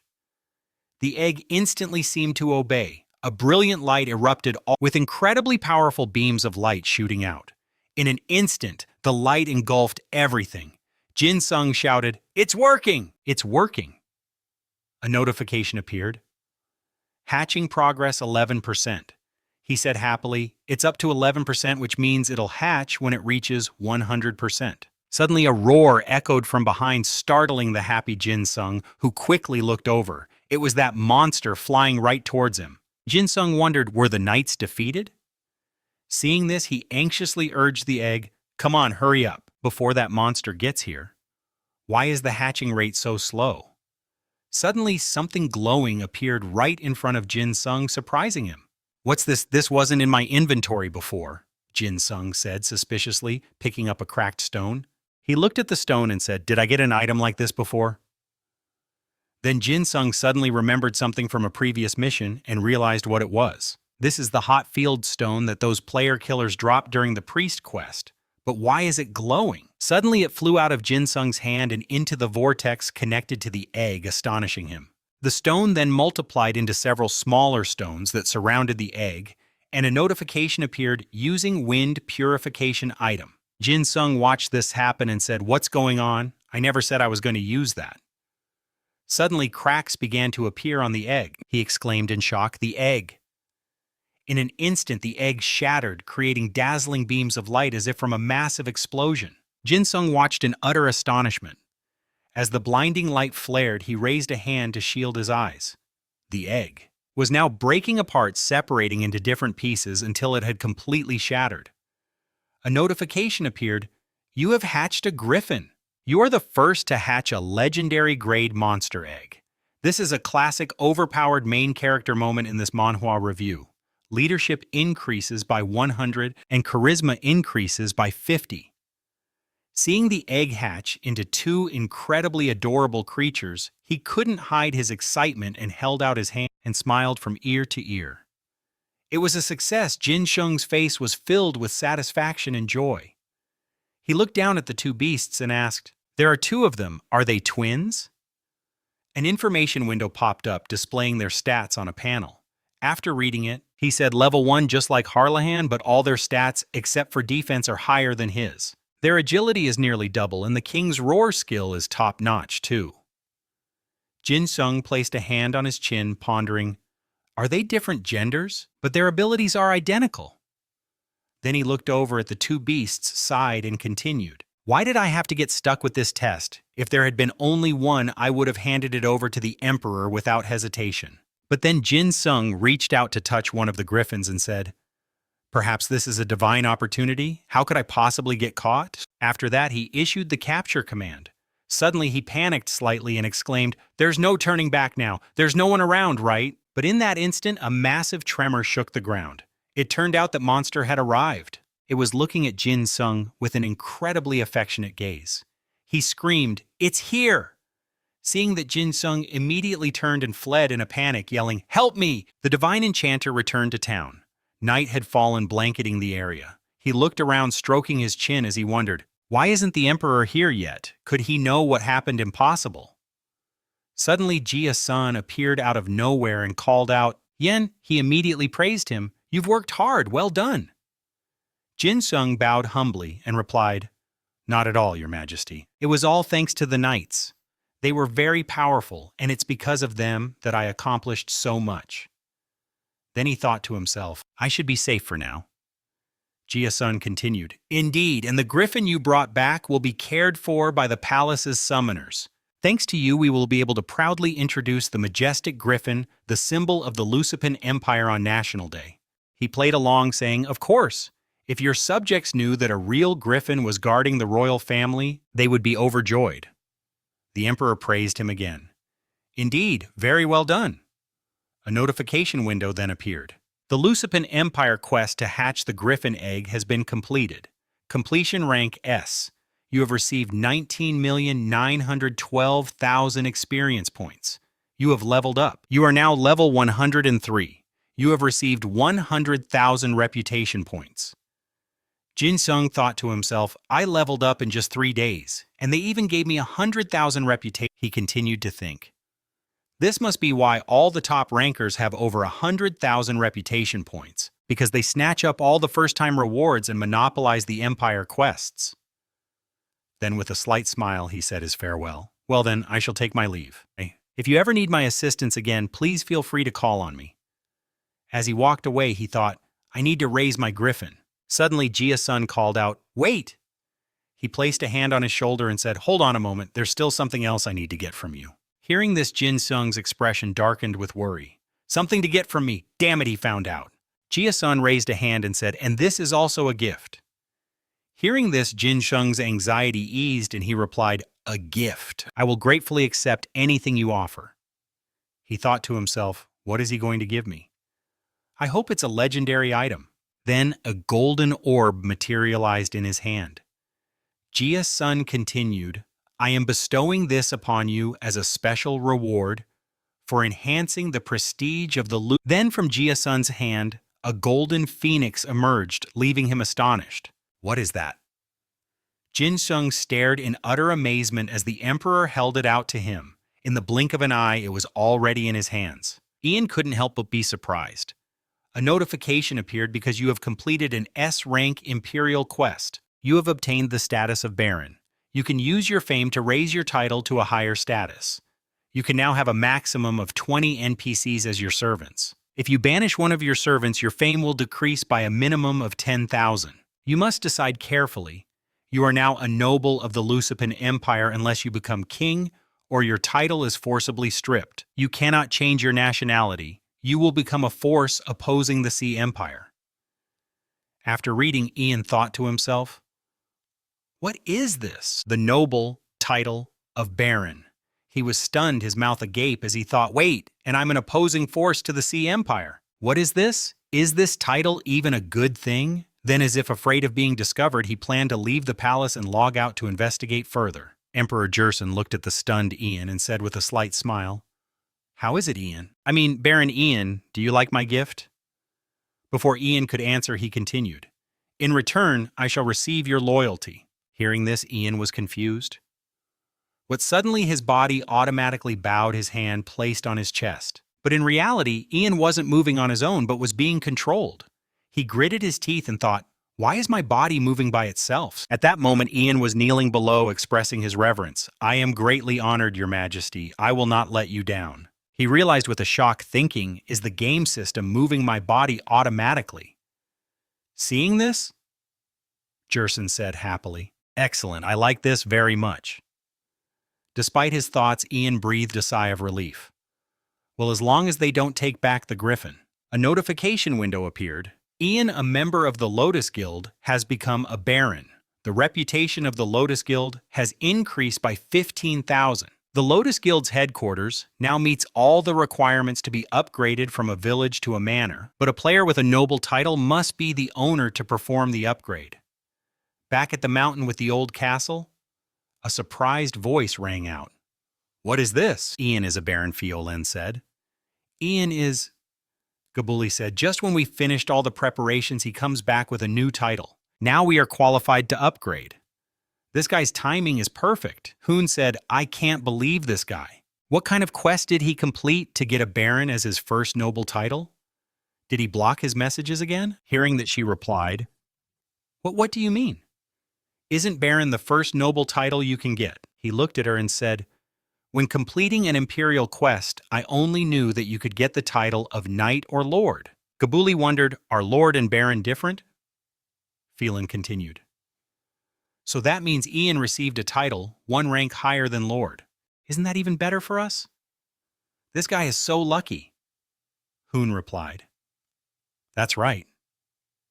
Seeing this, she asked, When Ian gets back, let's upgrade to a manor immediately, but I wonder if I have to give the vice leader position back to Ian. Hearing that Hoon and Gabuli waved their hands in horror, no way, he's not qualified because he's always out hunting. That's too much. I refuse. No, the vice leader should still be Phelan. Hearing this, she seemed delighted, covering her mouth with her hand and laughing shyly before saying, But won't Ian be upset? Gabuli replied, like he's the type of person who would even care. You've known this for a month. Why are you worried now? Hoon urged, Let's go, let's get this done. Hearing that they agreed, okay. The three of them then left the room. Meanwhile, on the ice mountain, Ian and Lai were taking a leisurely stroll. On his shoulder now was not a turtle, but a griffin. Suddenly it turned towards Jin Sung, who immediately turned to look at it. Jin Sung then realized what it wanted and said with a smile, Little Finn, are you hungry? Well, I have just the thing. Let's see. Hearing this, Pipuji cried out from below. Jin Sung quickly reassured it. You get some too, just a moment. After hearing that its eyes began to sparkle, looking absolutely adorable, Jin Sung held out a piece of meat for Pipuji. It devoured it greedily, its face clearly showing its delight. Jin Sung watched them and thought, You guys really like this, huh? He then stood up looking towards the castle and stroked his chin and thought, If I return to the guild, I should probably start managing the territory first. Then a cunning smile spread across Jin Sung's face as his eyes lit up and he said, If I train NPC soldiers and use them for hunts, my efficiency will probably increase significantly. He glanced at the griffin and continued, I don't have enough leadership stats to register more monsters, so I'll focus on the ones I already have first. Jin Sung bit his finger, wondering, I wonder when the divine dragon's egg will hatch. But by then, I'll definitely find a way to increase my leadership stat. After speaking, he remembered the two little ones turning to ask, Are you two done eating? At that moment, Pipuji and the griffin were playing together around the base of a tree. Jin Sung thought, Look at those two. He looked over at Pipuji and thought again, Finn probably isn't that greedy.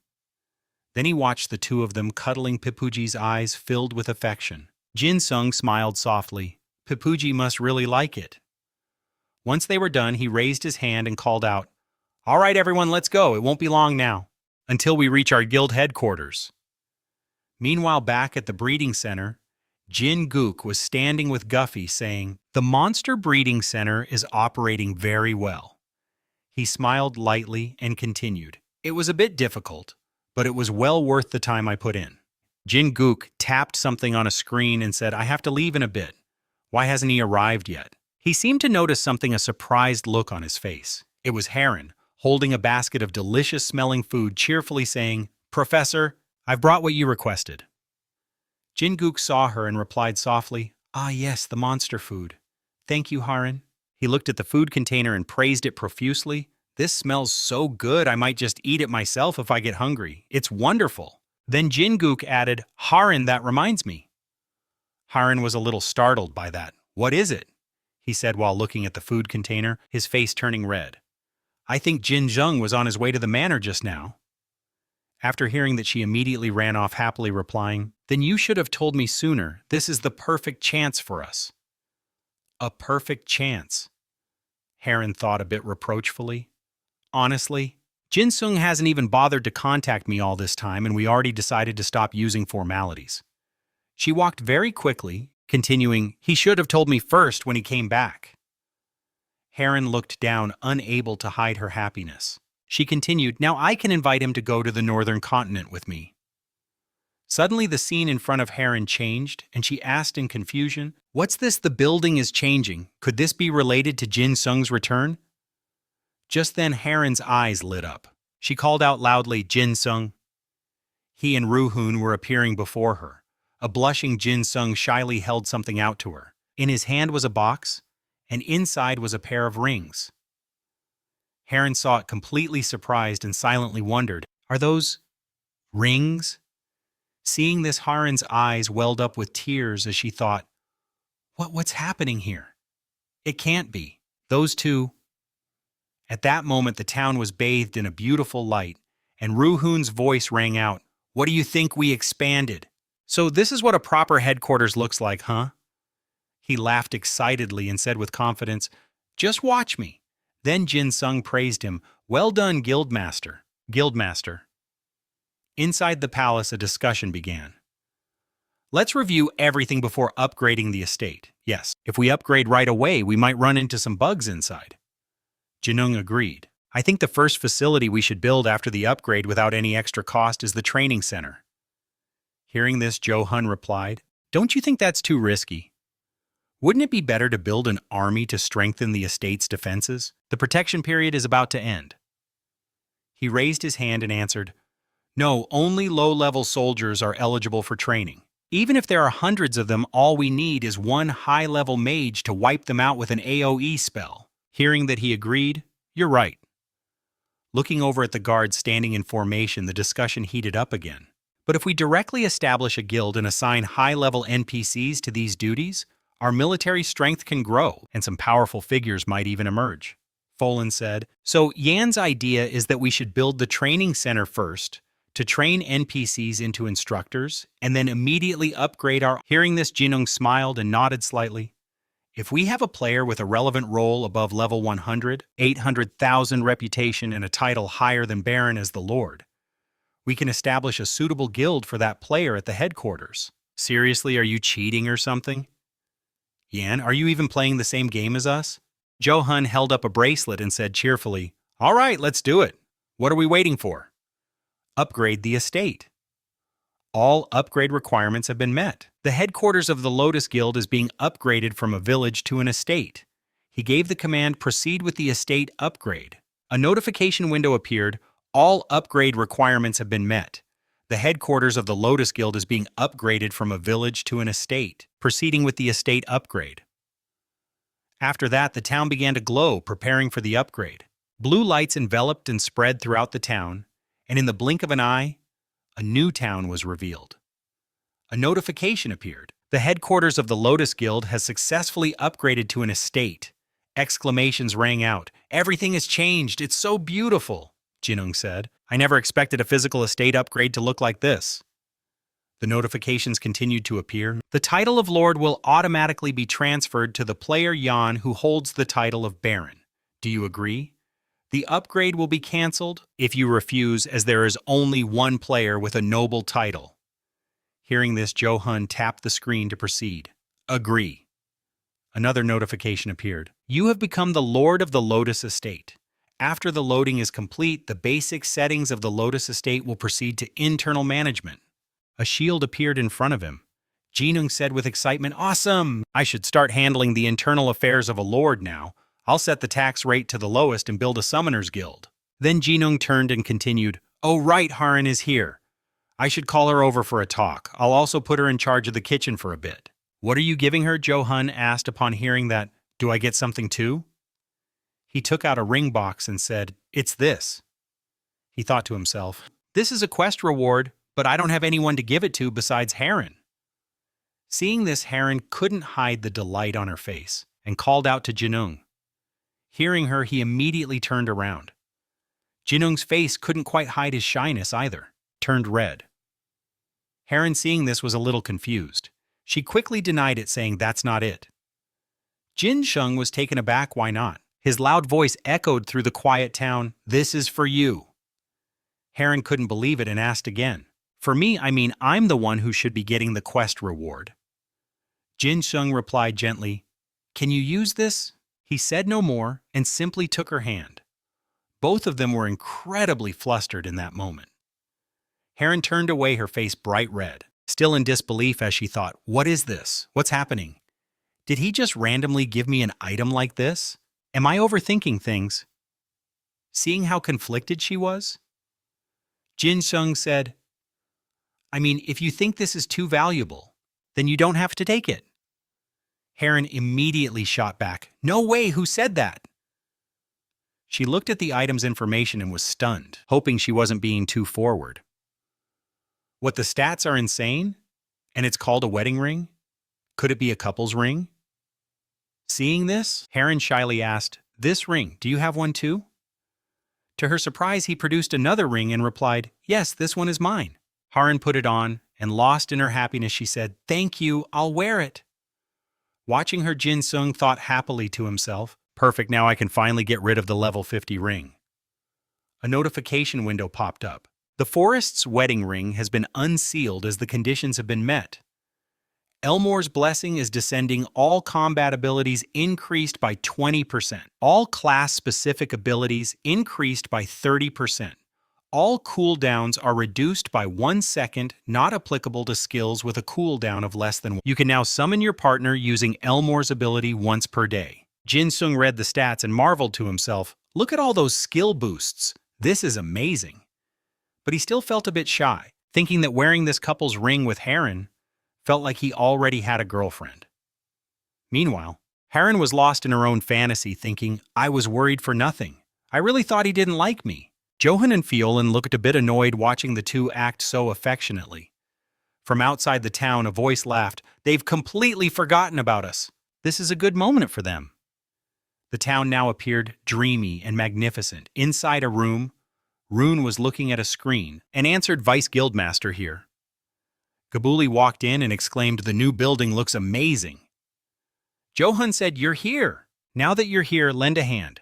There's a lot to deal with." Gabuli immediately replied, "If you're asking, of course I'll help. You said Yan was here, but I guess he already left." Johan replied, "He went to Fiolan Bay with Fiolan. They're probably hunting monsters in a dungeon right now. We have to choose 3 new personnel today." "Huh?" "There's an architect too," the man said after hearing the news. "Let's get this done quickly so we can follow Yan." Johan replied, "Just the 2 of us. Can we even handle it?" Gabuli immediately continued, "It was just me and Cloven yesterday." Johan sounded a little down. "Are you and Cloven both warrior classes? Of course your damage is high. I'm just a tanker, so my damage is really low. Don't you have faith in our party?" Gabuli replied, "I just need to deal a ton of damage. As long as we don't die, it's not a major loss. It's a timed dungeon anyway." Hearing that, Johan said cheerfully, "All right, let's finish our work and then go." Outside in the main hall, Gabuli's voice asked, "By the way, do you think Fiolan and Yan can clear that dungeon?" "I have no idea how summoners fight, so I'm completely in the dark." Johan answered, "I don't know either, but I'm sure Yan will protect Fiolan with his horde of monsters, so it'll be fine." Then he urged, "Anyway, hurry up your hands, look idle." Gabuli agreed, "Okay." Elsewhere, on the ice mountain, a loud shout echoed, "Watch out!" A giant monster was swinging a club covered in spikes attacking Firen. She looked on in absolute terror. In the nick of time, the tiger appeared from behind the monster. It quickly unleashed its powerful claws, striking its body, and blood gushed out. Seizing the opportunity, Jinung urged from behind, "Fall back, Fiolan." As she dodged, she said, "Yan, if we wait just 1 more minute, my cooldown will be over. I need you to distract it while I cast my spell." Hearing this, he immediately agreed, "Got it." Then Jinung turned and called out, "Let's go!"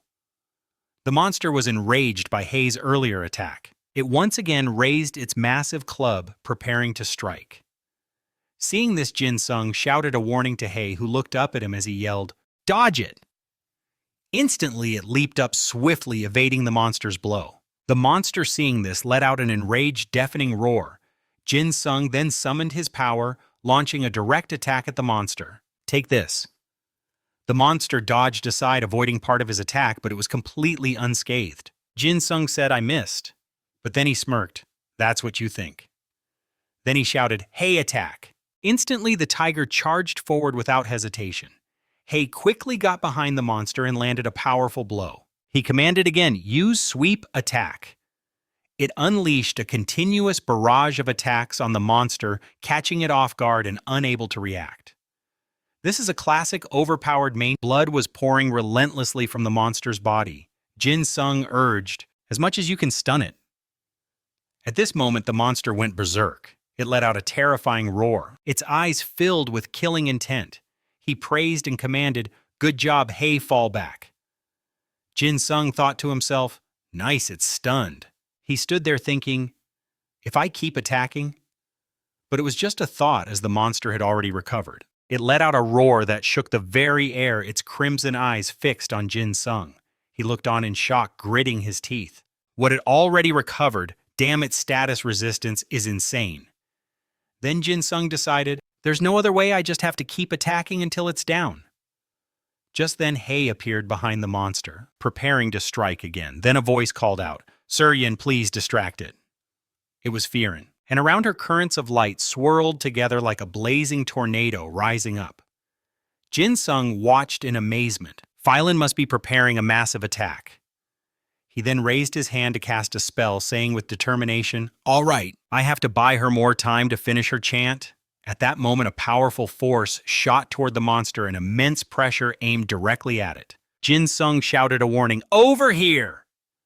Suddenly, a mouth with sharp teeth appeared on the monster's stomach, spitting out a blinding light. He thought in astonishment, that's... The monster was growling angrily. It looked like a full power attack, Jin Sung deduced. He decided to turn and dodge, but then he saw Fiolin. "I have to dodge." "Oh right, Fio."